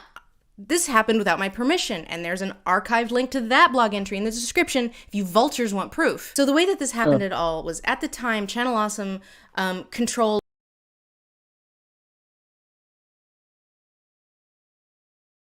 Something you'd like to add? Basically, she claims that she's... I'm actually surprised she didn't use the old... But they were about I'm a decent human being. Like, fuck you, bitch. I think the problem was she just was too scared to handle that situation when she was in college. Like, Imagine walking on eggshells. Yeah. But the weird thing about her is that she got into some trouble, like no joke. I do feel bad for her because she did get arrested for public intoxication last time I checked. Okay. Like she got into some deep shit. Like it was funny. A lot of even Mr. Medicor made a video about her, but he basically did that as a joke. Like she was being chased. Like they were using like the clips from OJ. Oh, the the police highway chase. the police chase and she. But the thing was, she got arrested for public intoxication. And Wasn't she arrested for public indecency too? yeah, I think that was another one that got Indecent her. exposure. Yeah, I think that was another one that got her into trouble, and it was kind of what happened. Because a lot of people were talking about this at the time. She got into some. I think she was very depressed at the time. As someone who doesn't watch her content until this video, I do not care. Yeah, so it was very unsteady on her feet. Her speech was nearly unintelligible. She was extremely hostile towards officers. She was taken into custody on the charge of public intoxication. While being transported to WCDC, Ellis began kicking the windows of the patrol vehicle and banging her head against the cage repeatedly. Then I stopped it and placed hobbles around the suspect's feet to preventing her from causing damage to the vehicle and inflicting injury to herself. During the process, she stepped in on her own glass, breaking them. She then transported the rest of the way. I can admit that this is kind of I don't know what was going on with her in her mind when she was drinking. Like she's like she can be very violent when drinking, when she's intoxicated. So let's continue on. All of our individual channels, and we didn't upload them ourselves. We uploaded them to an FTP and scheduled them, and then someone else uploaded it for us. So when I finished this video, I did still think it was funny, but I also realized that this should never see the light of day. This can be just like a practice run for other sketchy things that we do and should stay a private joke between friends. All the while forgetting that my export folder automatically uploaded directly to this FTP. So months pass, I forgot it was even there, and then one day the guy who ran the schedule, I guess, got annoyed that I kept blowing my deadlines, and he was like, fine, I'll just upload whatever's in that FTP folder. But like I started getting these phone calls asking why I scheduled that, and I'm like, I didn't. Take it down. But it was too late, and now here we are. So the Diet Nazis loved this video because, you know, they think I'm like this high-minded liberal who is like so holier than thou, and therefore that this exposes my hypocrisy, and so we can use this to just like torment me and humiliate me and just like constantly like upload it, and like I'll just see it like in my mentions, and sometimes they'll send it to like my colleagues or my publisher just to like try to get them to get a reaction. And so now Woke Skull Twitter has discovered it and just mindlessly adds it to my ledger of sins. And so now here we are, and I'm having to relive one of the worst times of my life just to get you people to back the fuck off. She tried to pretend this in the rape rap. Linsay Ellis doesn't want you to remember this. Plays the rape rap one more time for the homie. Almost as tragic as her rape rap. Imagine getting canceled over this and not the rape rap. Linsay did make rape rap, so she's fine with edgy jokes. I always thought that Linsay Ellis would get canceled when her rape rap would resurface. Hang up to these woke people for years. Did you think they wouldn't eventually come for you? Just wait till the discovery of the rape rap. May I remind everyone of the rape rap? That track was fire. So like all of you, just these people who have been trying to get to me with it and think that like me staying silent is an admission of guilt rather than it being none of your fucking business, even considering that this was not supposed to be made public, and now these woke skulls are just adding it to like my ledger and trying to use it to discredit me. All of you are just loathsome people, and I hope you all just a little bro tip. The thing about that is like she got upset. You could tell she's like getting exhausted. Like her hair's messed up and everything. Like you see her trying to switch out. I think she did that just to play the act. Is it me or is she play? I can't tell she's been serious about playing the victim anymore. Or playing an act. It's like, I don't know, man. It's like I can sympathize a little bit, but not so much. Dude, I'll take consider. All I'm gonna say is hope and seed. Hope. Yeah. Hope more, bitch. Yeah, because there's like she's probably gonna drink more after this. She's gonna be drinking the whole bottle. I don't blame her. I don't blame her because it's like she's gonna drink that whole bottle and expect everyone to understand. Yes, I had this happen to me, and I can understand that this was all just humor and satire, and you did that just to be funny, but you never meant for this to happen, but you did it anyways. And you uploaded it on your FPT folder, and you thought, okay, I'll just upload this. But you did this by mistake and admitted that it was a mistake, but at the same time, you didn't have anything planned. You just didn't do anything other than the fact that you were way behind schedule and didn't expect that this guy found the folder and then uploaded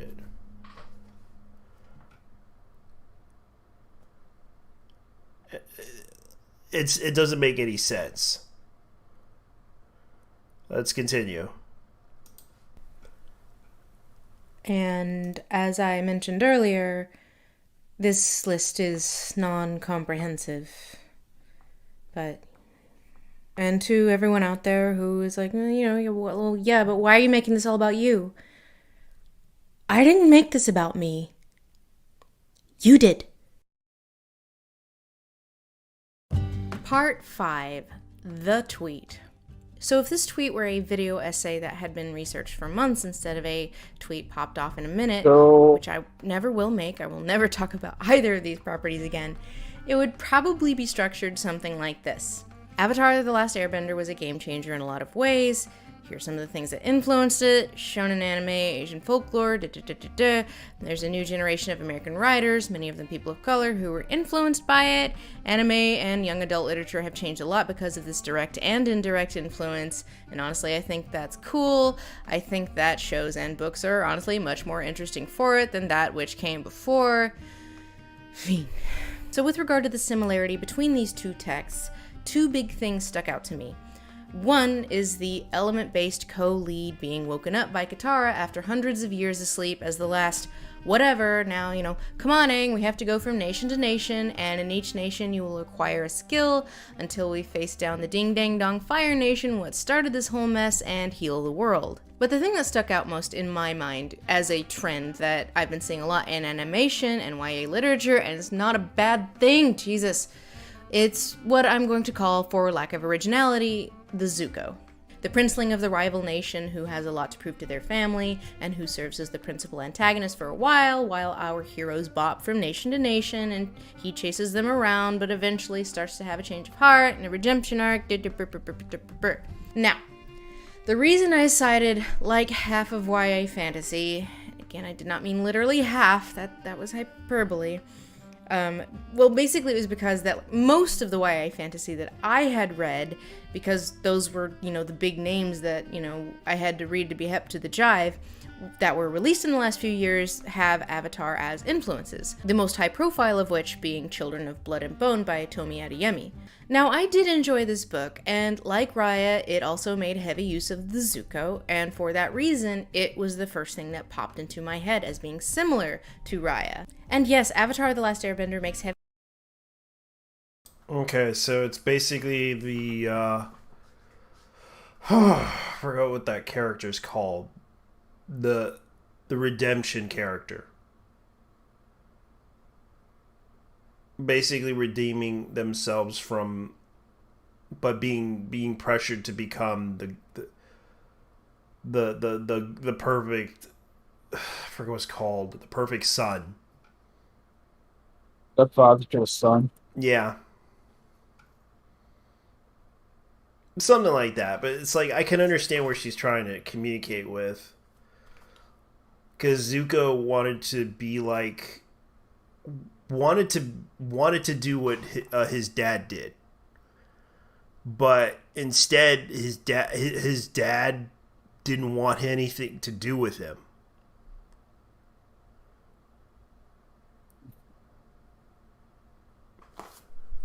Basically, I mean, I'll be honest with you. When I say I didn't care about Avatar, Yeah, I watched that series myself because it was actually entertaining. To be honest with you, it actually had a good story. But the thing is like his dad was really like mean, and his main goal for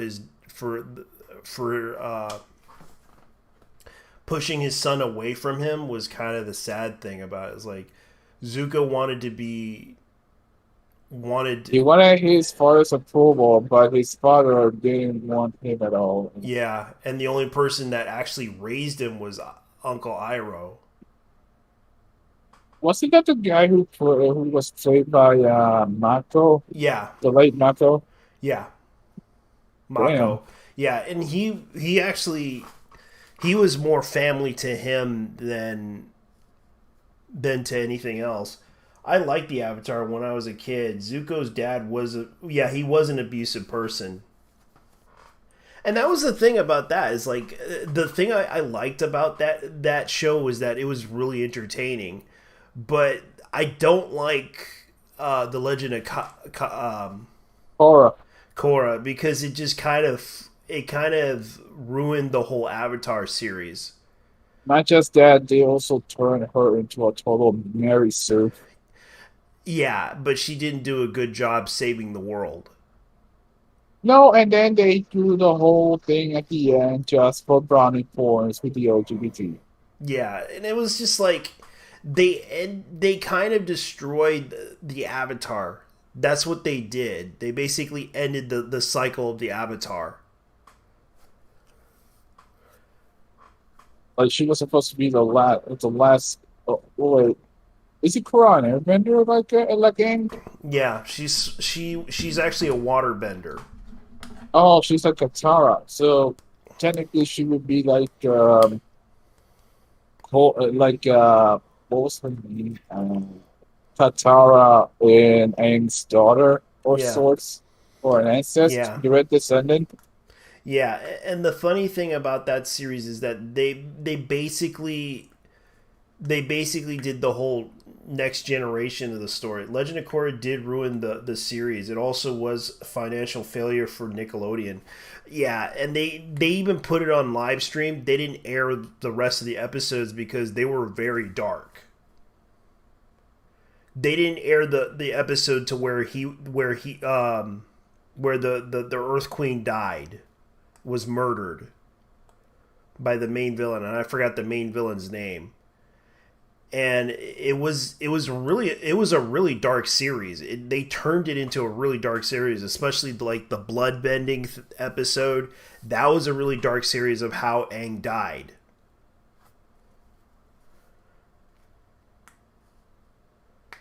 It was okay. So I did watch a couple of episodes like back in the day, the out of curiosity, but I didn't really care about it. Yeah, I was hyped for the show, and then I didn't care for it when my folks removed Nickelodeon from my cable list when I was in middle school. Yeah, that's the reason why they canceled it.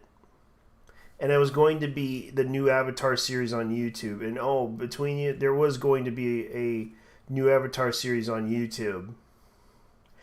And that's the thing. They continued the series in the comic book, and I heard about what the comic book turned into. It was just a joke. BRB, I forgot his name. The guy who the BR semicolon did a video about it. Oh, E semicolon R. Yeah. Oh yeah, I remember that video. It was basically him roasting the shit out of Korra. Yeah.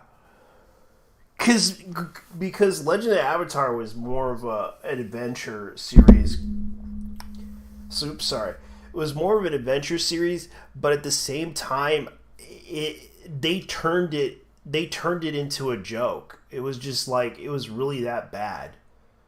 Like, oh, the next villain after that, and the next villain after that. Make up your mind who's the main villain of this whole series is.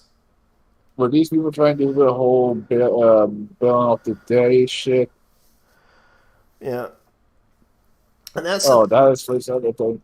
The Japanese can do it well, but these motherfuckers, nah. The West can't do that shit. Yeah, because they actually did it okay with the Avatar series, but when it came to Legend of Korra, they turned it into a really bad, shitty example of what you should not do to a series. That because they basically killed off all the Avatar reincarnations just in order to protect one, because the one basically is the only one that knows everything on how to do everything. But the problem is that they basically destroyed the Avatar to never be to come back. It just because they basically want to continue that series with the comic book, and I'm just like, you realize no one gives a shit about the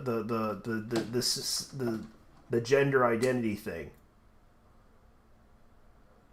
but they kind of destroyed it just so they could put a fan fiction in there of two women holding hands and heading to the other side of the world.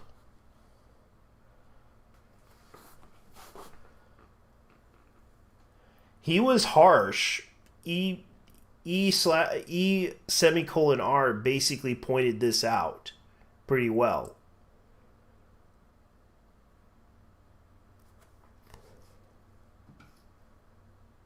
Heavy use of Asian and anime tropes, but it was the piece of media that popularized a lot of these things in the US.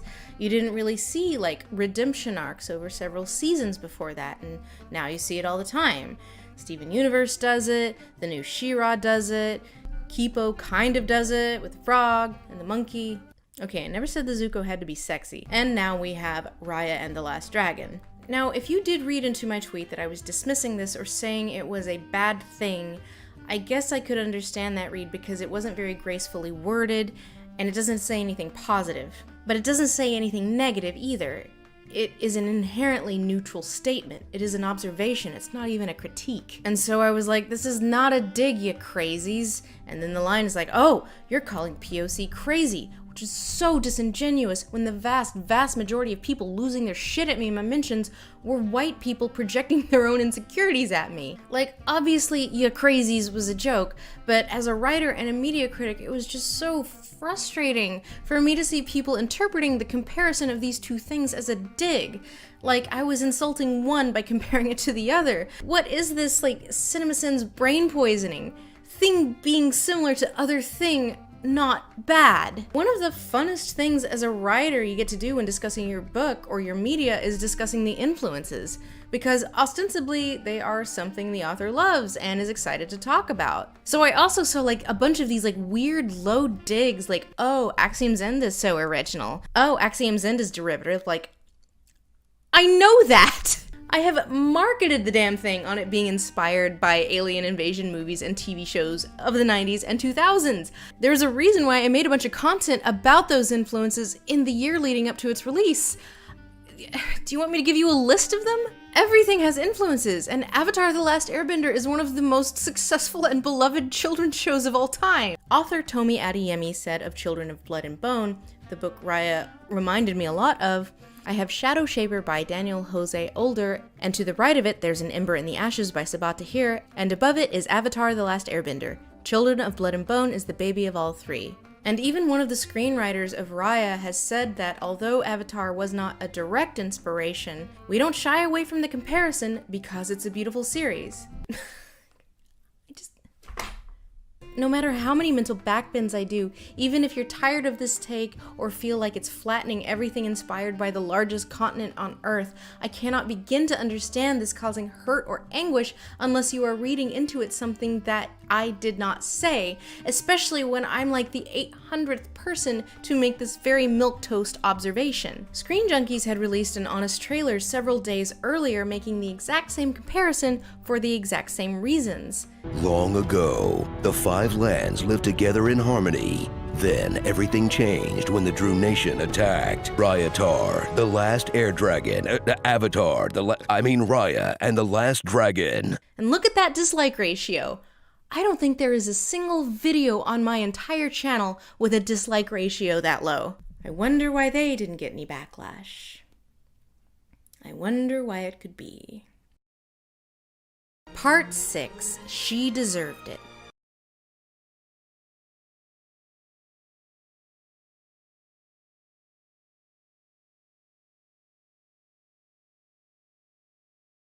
Sorry about that, ladies and gentlemen. I had to pause on this one. Raya the Last Dragon, making a comparison to the Last Airbender. Yeah, I kind of see your point here, that they literally made fun of it, but at the same time, you know, that's nothing wrong with that. And the fact that they're going after her over this is kind of I hate to say it, stupid. Because she made a comparison to another series, to a movie. And it's like, I don't get why these people want to cancel her over that, which is kind of stupid. The only thing I can understand, the past regressions and everything, you know, I can understand that whole thing about the rape rap thing. But when it comes down to it, it was all satire. It was all meant to be funny. So that's pretty much what I'm going to go ahead and say about this. I'm going to continue. If Twitter had streets, there would have been dancing in them when I deleted my account. Like Justine Sacco getting fired, like everyone held accountable by an online mob before me, this was taken as a victory by many, many people. And so the problem with making a big thing out of this tweet, which at worst could be considered an unintentional microaggression, made the outraged reaction to it kind of hard to justify.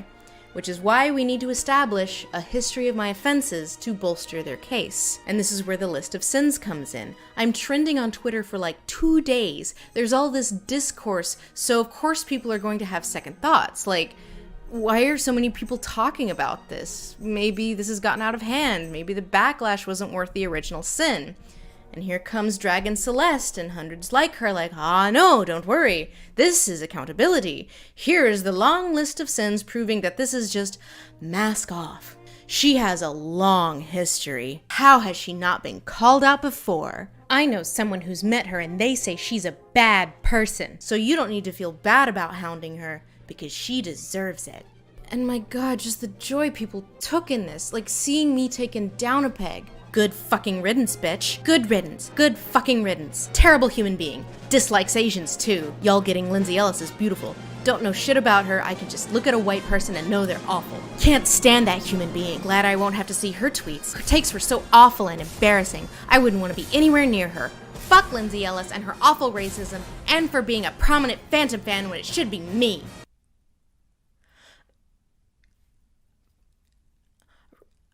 But mostly the racism. I hate her and Jenny Nicholson. Serene smiley faces. Linsay Ellis deleted. People like Linsay Ellis are finally facing consequences for being atrocious human beings. What's that? The heroes are in full force. Good, actually. I will die on this fucking hill. Oh yeah. What have I done to you? Are you Rent fans? So many times I've seen people show the damning evidence to others like, see? Look at this. Only have the people they're showing it to be like, I don't understand where you're getting this. Is there some context I'm missing? Here is a woman of color. Let me guess. These people believe that they are decent human beings. For sometimes. No fucking shit, Sherlock. I know.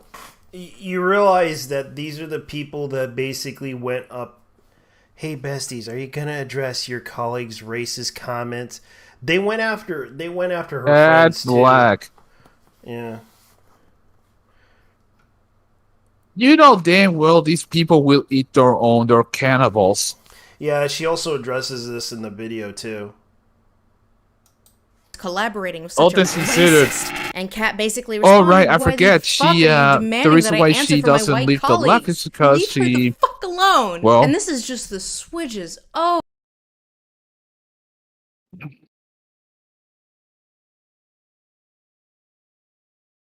yeah.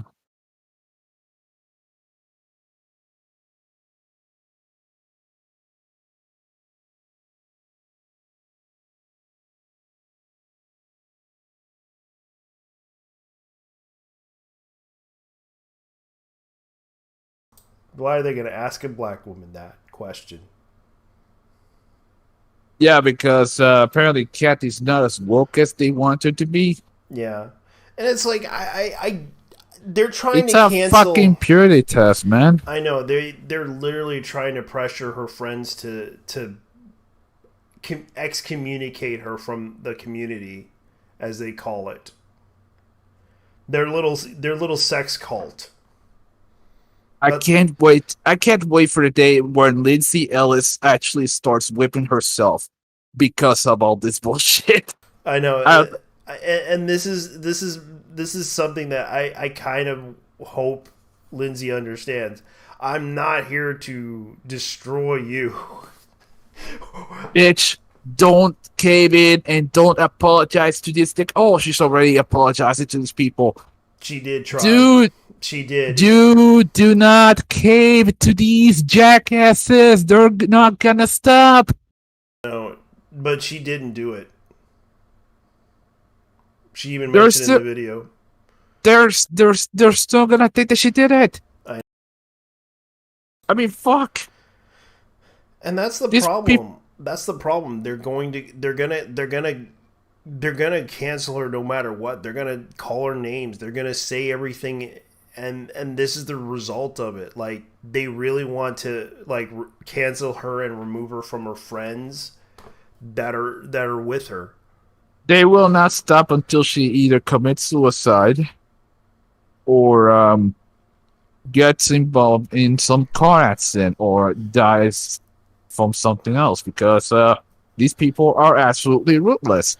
Yeah. It's the old us versus them mentality these people have. I know, and it's best either to not care, because they do not care about you. They do not sympathize with you.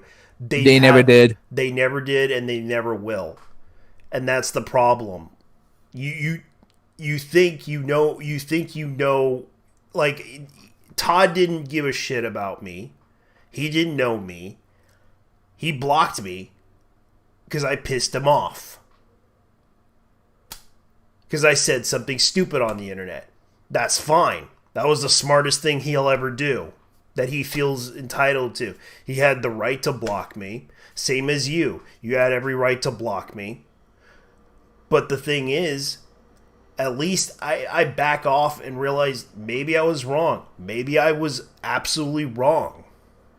But the fact is, you guys let these people run amok on the internet. Give them an inch and they will take the whole thing. No. It's more like, yeah, the whole thing is right. Give them an inch and they'll take the fucking racetrack. God damn. Yeah, they will take the whole freaking racetrack and break it. Linsay, I don't watch your content. I am not a fan of you. But heed my words. Do not apologize and do not bend the knee to these assholes. Let's continue on and listen to what she has to say, because in the end you'll find out what happens in the end, because I did watch this whole thing beforehand. Okay.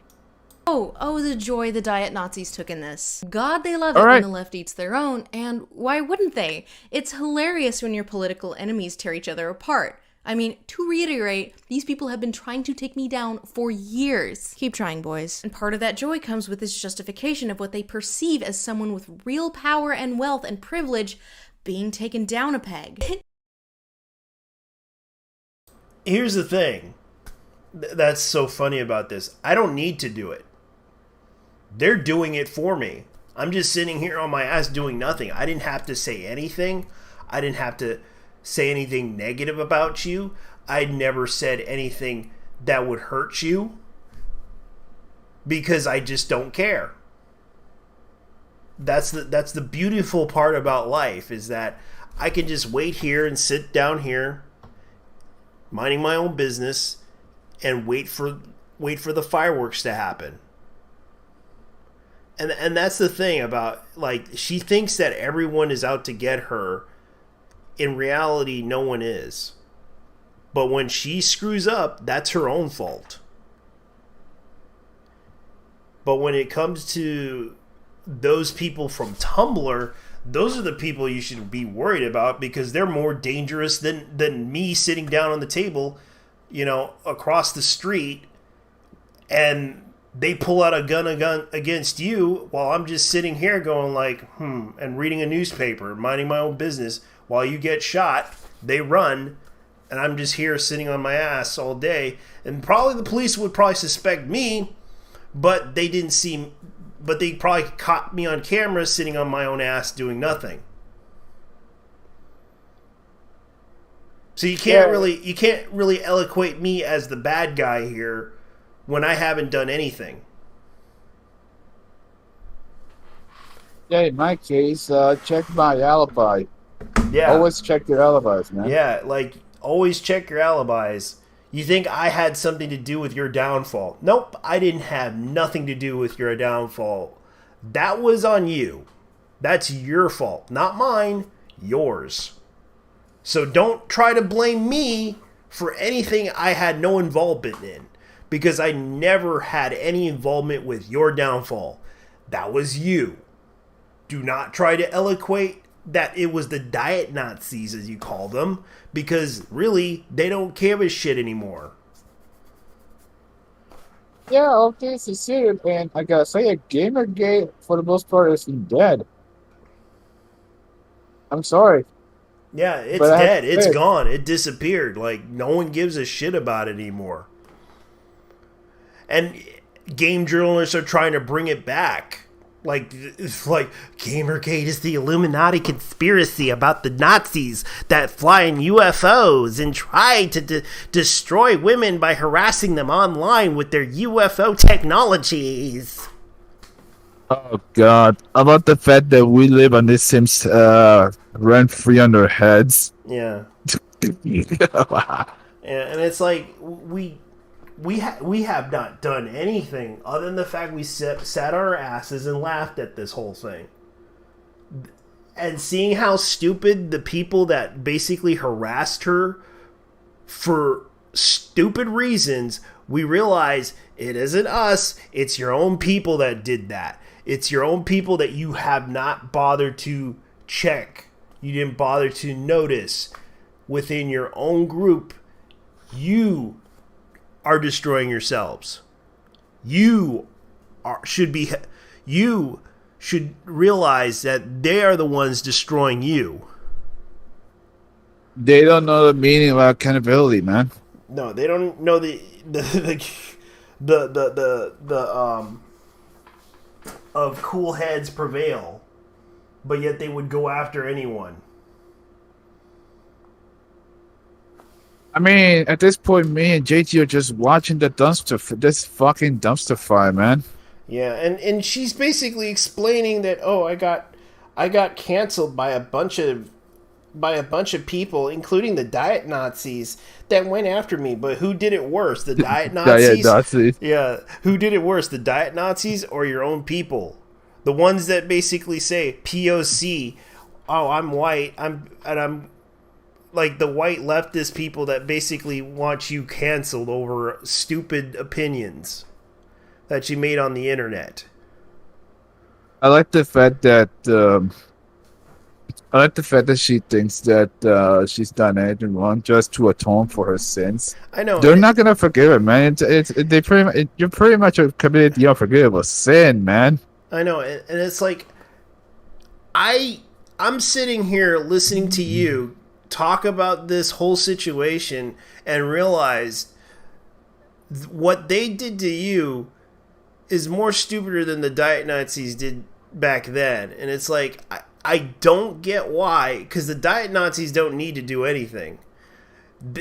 Pretty much your side is doing far worse than what you would expect. Like, it's kind of like when they found out that what's his name, who basically said that Gamergate is Clan Declare.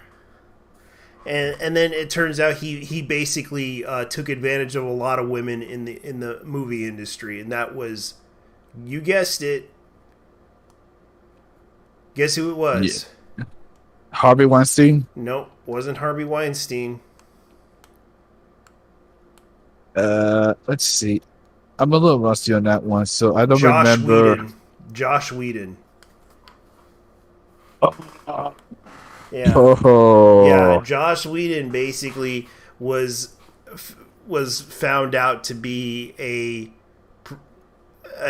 he basically took advantage of women. Even went so far to basically fire a woman because she was pregnant. Oh my god. That is and he acts like he was the saint of all saints, but really he was no saint. He's more of a simp than a saint. I mean, the same can be said for fucking. He lived longer to be a hero, but died a villain. That explains why he's not doing anything as of late, hasn't he? Yeah, because he got called out for a lot of things. Like he got called out for that whole Justice League thing.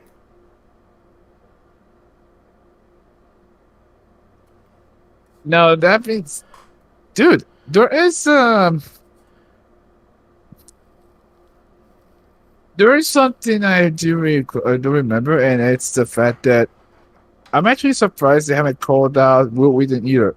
I mean, dude's gotta have some skeletons in his closet as well. Yeah, and that's the thing about him is like a lot of people say he's an asshole. He's such an asshole. Shut up, Wesley. Yeah, and it's like even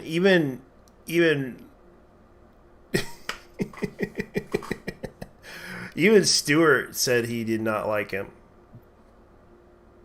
Yeah, you know you're such an asshole when someone from your how should I say this, from your side of the clan hates your guts. Yeah, so much that they do not like you. I mean, what do you think Shut Up Wesley became a meme? Yeah, because even he said it. It was so hilarious. And here's the context here. Patrick Stewart is a feminist. Yeah. The man is as woke as Hollywood. Yeah, he is woke, and I like him more than what's his name? Yeah, he's nice and unimportant. Yeah. Yeah, and it's like, yeah. Let me go ahead and continue because she's probably breaking down everything that was expected of her. It's like this bizarre delusion that I or any of my friends have any real power or influence outside of our very niche corner of the internet. I am not a real celebrity. I almost never get recognized in public. I don't have a PR team or a manager or a stylist or a team of lawyers. Just one very anxious literary agent and one YouTube agent who, honestly, he thinks this shit is hilarious. I honestly kind of miss the Diet Nazis because, like, they at least knew what they were. They weren't harassing me like it was some civil rights campaign that might make the world marginally more just. They were just bullies, plain and simple, and they were proud of it. And, you know, honestly, in hindsight, I kind of respect that. At least my mentions being full of, like, pictures of razor blades and dead animals and Clorox saying, hey, drink this, you know, at least that's honest. I do appreciate that the people making good faith criticisms are not responsible for the people making bad faith criticisms or, for that matter, threats or rejoicing in my downfall. But it is beyond the scope of reasonable to expect me to take all this stimulus, thousands of people screaming at me, from reasonable to sadistic, especially considering everything I've been through in my life, and behave like the perfect victim. If you just say the right thing, we'll leave you alone. If you just behave in the way we're asking, we'll make it go away. If you just apologize, we just stop. All she had to do was listen. She had a long history of problematic shit and she never listened. She should have done the work to make amends. Maybe next time don't call an entire marginalized group crazy. She's a biphobic, transphobic, racist mess who deleted her account rather than apologize for being a piece of shit. She couldn't take actual criticism from people who knew more than she did. Motherfucker, all you had to do was apologize for her white bread take and move on. Deleted her own account, just apologize. Nuked her account instead of apologize. Totally unraveled under the slightest scrutiny. Deleted her account instead of saying, I fucked up. Sorry. Why are you so emotional? Why are you so upset? I'm not with the hundreds of people saying you're responsible for hate crimes and mass murder. I'm not one of the people trotting out the obsessive documentation of every misstep you've ever made over the last 15 years. I'm the reasonable one, and I'm calm. Why aren't you calm? Why aren't you addressing this? Why hasn't she apologized? When is she going to apologize? When are you going to apologize? Never, Becky. The answer is never. At least, not to you.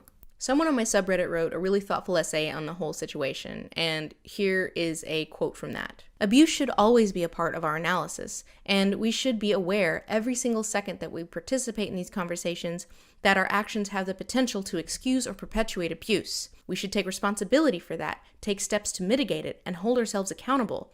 This is why I have such distrust for the position, why should I have to talk about abuse? I'm not personally abusing anyone. You should have distrust for that position. Because that is exactly what they said to me during Gamergate. The exact same thing. Part 7. You're next. What follows in campaigns like this is the other isolation tactic, targeting your colleagues, friends, and loved ones. This comes in two flavors, demanding that the colleagues of the accused answer for their crimes, or trying to deplatform said colleagues because you're already riding high off the previous victory, so who's next? Sarah Z is next. Jenny Nicholson is next. ContraPoints is next. Jenny in particular. Jenny is next. Jenny, you're next. Jenny next. Jenny next. Jenny next. Both Jenny Nicholson and ContraPoints were trending at certain points during the weekend because of me. Fake screenshots of a racist tweet that Jenny never made spread like wildfire with the goal of getting her driven off of Twitter because of me. And a year and a half ago, the shoe was on the other foot because a lot of the same crowd was attacking Natalie. It must needs be remarked that a huge contingent of the people who have it out for me right now hate me for sticking by Natalie during the Angel Buck incident about 18 months ago. And if you want to know more about that, here's the thing. And it's really only now that I can make sense of it that I got so many hate follows after that people were so eager to screen cap anything and everything I said on Twitter, no matter how minor or petty, to create this narrative of me as a secret horrible person just because I stood up for my friend. And I don't regret doing it. I would do it again, but it is insane that I am paying such a high price for that now. And now my other colleagues are being targeted for no other reason than the crime of being friends with me, for not publicly denouncing me, for not validating their anger. And why? Jenny is one of the smartest, most insightful people I know. Sarah always floors me with how much research and nuance and sensitivity she brings to her topics, and she's only 22. Natalie is... well, she's a whore, but she's my whore. These obsessive campaigns to try to push these narratives of my friends as bad people and secret TERFs and secret racists are just baffling to me. Global fascism is on the rise on a level we haven't seen in more than a generation. Are there not enough out and proud racists that you feel you need to unmask the My Little Pony YouTuber? Jenny next, Jenny next, Jenny next. So do not give me this horseshit about accountability. This is obviously just entertainment to you.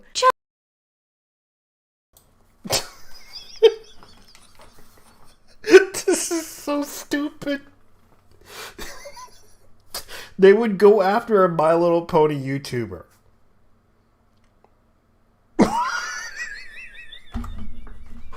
Shut the fuck up, BreadTuber. I know.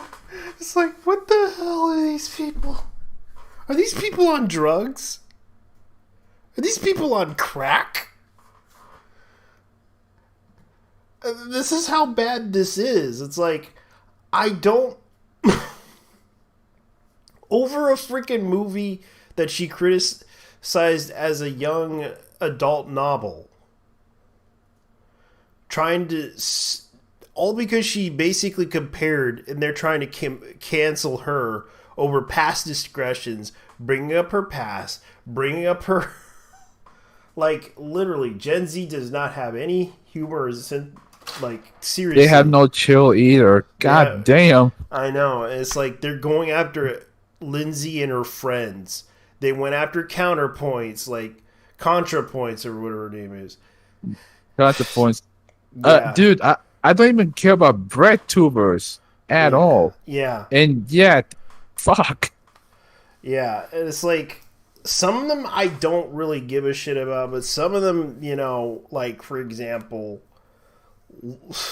Vosh is like he basically Vosh basically brings up random stupid topics that his audience brings up, and then has these. I can't believe people would fall for these type of arguments. Oh, you mean Bosch, ethical CP Bosch? Yeah. Oh, no. Why should I take that man seriously? Hell no. I am not taking that groomer seriously. Yeah, like there's some things that even right now that people are digging up about him. And there was like one guy that I discussed with that basically explained to me that he was a grifter, that he's not really a socialist by People say principle. this. People say the same thing about Tim Pool. At this point, I mean, shit. At this point, you might as well own it. They call him a grifter. So what? Yeah, Where's the receipts? Because he has a house now. Yeah, he has that massive terrain with whatever.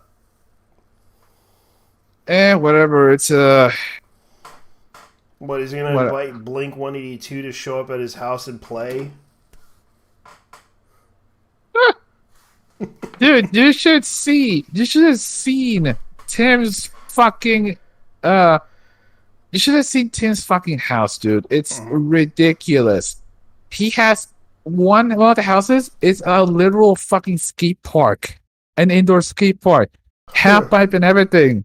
That is insane. I think he wants to do like Thrasher magazine type of shit. It's actually he wants to this is from what the guy said. I'm not defending him, but the whole thing about him being a grifter is how should I say this? They lack any how should I say? They're baseless. I mean, let's be honest here. A lot of these people from BreadTube don't even want to go on the man's podcast because they lack the balls. The only one who even made it there was Bosch. And we all know how much of a shit show that podcast ended up being. I know, because he was basically telling him, like, I voted for this guy.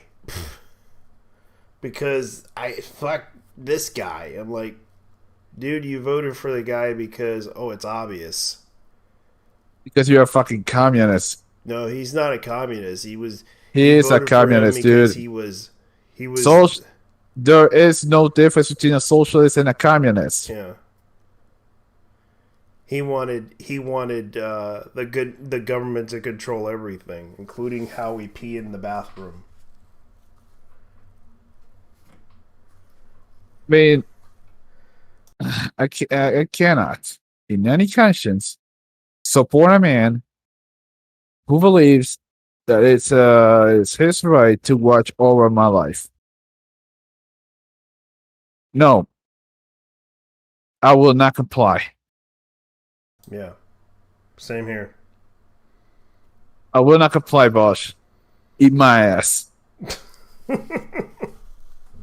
And no, that's not a compliment. Is, like, eat my ass. He said the N-word, and yet he basically did that just to prove a point. And they tried to cancel him over the N-word. Oh, okay. Like, if anyone shows him saying that, it'd be funny if they tried to. Like, That's the interesting thing. Even the communists hate liberals. They hate. They have a seething hatred for left-leaning libertarians. I mean that's what these progressives are. They're left-leaning authoritarians. Oh yeah. Like libertarian my ass. I'm gonna go ahead and continue with the video. All right. You know shit was getting real when you played the 1812 Overture. Just fucking own it! Obsessively chronicling every perceived misstep we've ever made that could be interpreted badly, all while completely ignoring the rest of our entire bodies of work. Why are you wasting so much energy on this? Because you can't impact people who are actually doing your community harm. You can't shame the shameless. Trump will never face justice. Brett Kavanaugh's on the Supreme Court for life. Ben Shapiro gets off on your outrage. So you shame those who can be shamed. And if you call one of us bigoted enough times, people will start to believe it, and then you can feel like you solved racism by spreading lies about a person you have never met and never will, and was doing you and your community no harm. Well done. Twitch moderators. You seen that video that you remember that video that whole Twitch moderator thing that I did? Remember that video? not just the Twitch moderators, but also Discord moderators. Yeah. I'm gonna say the N-word. No, you're not. You remember that video? Remember that video, that little sound clip that they did? I'm gonna say the N-word. And they drive over the guy that did it. Oh god, I'm gonna have to check it out after this. Yeah. Fucking hell. Yeah, that whole thing. I'm gonna say the N-word, and then suddenly they say, Mrs. Obama, we did it. We stopped racism. Oh yeah. And then suddenly, not if I Mrs. Obama, get down. Yeah, that one. Yeah, like that was the one. That was like that sound clip. Like he was like, oh yeah, that's the one where Trump appears out of nowhere. Yeah. Says, not if I have anything to like he said the whole to do about it. Not if I said anything about it. If I do, I'm gonna say it. I'm gonna let Alinity say it for me. I'm gonna let 50 Cent say it for me. Kanye gave me the N-word pass, and it's permanent. It's permanent. I can say nigga. I can say it. Yeezy gave me that password. He my nigga. I don't give a fuck if he disowned me. He gave me the pass while we were doing that dragon energy phase, We were so woke. And I can honestly say that Kanye West is one of the best motherfuckers I've ever hanged with. Yeah, I know. Even he is really crazy. Yeah. Yeah, and the thing is, it's like that's pretty much what you would expect. Like that whole the Twitch moderation staff be like, the guy say, I'm gonna say the N-word. No, you're not. Mrs. Obama, we did it. We stopped racism. Mrs. Obama, get down. Mrs. Obama, Tactical nuke. Tactical nuke. He's gonna say it. He's gonna say the N-word. Oh, in the case of Discord. So they're ruining children? Oh, I sleep. Someone said the gamer word. Real shit. Yeah. Like they don't really give a shit about that stuff. It's like that's how it is. Like okay. We were finally done with this crap, aren't we? Almost. A couple more minutes. Oh my god, 15 more minutes. Job-bush. Good job. Alright, I can deal. Fuck every single one of you. You do not deserve grace. You do not deserve sympathy. Part 8. The Beast. So obviously in my case, the easy thing to do would be eat crow and move on. I never would have gotten trending if I hadn't deleted my Twitter account, But I'm not here to say a bunch of shit I don't mean because PR. Fuck PR. You want your precious authenticity? Here it is. There's a danger to normalizing the insincere apology, and if we normalize... Oh, so now you're taking the Gamergate book, the book of Gamergate now. Fuck PR. She said fuck PR. Oh my lord. Yeah, she definitely took the book off of the Gamergate thing. Fuck the PR. Fuck the PR. They don't even fucking give a shit. Now you realize, yes, fuck the PR. Thank you, Linsay. Now you just took the book off of Gamergate now. Congratulations. Now you're a Nazi. Acting like PR you're bots definitely dole an out alt-right disingenuous Yahtzee now. apologies whenever they are demanded for game. any reason, valid or invalid, any harm, real or imagined, then this isn't discourse. This is performance. The reason campaigns like this gain traction is because they prey on communities that try to operate in good faith. God. They take advantage of people's goodwill, and they condition cynicism. Okay, so that's inevitably basically people harden over. the They beast. default to skepticism. So basically, Even this so fucking woman it's a of color- 10-parter. We got a conclusion. Yeah. Jesus. Yeah. And that's why they're canceling her, trying to ruin her life. Who Well, you harangued can't Kat get Black canceled demanding that she if answer you for don't collaborating act like with you such got a canceled. racist? Well, guess what? That person eventually fessed up to being a white man That's a big before brain deleting his tip. account because, you know, listen to POC. People are so obsessed with identity as a rhetorical trump card, you can't even take it on good faith that people are who they say they are anymore. And they take that desire to do right and exploit it because it makes them feel powerful. This is the real mask off. You're next, Jenny. You're next, Sarah. You're next, Natalie. Because running women off Twitter is fun. I mean, accountability. So militantly performing allyship by rooting out corruption like it's the fucking Red Scare, sharing doctored screenshots of tweets that don't exist and willfully misinterpreting things to prove that the My Little Pony YouTuber is a secret racist. Deep down, you know you're just doing it for clout, right? You should be sensitive to marginalized groups, and you should be constantly advocating for a more just world and against racism, because we all have the stink on us. But that should be the goal in itself. There should be honesty, though. That's what there should be. When actual racism happens, there should be honesty instead of this fake one. Because the fact that you're dealing with people who basically are attacking you, they're attacking you with fakeness, with disingenuousness. That is what they're doing to you, Linsay. That is what they're trying to do to you. They should do it with honesty. But instead, they're doing it with disingenuousness. They don't even know what honor or honesty is. Yeah. They don't even know the term dignity. They don't even know what respect is. They don't know what integrity means either. Yeah. And they should do it out of integrity. But the problem is you have these people who have disingenuous ideas to basically destroy you as a person without any integrity with them, basically using whatever tactic they can to destroy you. Whatever it takes with them. And that's the problem. They need to do it with integrity. But the problem is they don't have no integrity. They have basically the whole freaking shebang of crazy ideas of making up bullshit to cancel you over.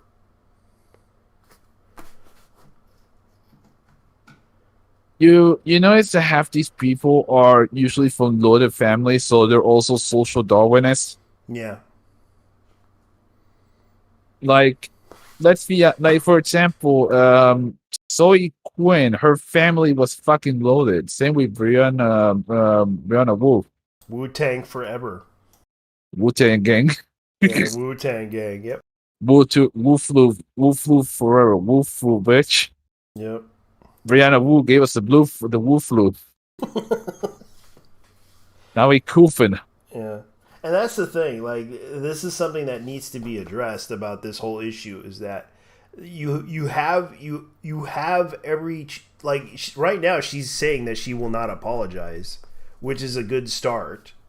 He's gonna backtrack, dude. We're gonna see it happen in real time. I know, and it's like she realizes this, and the fact that she's basically explaining herself on the situation, that all these people who basically went after her and tried to cancel her over petty issues, she's starting to realize, yeah, maybe I shouldn't be apologizing to these people because these people are basically being abusively disingenuous about themselves, and she's starting to realize this. Took long enough. I'll give her 2 weeks at best. Yeah. Let's go ahead and let her continue. Not performing on Twitter so people can reassure you you're one of the good ones. So you can get max retweets for an awesome dunk. I am not innocent. I have done this. And as content creators, our behavior online turns from due diligence into threat modeling. And I'm not playing this game anymore. Trying to stay 18 steps ahead of the worst possible interpretation of my words or actions isn't taking accountability. It's just self-defense. It's just protecting the brand. And I understand why there is this lingering culture of distrust, especially among communities of color, but it is the height of dishonesty to suggest that the kind of atmosphere where everything is taken in bad faith leads to a more just world. I'm not furious because I'm uniquely wronged. I will be fine. I didn't actually lose anything. I could have pretended nothing happened and probably be better off because nobody cares about the fucking riot tweet.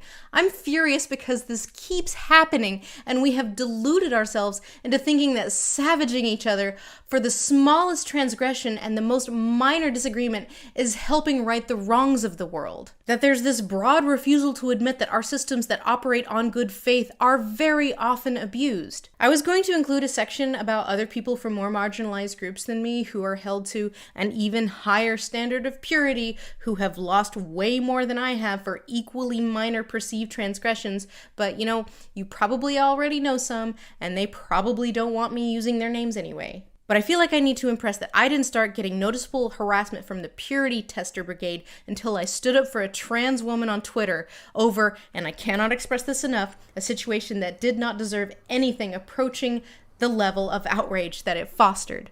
Okay. So basically, I would say that they basically threatened you with, if you don't suck dick, you're transphobic. Tell us, is it horrible to be straight? Yeah. Is it horrible to be straight? Tell us that. Is it horrible to be who you are? Is it horrible to be that way? Is it horrible to be super straight? Yeah, super straight. Fellas, is it gay to Is it gay to like tits? Yeah. Is it gay to like tits? Is it gay to like dick? Is it gay to do anything like that? Like that's the stuff that we've been hearing from the other side.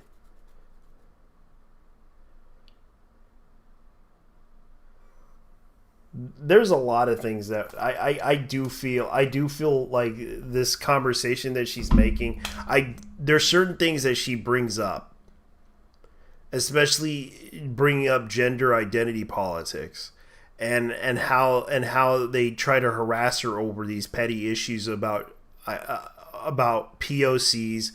and LGBTQ issues and all this other stuff. This is the exact same thing that they did in Gamergate. Like, they literally used those accusations, and they're using it against you, Linsay.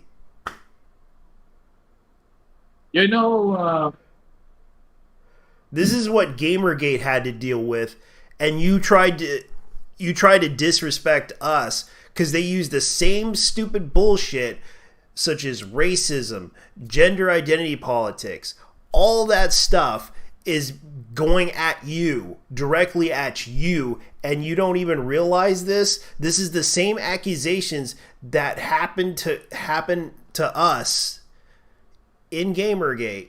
That the accusations of misogyny, racism, transphobia, homophobia, all this other crap. That's the stuff that happened. Now it's against you now. Now you know what we were dealing with for years, and now it's coming at you. Now they're trying to go after you, and that's the problem. You know, there is a name for this kind of shit. Yeah. Karma. Karma's a bitch, Linsay. Yeah, because this is the type of shit that happened in Gamergate. Like, these were the accusations that they used against Gamergate, that they leveraged against Gamergate. You should be more... You're transphobic, you're homophobic, you're racist, you're this, you're that. That is the type of stuff that they used against... That was used. Now they're using it against you, Linsay, of all people, and you don't even realize this. That's the lack amazing. Of self-awareness is real with this woman. The lack of self-awareness is real in this woman, and she doesn't realize this. This is the type of shit that she needs to understand what has happened. These were the same accusations that were leveled against Gamergate. You're racist, you're misogynist, you're transphobic, you're homophobic, you're this, you're that. These are the same accusations. Now you know how it feels. Welcome to Gamergate. Now you're an alt-right Yahtzee now. Congratulations, Linsay. You're a dying Nazi now. Yeah. They'll probably cancel you already. Now I'm going to continue. And that backlash did not come from the alt-right or even the diet Nazis, but our own community. Our side. This is why they win. A friend of mine named it the Beast, the name for this fear that we all live under but don't acknowledge. And over the last few years, I have had so many of my colleagues, all of them women, people of color, trans people, queer people, or some combination of the above, voice to me the constant anxiety that they live with about maybe saying something wrong that will get them on the bad side of their own communities. Every thought is a hostage situation. Is this the tweet that's going to sink me? So what do we call it? What is the name for this unspoken, unacknowledged culture of fear where we all know that one misstep can ruin our lives? This social media culture where we participate in the public shaming one day and become chained to the pillory the next. We can't even talk about it because the beast does not have a name. If we admit that this is a problem, then the right will just take it and run with it and use it to increase their own power. Same as they did with cancel. Same as they did with woke. Same as they did with fake news. If it has a name, then it has power. So it is a discussion that cannot be had. And so we do not have it. We say cancel culture doesn't exist and ignore this disease, pretend it isn't doing real harm, not just to individuals who are targeted, but to the state of discourse in general, and especially to individuals in marginalized groups, because they are always held to the highest standard of purity and they always have the most to lose. It isn't even about saying something tone deaf or insensitive. A mere difference in opinion might get you fired from your job if enough people raise a stink about it. And just so we're clear, I'm not really even talking about me. I will be fine. But living under the shadow of the beast makes it hard to just create at all. A big factor in why it takes us so long to do a single video is threat modeling.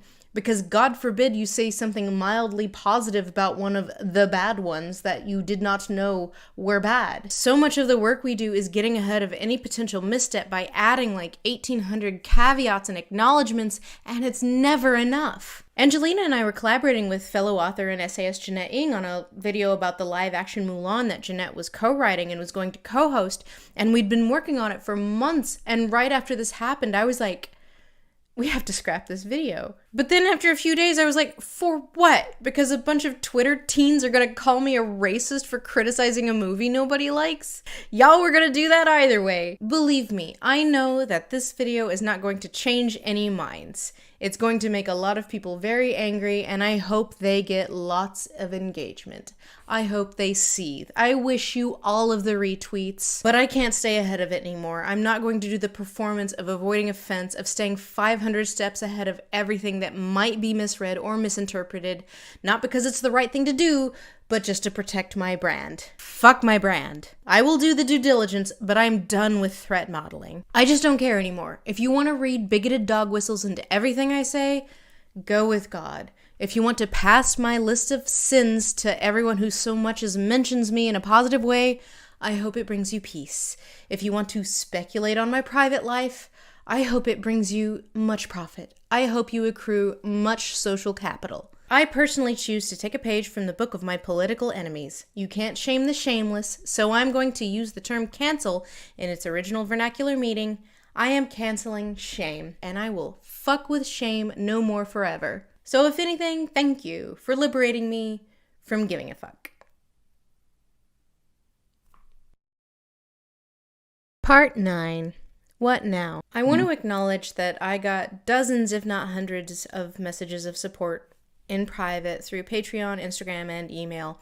And while not all of them were 100% you did nothing wrong, I would be remiss not to acknowledge that. Some of them genuinely made me cry with how kind they were. Even some of the ones who were critical of what I said were done with a sense of empathy.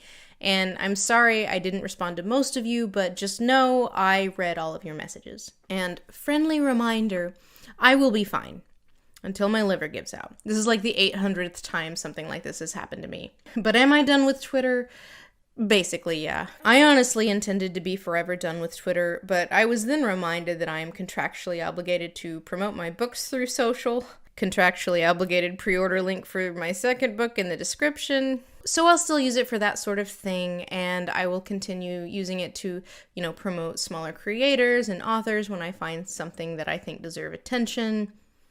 And also shameless nepotism. These people calling me a nepotist. How dare you say a thing that is true? But my biggest mistake was using Twitter in the way that a lot of my friends who had way fewer followers than me did. Like, yeah, I can be a little edgy, I can make jokey jokes, I can just be, I can be like one of the boys. And I should have stopped doing that a long time ago. Worse, Twitter is just a recipe for both addiction and misery. They call it doom scrolling for a reason. Like, even in the last couple weeks, I feel like my brain is having to rewire just this impulse to constantly be checking Twitter. And it was making me a shittier person. I was getting in fights with people more and more. I was dunking on people more and more. I was clapping back at followers more and more. Like, one other person I owe an apology to is Movie Bob. I told him on Twitter to leave me alone because he was acting like a creep by being overfamiliar and continually signaling to the world that we're friends. And he was acting like a creep, and we're not friends. But I would have never done that if I had known that the diet Nazis were going to turn that into a meme. Like, I don't like a lot of what he says on Twitter either, but please stop using my face to torture this man. Leave him alone. So at its core, this... Okay, this is what I'm going to have to say about this. You brutalized him. You humiliated him on Twitter. And now you're saying, please don't harass him online. Don't use my face to torture him. Did you realize that you just made him into this meme and not realize that? That, yes, I can understand the part about you saying that he was being a little bit creepy. But let's be honest here. You could have been honest with him and told him, hey, I don't feel comfortable around you. Please stay away from me. That would have been understandable, but trying to say, hey, please leave him alone. He doesn't deserve to be, attacked for this. But that kind of contradicts what you said about him, saying that he's a bit creepy. And that, but what you said to him on Twitter was kind of brutal, and that's the honest truth of the matter. As much as I don't like Movie Bob, you should probably tell him, look, I'm sorry, but you need to learn your boundaries. That's what you should have said to him. And that's it. That's all you had to do. Like, because you just humiliated him in front of a lot of people on Twitter, on social media, and told him off, which was fine. He deserved it. But at the same time, you went off on him. let's be honest with you. You went off on him. And now you're trying to defend him by saying, "Please leave him alone. He basically was creepy, and that he should have learned his boundaries and everything about it. Like you should have told him that. You should have told him the honest truth. Hey, we're not friends here, buddy." And you know, he tried to call you a colleague, and that's the funny thing about it. He called you a colleague. That was the funny thing. But you shut him down. That's what happened. This was a wake-up call, and that is why I deleted my account.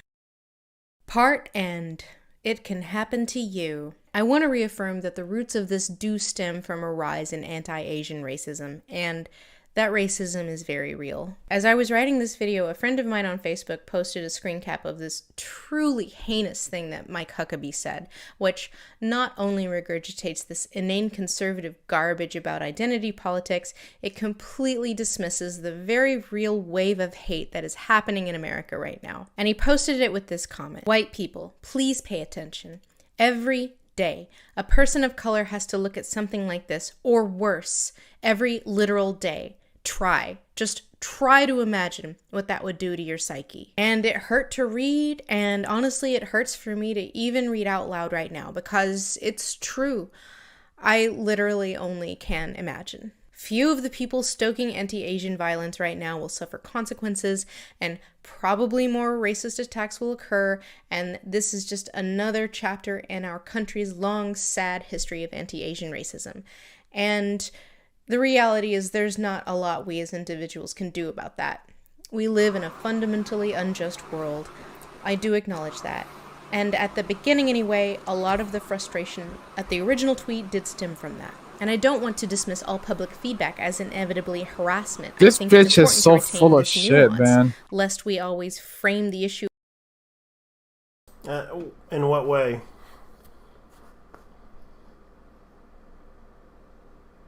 Everything. I know, and she pointed out a lot of the hypocrisies in this whole thing. Like, I'm getting canceled by these people that were these marginalized voices and everything. I'm just like, these are the same people who tried to cancel an artist, not just one artist, but two artists, on the internet over stupid shit. That is how bad they are. Over someone saying the N-word, over someone doing, like... You remember that guy who killed himself because he banned Zoe Quinn, and then he got canceled? Yeah. Movie Bob, I can't believe I'm saying this, but Movie Bob deserved better, and I hate this guy. I fucking hate that. I fucking hate this fat fuck. I hate him too. I hate him on principle. Like, honestly, have you seen the shit this dude says? He's a classic geneticist. Yeah, he's a genocidal maniac. But I do respect some of his opinions. I do respect them. Not all of his opinions. I do respect some of them. I don't respect the part where he said about whatchamacallit,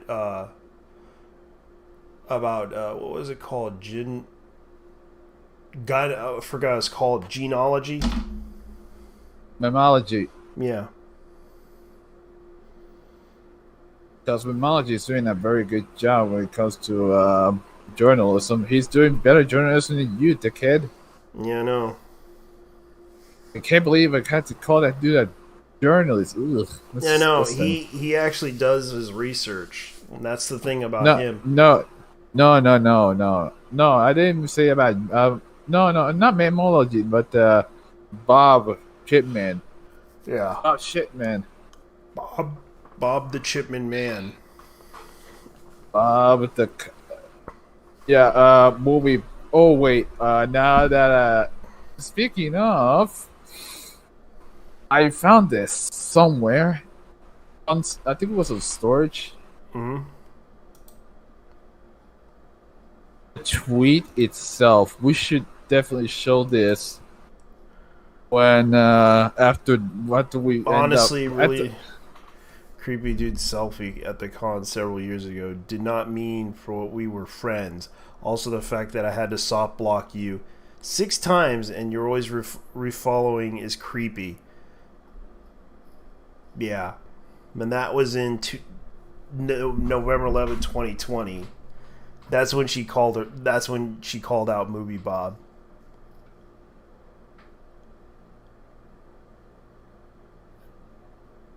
And I remembered that incident, and a lot of people were making fun of it.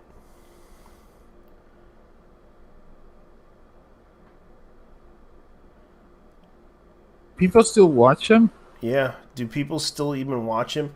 No, not really.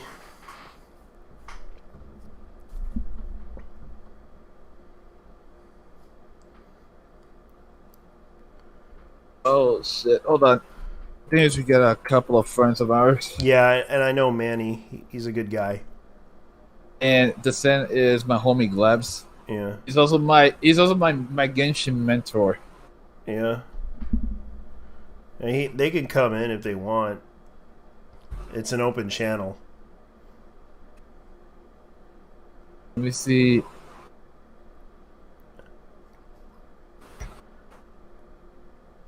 Yeah. I do got the stream chat thing.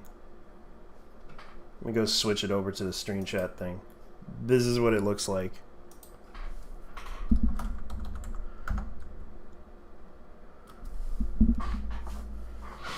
Alright, let me see if they're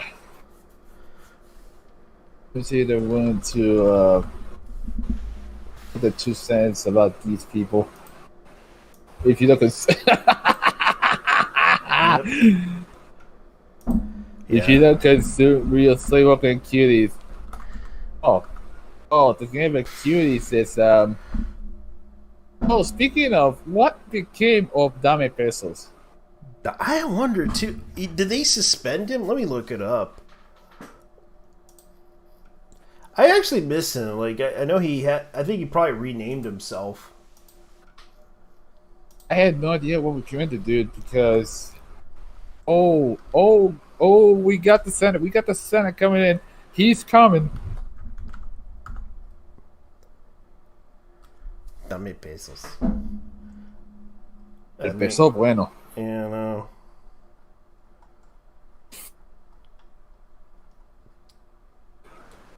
Oh, this is gonna be good. We're getting a special guest, and it happens to be Emperor Palpatine himself.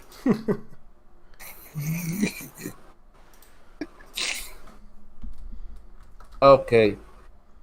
So I like the fact that she gave Maul the middle finger, but it doesn't change things for the most part. Yeah. But at least Linsay had the balls to at least admit that she fucked up. Yeah.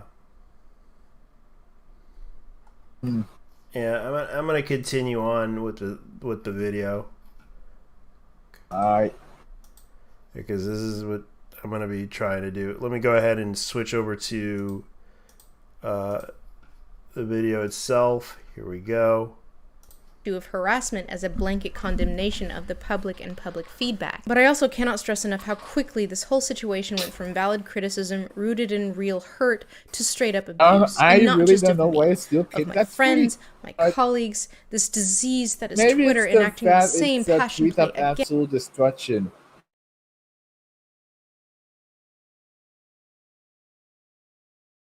Because this is something that I personally don't know what to expect, but this is something that most people realize what she realizes. She's self-aware, but she doesn't realize that I understand she doesn't like the diet Nazis, as she calls them, referring to the people that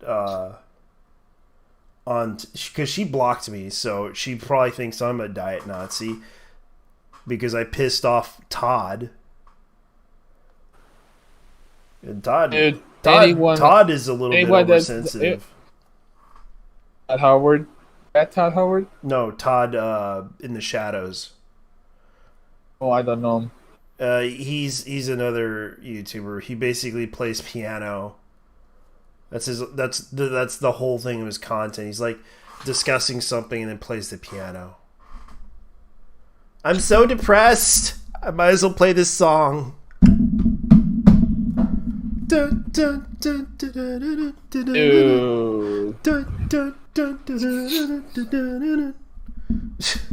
That's what he is. Honestly, the guy who composed the themes, the songs for all the Heroes of Might and Magic is a lot better than that guy. And that dude was on the last set Cinta video. Yeah, I'm not a diet Nazi. I don't subscribe to the ideology of Nazism. I don't. But Lindsay thinks I am. So did Todd in the Shadows thinks I am. And the problem is, like, I'm not a saint either. I admit I'm not a saint. But when it comes down to it, you know, she has to understand that not everyone... No one is. No one is. And the reality of the situation is no one subscribes to the ideology. No one believes in that ideology. No one cares to believe in that ideology. The fact is they think it exists because a couple of few people said the N-word or said something wrong that upset them. They assume that they are Nazis. That's the reason. That is the reason why they get upset. Like, they labeled them that. That's why they're calling them that. Again and again and again. Even people who were sympathetic to me, they still wanted to attribute the hate to one thing. You know, one slip of the tongue, one bad tip, one wrong affiliation, one wrong tone. Did she by any chance use one of those, what are they called again? Auto blockers? That's one of those things that Randy Harper did? Yeah. Man. But I'm not surprised.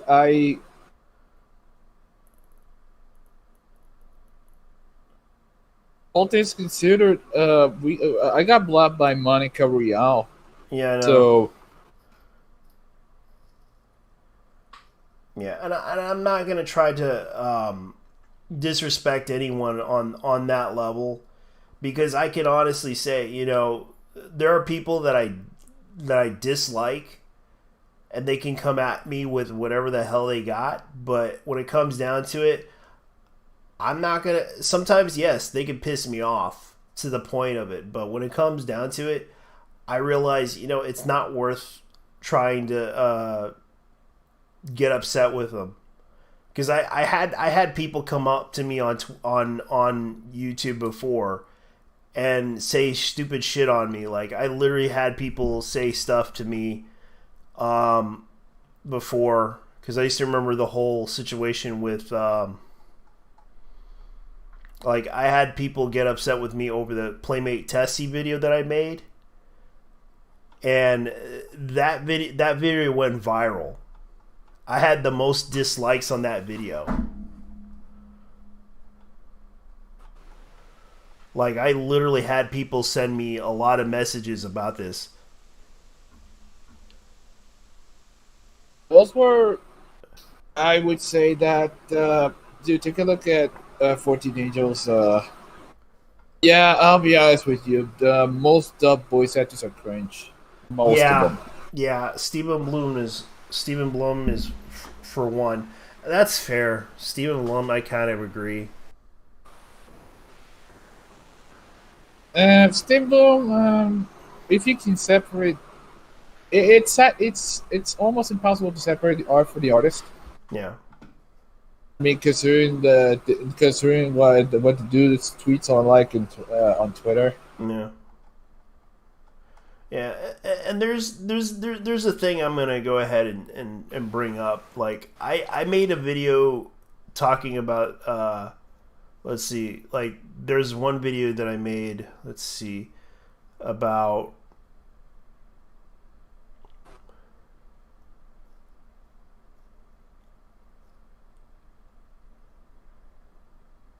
like, let's see. I'm Japanese. Black people are the problem. Blacks have been attacking us since 1970s. Can't blame this on white nationalism. Is one of my friends is uneducated. That's fair. It's sad that this has happened. It's like I have a lot of people posting videos on topics that I made. Honestly, I don't really care. I don't know why he tweets his voice work. I don't know why he tweets. The reason why he tweets this stuff because it's to promote himself. That's the reason. Stephen Loon had hell out of TDS.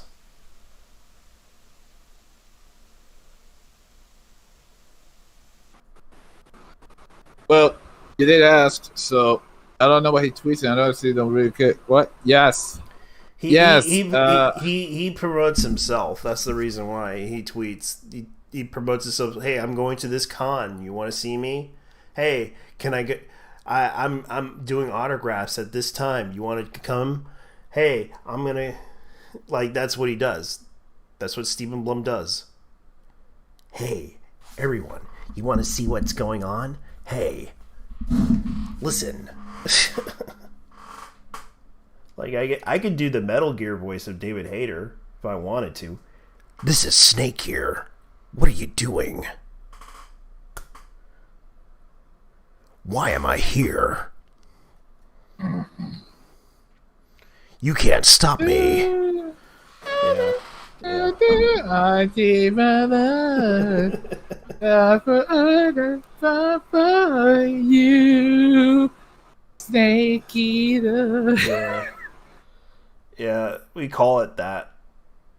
I've seen so many people I'm gonna try to continue. rationalize it, even when they think I did nothing wrong. But the reality is, what gets you on the radar of the mob is nothing. A picture, a joke, a comment, just existing as a woman, a person of color, a woman of color, a queer person, doing your job, one unpopular opinion, a poorly aged take, being online for too long, being associated with the wrong person, saying something nice about the wrong person.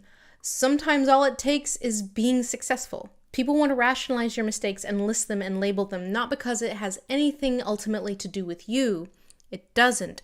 But because they want to reassure themselves that it will never happen to them, that it will never be them on the pillory. So even if you don't think I did anything wrong, if you can still pin this on a specific error, then you can distance yourself and sleep well that you would know better than to make the same mistake. And it would never happen to you. And that's just not how it works. Part of what makes Twitter so toxic is the sense of hopelessness it engenders. You're exposed to this never-ending stream of bad news and constant examples of how fucked the world is, and reminders that you have the power to effect very little change. That compounded with the fact that platforms like Twitter rely mostly on shorthand and are constantly encouraging you to produce and encourage knee-jerk reactions with very little context means that hopelessness and powerlessness and aggression, it's gotta go somewhere. And on March 26, 2021, it got funneled to me. And I cannot in good faith say I have not done the same, mindlessly joined in on a dog pile on someone who said something stupid or insensitive because it felt good. And for a brief moment, it gave me a sense of power. But then that moment is gone, and the world is still shitty, and that person's life, whatever their infraction was, deserved or undeserved, is marginally worse for my involvement in it. And that is why I'm stepping away. So for all of the people who used me as their outlet for their pain and aggression on that crisp spring morn, I understand that you feel hopeless and powerless in an increasingly shitty world. And I understand that there is a reason to assume bad faith when so many other people have let you down. And the only thing I can do for you is extend the same grace and compassion that you extended to me.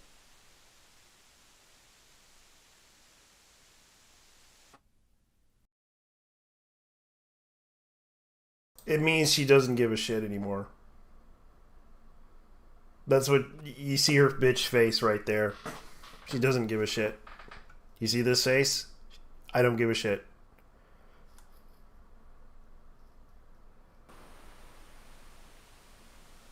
I stopped using Twitter.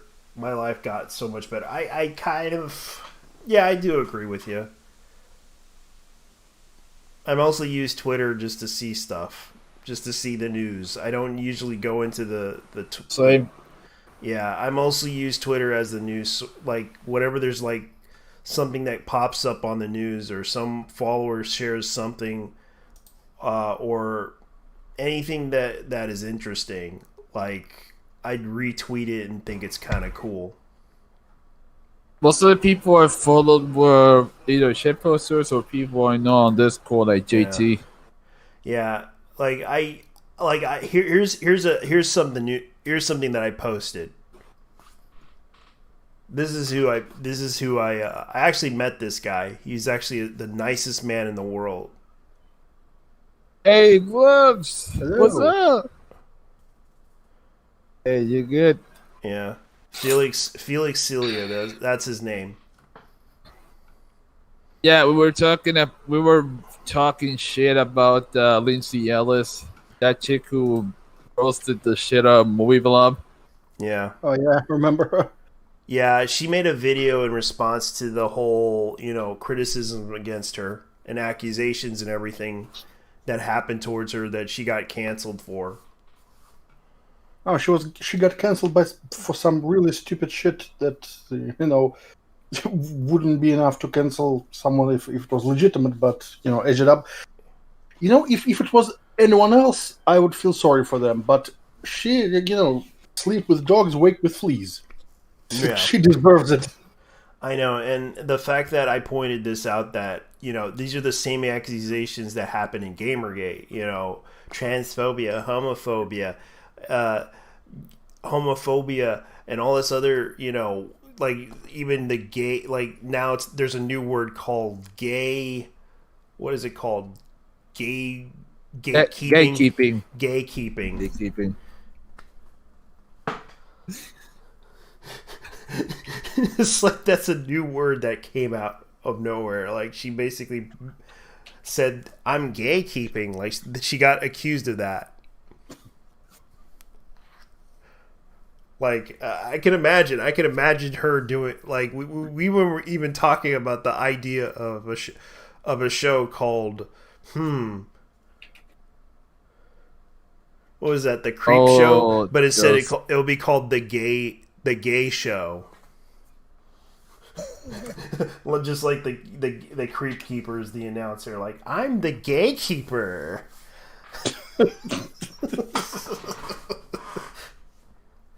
Yeah, name him Gaylord Faggins. Gaylord Faggins. Tonight's story is about a guy named Gaylord Faggins. He's going to go out and have a fun time. I swear, it's just people wanting to oppress, I swear. Yeah, that's true. Dude, we were talking. I can't believe we actually defended Movie Bob. Holy fuck! I know. I don't like Movie Bob, but yeah, you brutalized him on Twitter. Like, you humiliated him, and then you're trying to defend him. Like, please don't harass him. Please don't hurt him. Please don't do anything to him on the internet. Don't use my face to hurt him.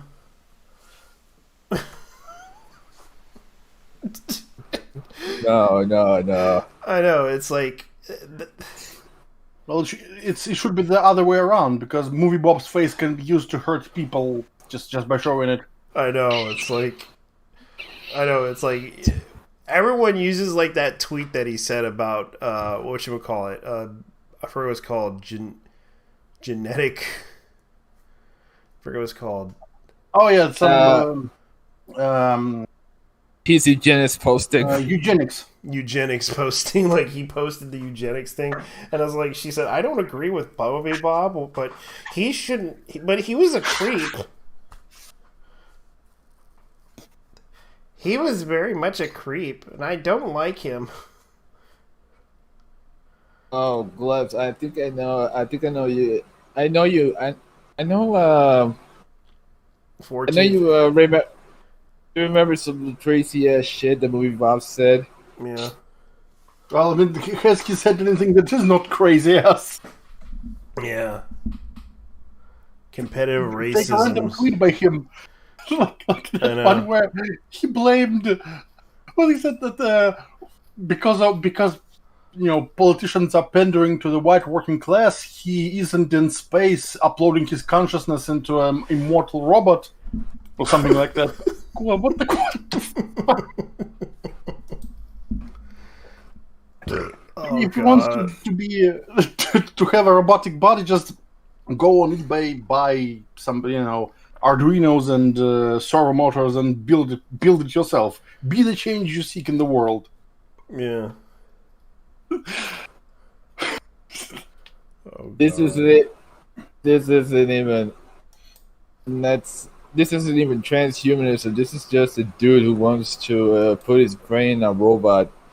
He wants to put his dick in a robot. That's what he wants. Yeah. That's what he wants to do. That's the dream, to put a dick in a robot. You know how cyberpunk is a lot of cyberpunk is like a ironic parody of science fiction. It's like science fiction shows the future being awesome and technology making human lives better. But cyberpunk is kind of like a really, really cynical outlook that technology makes human lives even more miserable, and everything's like a parody. And Movie Bob is like cyberpunk parody of transhumanism. Yeah. Okay. People be playing the oppression Olympics at least. So, oh man, you don't know half of it. Okay, I gotta admit, this chick actually looks better than what's her name? They should have had her play the part. Let me link it in the.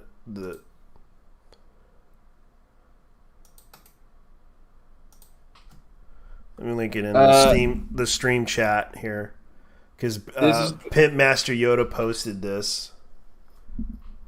This is more of a, 14 Jen just got a point. Yeah, 14. I know who he is. He's a friend of mine. Oh, gloves! You know what they called the people who were on Gamergate right now? Mm-hmm. What did she call it? You know what she called us now?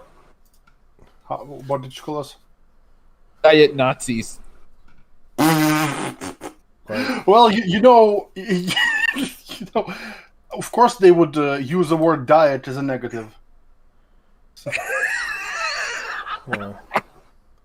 Yeah. Do you think that chick deserves to be the in the Marvel universe? Oh yeah. And there's also let me find this picture. There was like a all-female reboot of Ghostbusters that would have been much more popular. Oh yeah, the porn version. Yeah. I had that, but I had to take that out because people kept assuming it was the actual porn. Damn. Yeah, they assumed that was the actual porno, and they kind of, because it was just a live stream, and I kind of said that the movie 2020, that kind of you had to show that, didn't you? You just said something about porn. Yeah. Yeah, I know. That is what she was known for. Like, the hot dogs in the face. Like, I that's what happened. The woke people need to learn. Like, I that's fine. I wish Lindsay the best if she wants to go back to her edgy self. Oh, that he's actually 14th is actually African American, by the way. Oh shit. Well, I meant the woke ones. Yeah.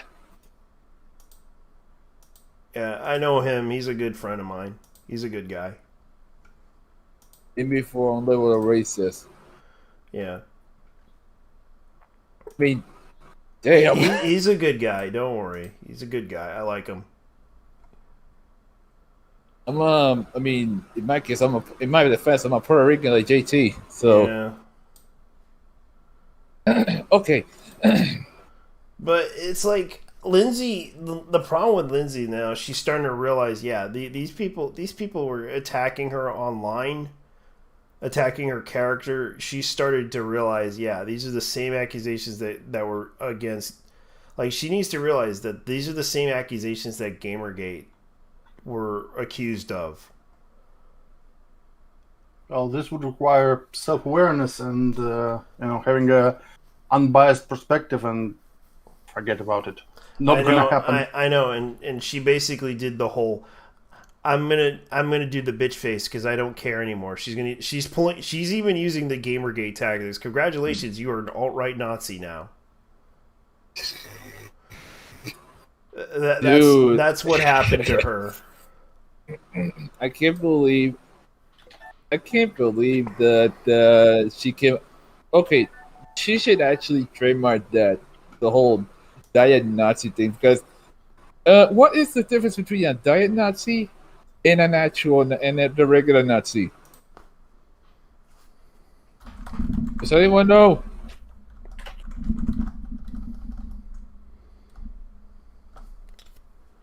I have a picture somewhere. Let me find it. I mean, so this is the non-diet Nazi. Yeah. Glad we're live right now, by the way. Yeah. And he 14th actually is a really good guy. When you meet him, he's a really good guy. Much obliged, my dude. Yeah. JT's a homie of mine. Yeah. Yeah, people don't want to actually do the work. That's the problem. That I can agree with. Yeah, like I'm going to show everyone. Let me see if I can find that clip, like the link, because I actually have the link right here. I'll show you the picture of this chick that they are.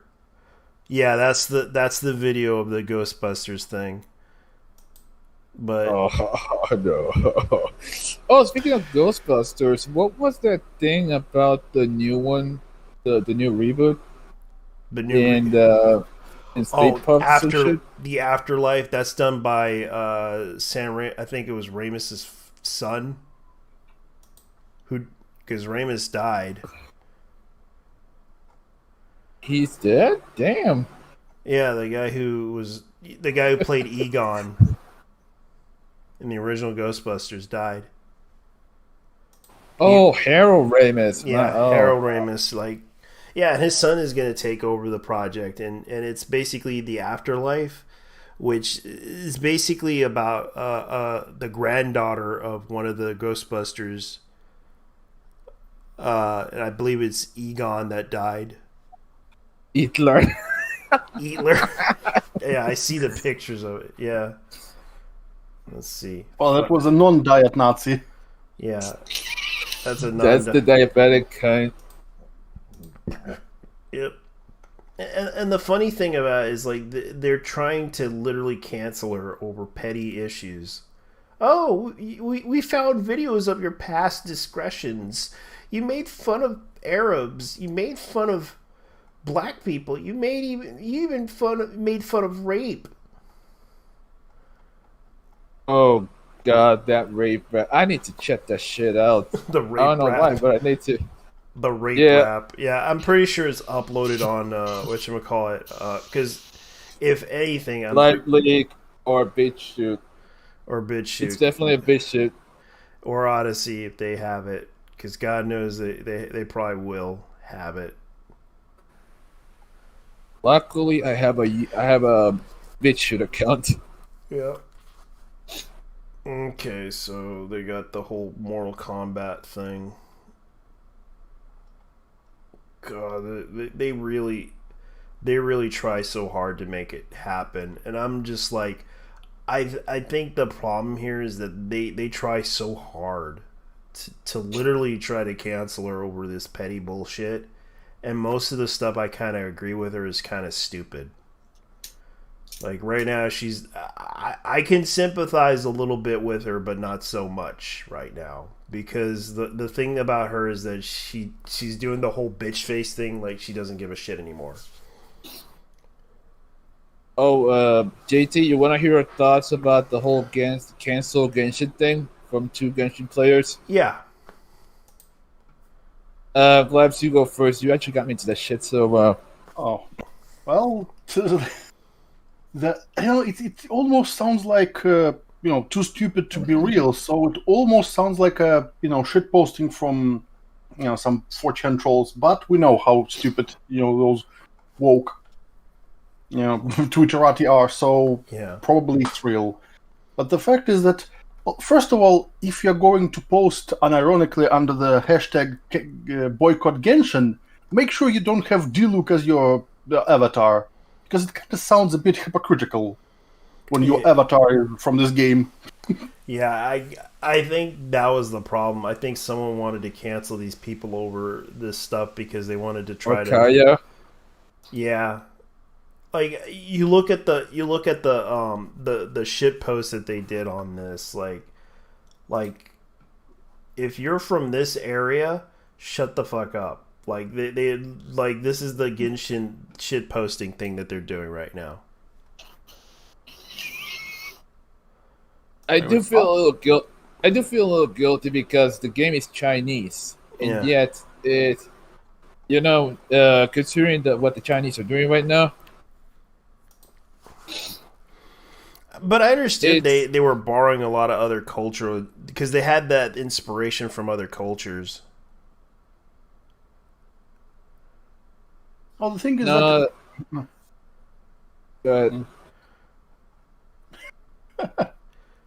It's funny how technically it is colonialism when those first world SGWs are telling Asians how to make their games.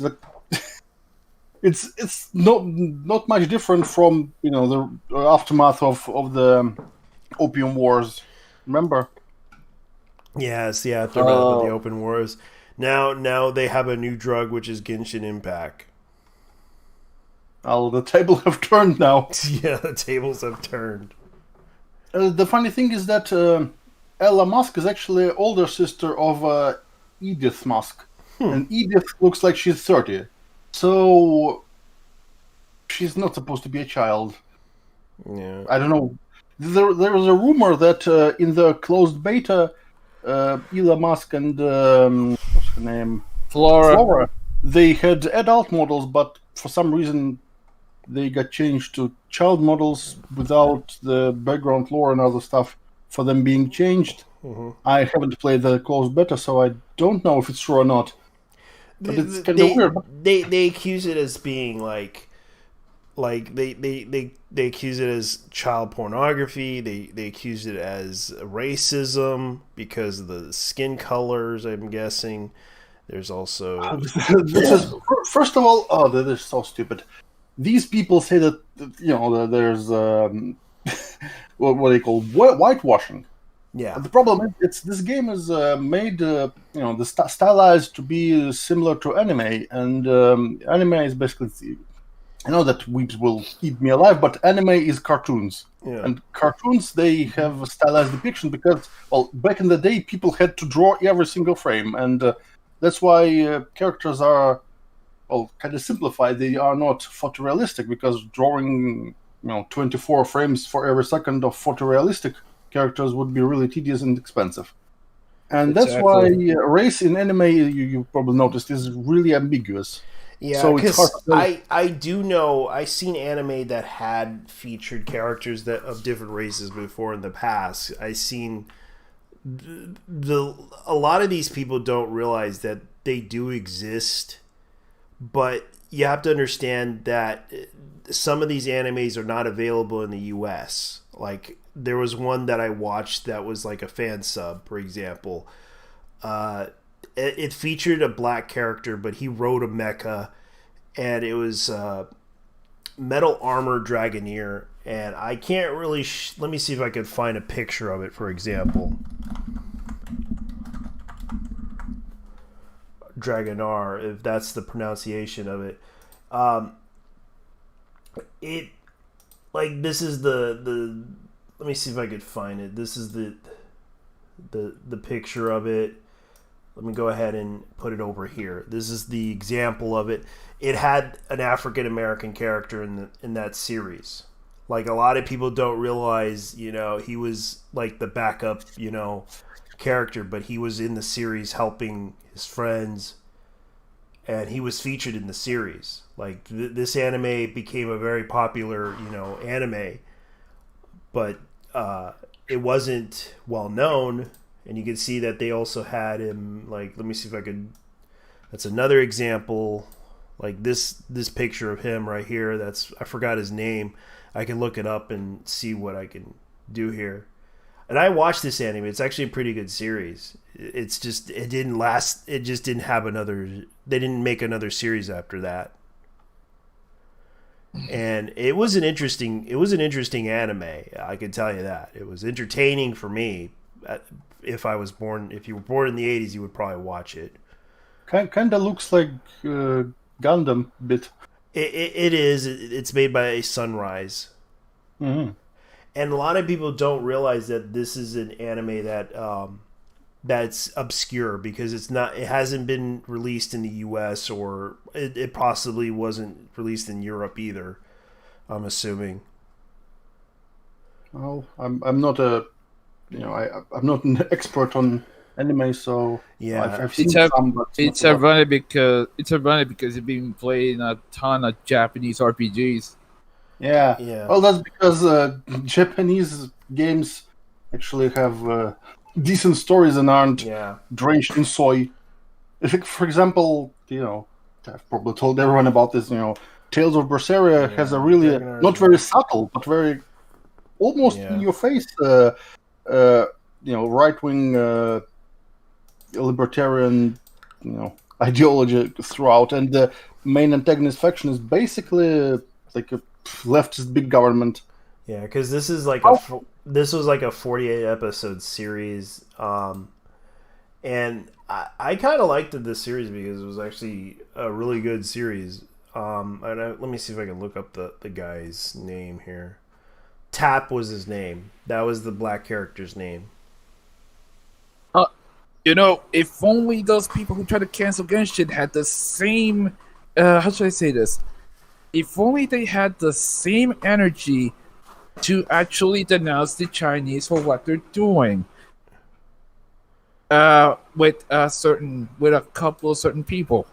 I know they won't do it because they're too lazy to not know anything about it, because they don't bother to look around or broaden their horizon on issues. They mostly focus on Tumblr. That's the one place they go to. That's Tumblr or K-pop. Speaking of the way I didn't finish about this, what I was trying to say about how their perception of race engagement is completely off the rails is that they say, if you look at NPCs from Mondstadt and compare them to the NPCs from Liyue, they look kind of similar, even though Liyue is supposed to be based in China, so most of the people from Liyue are, Asians. Yeah. But because of the stylized depiction, the difference is kind of subtle, and it's hard to tell if you look only at the face. Clothing is more makes it easier to distinguish, actually, because style of clothing is more distinct. And there are several NPCs from Sumeru, which is kind of like based in Middle East, and they look kind of similar as well. So it's not whitewashing; it's called stylized depiction. If you look at Mesoamerican stone carvings, you see that everything is like blocky and very, very stylized. What do you think about it? Is it because people there had square heads, that's why they carved them like that, or because it's a very stylized and not photorealistic depiction? I think it's the latter. So, but then again, this would require those HWs to be men of culture, which they are clearly not. Yeah, because they don't usually research anything. They just go with the flow. And the thing is, it's like they assume that that the Japanese are racist because they never did anything like animes like this. It's like they did, but that was in the past. Like that was back in the 80s, the early 80s, and it's like you guys never seem to understand that they have done animes with black characters in them. It's just you don't research it. Like there are things that most people think they think that just because of the stereotypes that a black character has to be, like they think everyone, like Tap was like the second guy. The main character's this guy, but he was like the backup in the series. Now that I think about it, one of the animes I watched this year was Golden Kamuy, the first season of Golden Kamuy. Mm-hmm. If anyone knows what that is basically about this dude in the Russo-Japanese War who looks for treasure, and his assistant, his adventure assistant, is a little girl from the Ainu tribe. Mm-hmm. The Ainu. Russo-Japanese War is the last place I would expect African character to show up. Not really African, more like the natives of Japan. The Ainu. The Ainus, they're like an indigenous tribe from up north of Japan. Not just Hokkaido, but they're also from the Ryukyu Islands, which are further from Japan. Yeah. And one detail about that anime is the fact they gone as far as to actually get someone about the linguistics for the Ainu. And the tradition, the one part that was pretty fucking badass about this show was the fact that the Ainu named their children after something really fucking offensive, like for example, shit or tits. Oh yeah. Hokkaido. Now here's another one. Here's another black character that everyone knows, and yet he was featured in one particular series. Name that series. Which character? JoJo's Bizarre Adventure. Oh yeah, Mohamed Abdul. Yeah. From part 3. Thanks for Angel. They're from Hokkaido. Oh, there was also a black character in the best anime ever made, Twinkle Noral Rock Me. Yeah, I remember that anime. I seen it. I saw it. Well, you can't say that it is not accurate to the manga. It's pretty much a manga. I know, and everyone kept trying to like. I remember someone actually like did a video, did like a VMA, but they did that when you're lazy, when you. They that dance thing that they did. Oh, the torture dance the torture dance from part 5. Yeah. Oh wait. Now that I think about it, there's the part 6 is coming, which is pretty about damn time too, actually. Yeah. There was also one anime that actually featured a black character, and they used to always make fun of her too. And it was in Basquish, but Basquish was like a French animation. Basque or Basquish. Let's see. I do know regarding you actually have more chances of seeing a black person in anime than a Latino character in anime. Yeah, you don't see that many Latino characters, even though the Spaniards did go to Japan and trade with the Japanese before. Like for example, I know that one of the main characters in IGPX is an orphan from Puerto Rico. Oh. At least supposedly she's from Puerto Rico. What was it? Yeah. Alright. The thing is, the reason why I said that part about how the Ainu were from Ryukyu was because of Samurai Champloo. So I apologize. Yeah. They are from Hokkaido. Yeah, they're from Hokkaido. Which is actually where the story of Golden Kamui is mostly based on. There's a lot of people who usually go to the Kanto region of Japan, but rarely do they go to the other areas, like for example Hokkaido, Kansai, Kyushu, even the other areas, Okinawa. They rarely. Japan has a serious. Japanese anime nowadays have a serious problem basing most of their anime in Tokyo. Like, Yeah. come on, Tokyo's not the only city in Japan. Yeah. I mean, and the only the only popular anime that actually wasn't based in Japan. It was based on it was Tenchi Muyo. It was based in an area that they put it at. And I forgot what that region was, but I have the Blu-ray of it. I understand that Yaka is from Kyoto because she speaks in a Kyoto dialect. Yeah.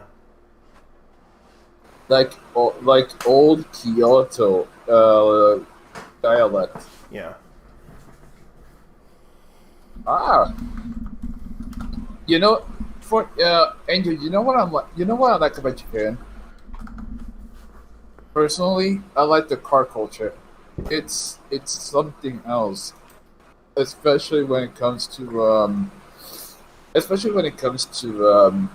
the variety. Like you got French cars, you got Italian cars, you got people highway racing, drifting, rally racing, Hokkaido, doing one car cup racing in Osaka. With Kanjo Soku, that kind of shit. Bosa Soku, Kaido racers from Fukuoka and Hokkaido, and so on and so on. Not just the anime, but I would go to Japan because of the car culture over there. So the creator, I believe, or directed by, let's see if I can find it, because he was, because because they used the Tenchi Muyo series, and they also did like a Tenchi Muyo OVA series. Spin-off. They also made a spin-off with Tsunami. Yeah, so they used like the Okayama Prefecture as their base of the story. Oh, that's Kansai. Kansai, yeah. Yeah, that's Kansai. That's Okayama, Okinawa, Owari, Osaka. Yeah, that is Kansai. Yeah. And they always use that as the story, the area to where Tenchi was at. It wasn't like always Tokyo, even though they did Tenchi in Tokyo.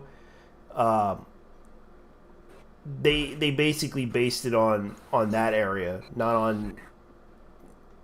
I didn't realize that Tenchi Muyo was based in Okayama until now. The only thing I actually know about Okayama. Mm-hmm.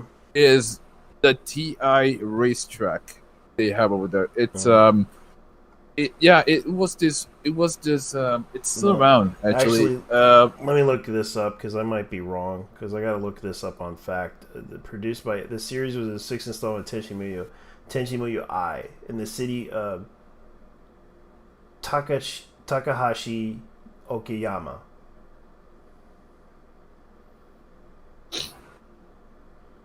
That's where it is at.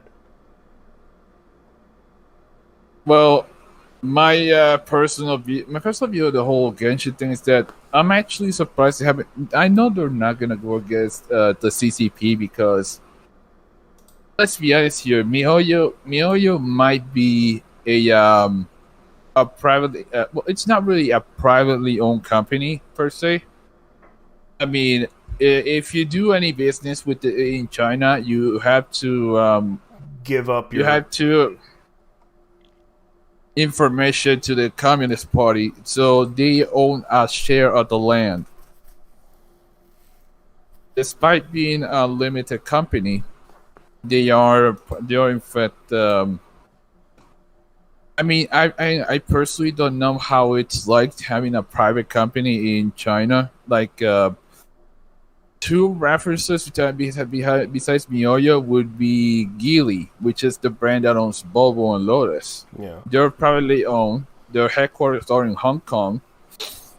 And yet the brand is based in Xinjiang, where the Uyghur genocide is happening. Yeah, and a lot of people are not talking about it. Even the president isn't interested. That's the thing. The president doesn't care. He said because he would rather be quote unquote neutral. Come on, I know. Why am I looking down on centrists? Look, I'm not saying centrism is bad. I'm just saying that you need to. In this case, you do have to pick a side, because the Chinese, they're gonna pick their side. They don't give a shit. They are tribalists. Yeah.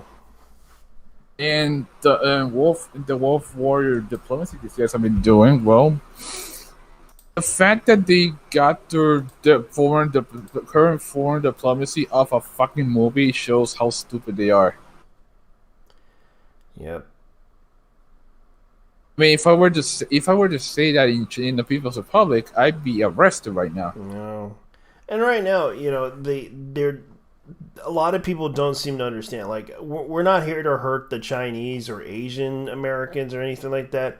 It's just that there's a lot of things going on politically that they don't seem to realize. Like, there's a lot of things that are happening right now that like Tencent is becoming the most dominant company. Isn't that kind of suspicious for the video game industry? Or the fact that the Chinese are basically stealing our IPs.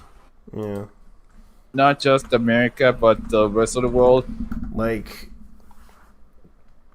This is something like Chinese tech giant falls under regulators' pressure. Like, there's a lot of things that are going on. Like, Tencent bets billions on gamers more than fans than NBA stars.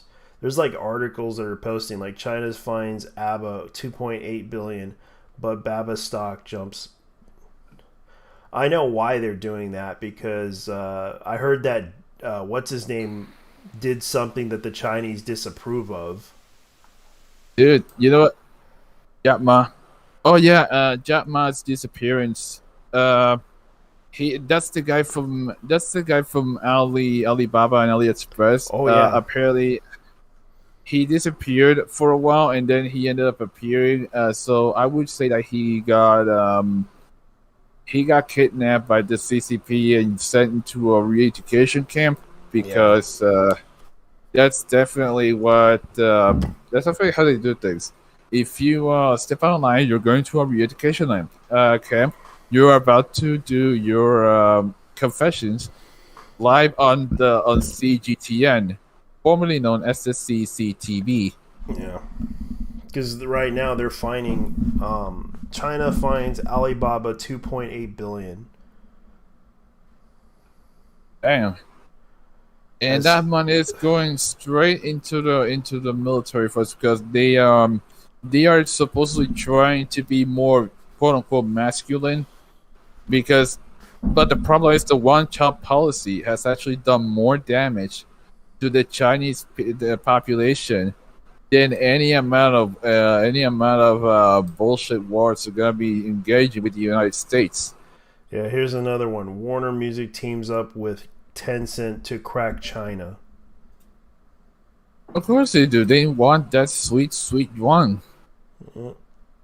They want that renminbi really fucking bad. I mean, H&M, all these other companies like Nike. Guess what they're doing over there? They're actually burning the Chinese people are actually burning down their stores because they don't want to use Xinjiang cotton. Oh.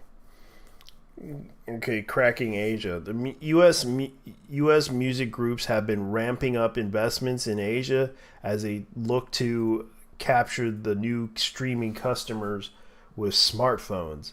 Universal Music signed up a deal last month with major K-pop record label to help it break into South Korea.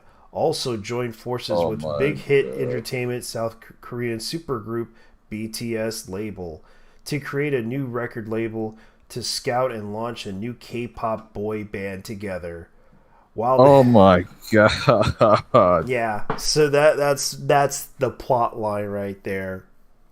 So what they're gonna be saying about how they're gonna be crushing everyone else and how the Han Chinese are superior to everyone else? Yeah, while the major U.S. record labels are trying to break into China and the Asian region, Tencent has been investing billions of dollars in U.S. music market and has acquired 20% stake in Universal Music, 9% in Spotify, and 2% in Warner Music. Keep in mind, these are the same people who own Epic Games. Yeah, and there's a lot of suspicion towards Epic Games. Okay, so I was gonna talk about Genshin for a bit. I do admit I actually do like the game. I don't really care that it's a Zelda bootleg, a Zelda knockoff, if you will. Huh. Because it's actually not. Of course, it borrows a lot of elements, but what metric I use is not how similar it is to other games, but what it does differently. And I think it does enough differently to be its own thing and not just unashamed Zelda clone. That's the thing. It has a lot of similarities to other games. But then again, if you look at other games, no game is like completely. Well, maybe some of them are really, really different. Like Baba Is You. I haven't seen anything quite like it. But most games borrow from others that came before in some capacity. So, it's. And the fact that the people behind the games are absolute mad lads, though. I mean, this game is a meme, dude. Oh, yeah, the fact that they embrace the memes so much. Oh, yeah. Speaking of memes, what I was trying to say? I lost my train of thought. My train of thought derailed. But I wanted to say it's like calling Genshin Impact Zelda ripoff is just like calling Trails of Cold Steel Persona ripoff, because in a way it kind of is true, but it's quite reductive and honestly it's not very honest to call it that, because it's again you better off by if you judge not what is similar but what is different. And for example, I think that the combat system is quite unique. This whole elemental reaction thing. It's a simple idea, but it creates a lot of mechanical complexity and makes it more strategic and allows you to do a lot of interesting combinations and strategies. So this is actually having a good combat system in an action RPG is vital for its success, because that's what you will do most of the time anyways. So it's grindy, but it's the satisfying kind of grindy in a way, because I was about to quit once I reached level 5, and now I'm pretty much killing it. I just had to get good. Yeah, that's the thing. Usually people expect those gacha games to be pay to win, where there's no skill, just having a credit card. But it's not. I remember seeing a clip of some dude who spent like more than $1,000 on gacha, and still got wrecked in the spiral abyss, and he had a meltdown. Well, what did you expect? Just because you put enough money in it doesn't mean you don't have to get good. And the thing is that if you are good, you can complete every single challenge in the game using only the free characters you get. So paying isn't essential. There are actually a lot of YouTubers who do those free-to-play playthroughs, showing that it's not only possible, but it's not even that hard. It's all doable. It's just some work that you have to learn to do, some steps. Well, the thing is that first of all, you get a decent amount of this currency, in-game currency, to get to use for gacha. So you'll have more than just free characters. And during events, often they give away characters. Like in the 1.2 version event, they gave away Fischl, one of the best 4-star characters in the game. And in the 1.5, and I can see that they put out manga. I guess that's for the community. Yeah, the game that has in fact a manga. The same with Honkai Impact. They also have a manga, and they even released an anime. Yeah, I know that Hoshin. I think it was called Hoshin. That's the one. Let me look it up. Honkai Impact. They're already on the third version, or the third part. But the anime is called Valkyrie's Cooking. Yeah. Or Cooking with Valkyries. Yeah, that's the one. Yeah, they have I did watch their stuff. It's pretty good. I do follow them because they do a good job with their animation. Oh, you should totally watch promotional materials for Genshin Impact, especially character trailers, because that's real art. Especially, my favorite one is, to no one's surprise, Zhangli the Listener, because it's you just watch it. Because I did watch the Honkai Impact storyline, and I thought it was really amazing what they do with the animation of this thing. Because when you look at some of the stuff that they do with that animation, it's cell shaded, but it's pretty decent. Like, I know they released this back in 2016, that this game came out like in 2016, especially they try to promote this stuff, and it's like they do this, and it's like it's the same company that did Genshin Impact, but MiHoYo Limited, and they do these animations like with cell shading, and it's like a lot of their stuff is pretty interesting because I think they should have made them. I think they should make animation. Well, they do. The thing is that the reason why they are making those anime style games is because the creator of the company is a massive weeb. Yeah, and he watched Evangelion and got inspired and decided to make weeb games, basically. Yeah, I could see why. Well, more like the three founders of the company. Why do you think they have Impact in the name of the game? It's a reference. I have to wanted myself. In Japan, it's simply called Genshin. In Japan, but they call this Impact or something like that. Like the title. I really don't know why. I think that it's because you notice when they mention Third Impact, that's like the Neon Genesis Evangelion reference to the impacts that happened in. Yeah. Like you mentioned. They call it simply Genshin in Japan because Genshin is a Japanese word, and it means original god. Well, in English, the official term for that is Elogene. Yeah.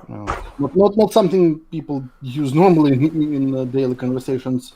Yeah. That's drawn from Gnosticism because, interestingly enough, the whole mythos of Genshin Impact is based in very closely based on Gnosticism, which is quite unusual because usually when you have like fictional religions in games, they're based on something more mainstream. But Gnosticism is rather obscure and interesting, just because it's something you don't see often. Which is Well, I gotta go. I'm gonna close the stream. Thanks for coming, guys. I appreciate you guys talking to me about that whole issue about Genshin Impact, and also the fact that whole situation with Ellie, whatever her name is. You know, I after listening to her talk about this, I started to realize, yeah, you may. Because she basically screwed her. She basically shot herself in the foot. Lindsay's basically I don't think she deserves to be canceled because of this shit. But I do agree with her. Fuck these people. These people really deserve not one, attention from her. And you know what? She can block me. I don't care. This whole thing about her, yeah. By the way, I found out that what's his name is canceled. So yeah, I did find out James Charles, aka the Gay Wizard, is canceled.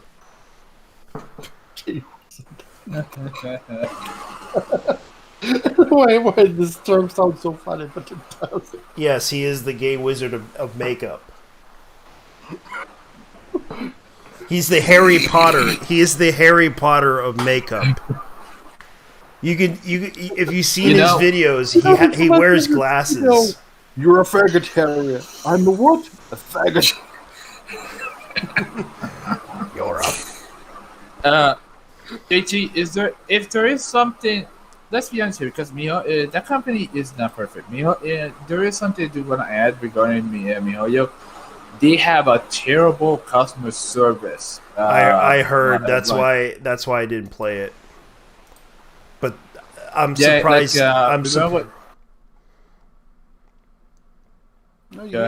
should try it out because the game is great. Yeah, I might. Yeah. I might. It's just in the near future. I got work and I gotta pay bills.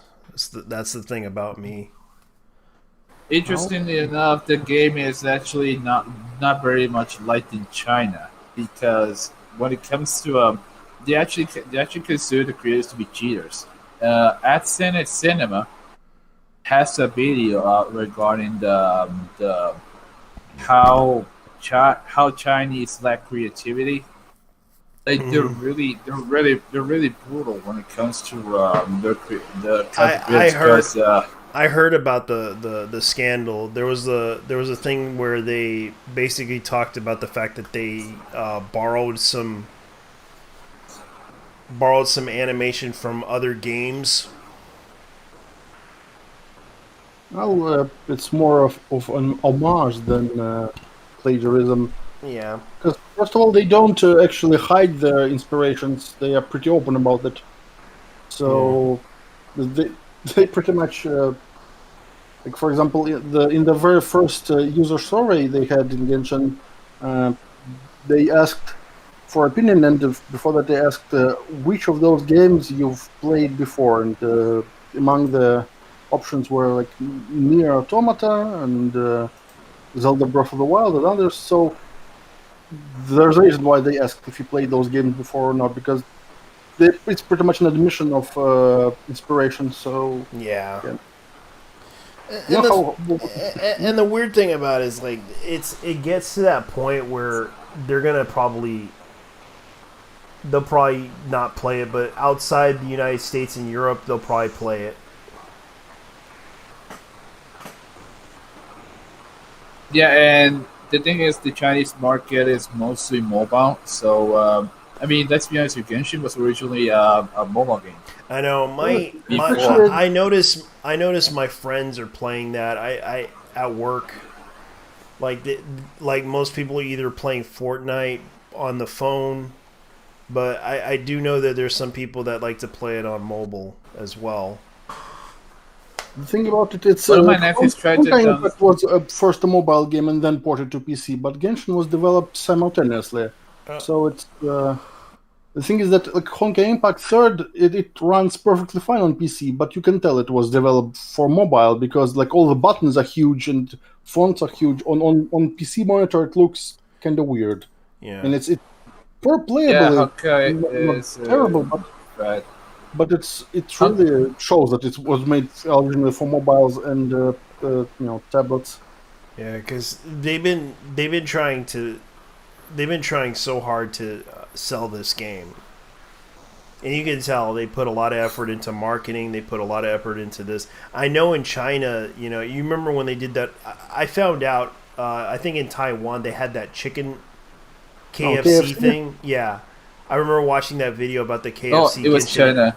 Yeah, China with the Genshin Impact China advertisement of KFC. And there were a lot of people showing up to that place. Yeah, it was sold out almost immediately.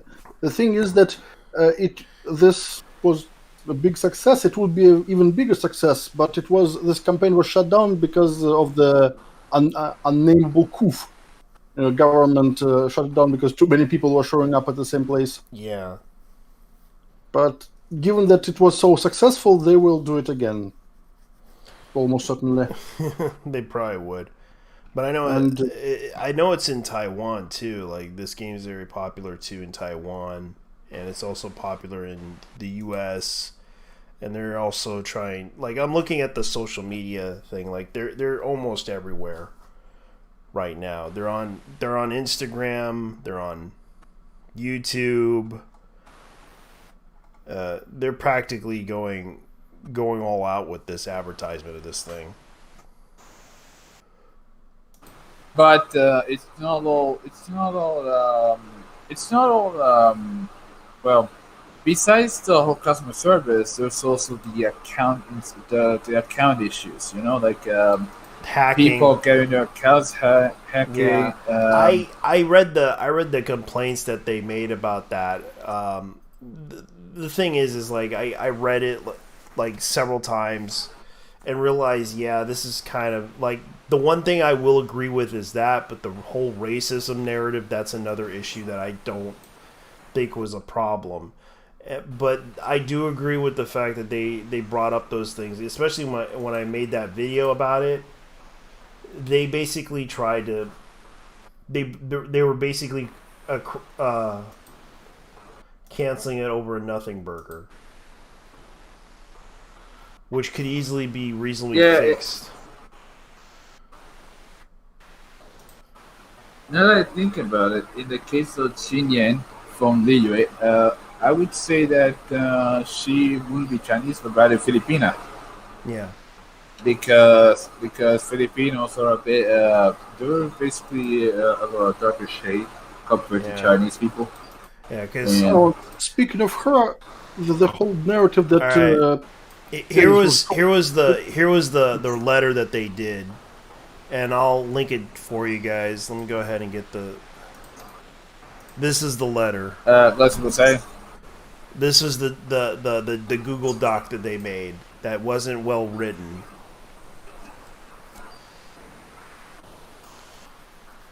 Like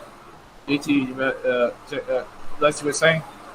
Oh yeah, the whole narrative that the game is racist because Xinyan is dark skinned and the people are afraid of her because of her skin. Did they even play the game? Did they even read the description? People are afraid of her because first she's a rock and roll musician and dresses like a punk rocker, and also her normal facial expression seems a lot more vicious and menacing than she means. So basically it's unfortunate circumstances and human prejudice, and nowhere it's even hinted at that it has anything to do with her skin color. But again, if they only actually read what the game says, like, there's just open up the character menu and look up the story. It's clear as day. There's no ambiguity. But of course, these people are so obsessed with race that even Grand Wizard of the Cool Kids Club would tell them that they should tone it down.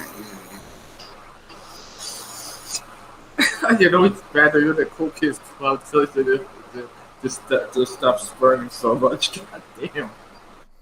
Yeah. I was reading, the other day I got trolled by a guy that I made a video about, Playmate Tessie. Right now she's suspended, I found out. Great. Who is that? Playmate Tessie was this crazy girl that thinks she's all that in a bag of chips online. She's like a YouTuber. She used to be a Twitch streamer until she got suspended for basically making fun of a cancer patient on Livestream. Wow, what a nice person. Yeah, and she basically got hated on by most of the people. And the funny thing about it is that her channel got boosted. Like, people were literally following her. Just to hate her. Just to hate her, but also the fact that she became the new... I would say she's like a young version of... I hate to say it. She was like the parody of Twitch Thoughts, but she was much worse than that. An actual thought. An actual thought, but much worse. But she parodies them in a way. She tried to be like Brittany Valente. Brittany Valente. Oh, Brittany Venti. Yeah, she tries to parody the worst, but she became like this edgelord troll. Because I knew she acted like an edgelord troll in a way. She basically made these stupid comments about the Jews were like. There's a guy that made a video about her saying that she interviewed her, and she basically talked about, like, this guy asked her a question. What are your thoughts about the Jews? The Jews are very annoying, and I think like, I knew she was just trolling.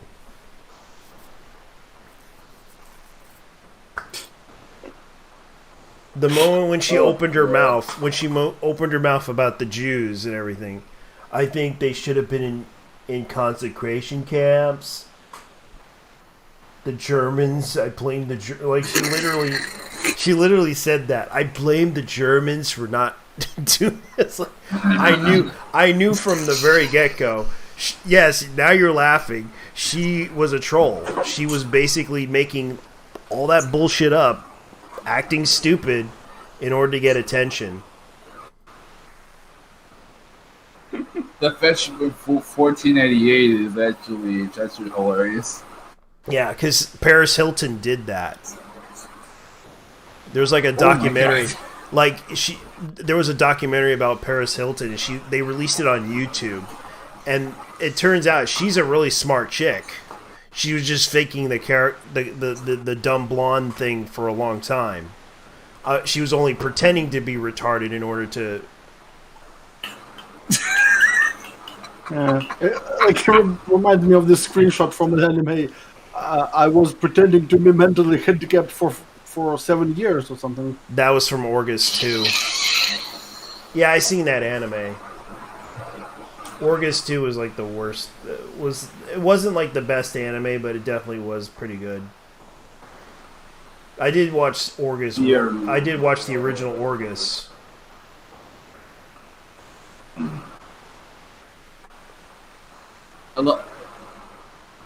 So basically, Miss Paris Whitney Hilton was acting retarded all this time, and she trolled us all. Yeah.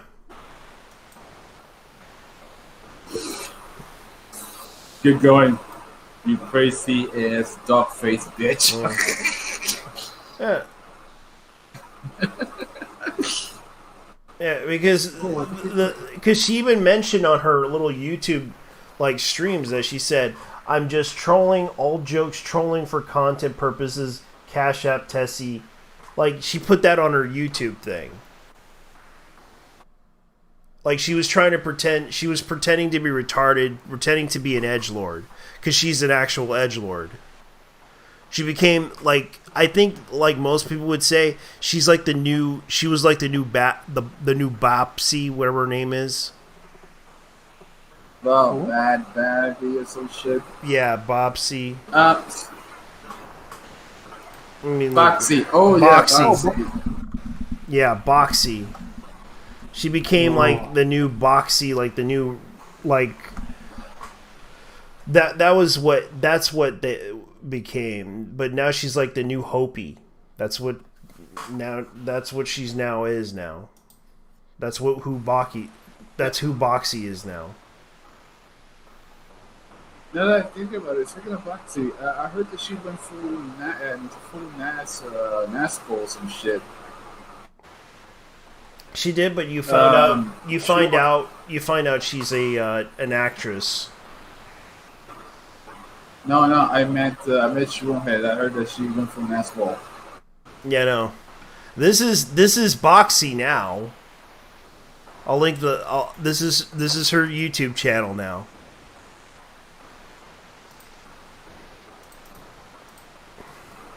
Really makes it think.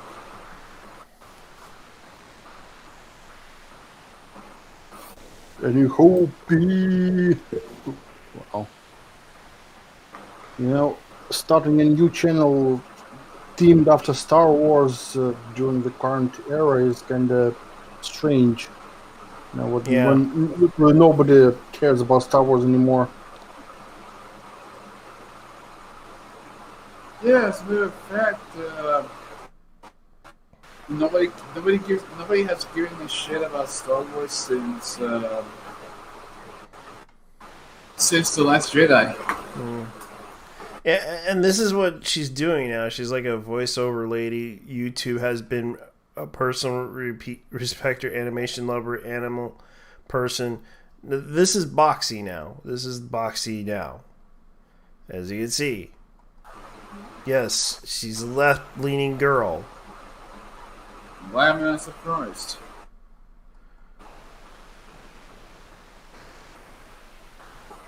She consumes the product. She consumes the product that 4chan made her famous for. Alright, her name is Katie Wayne. Yep. Howard. Katie Wayne. You know, I still can't go over the fact that she looks like Miss Julia Peen. In other words, she won't have. Hello, I'm Boxy. Yeah, that is her. That is Boxy now. And she doesn't deny it. She's not. That's who Boxy is now. Oh my god, the fucking Mark Hamilton racist. This dude's still at it. Fucking hell. Yeah. Okay, there's now that wow, I mean that was 12 years ago, wasn't it? 12 years ago. Yeah. And Boxy's was like the most popular character.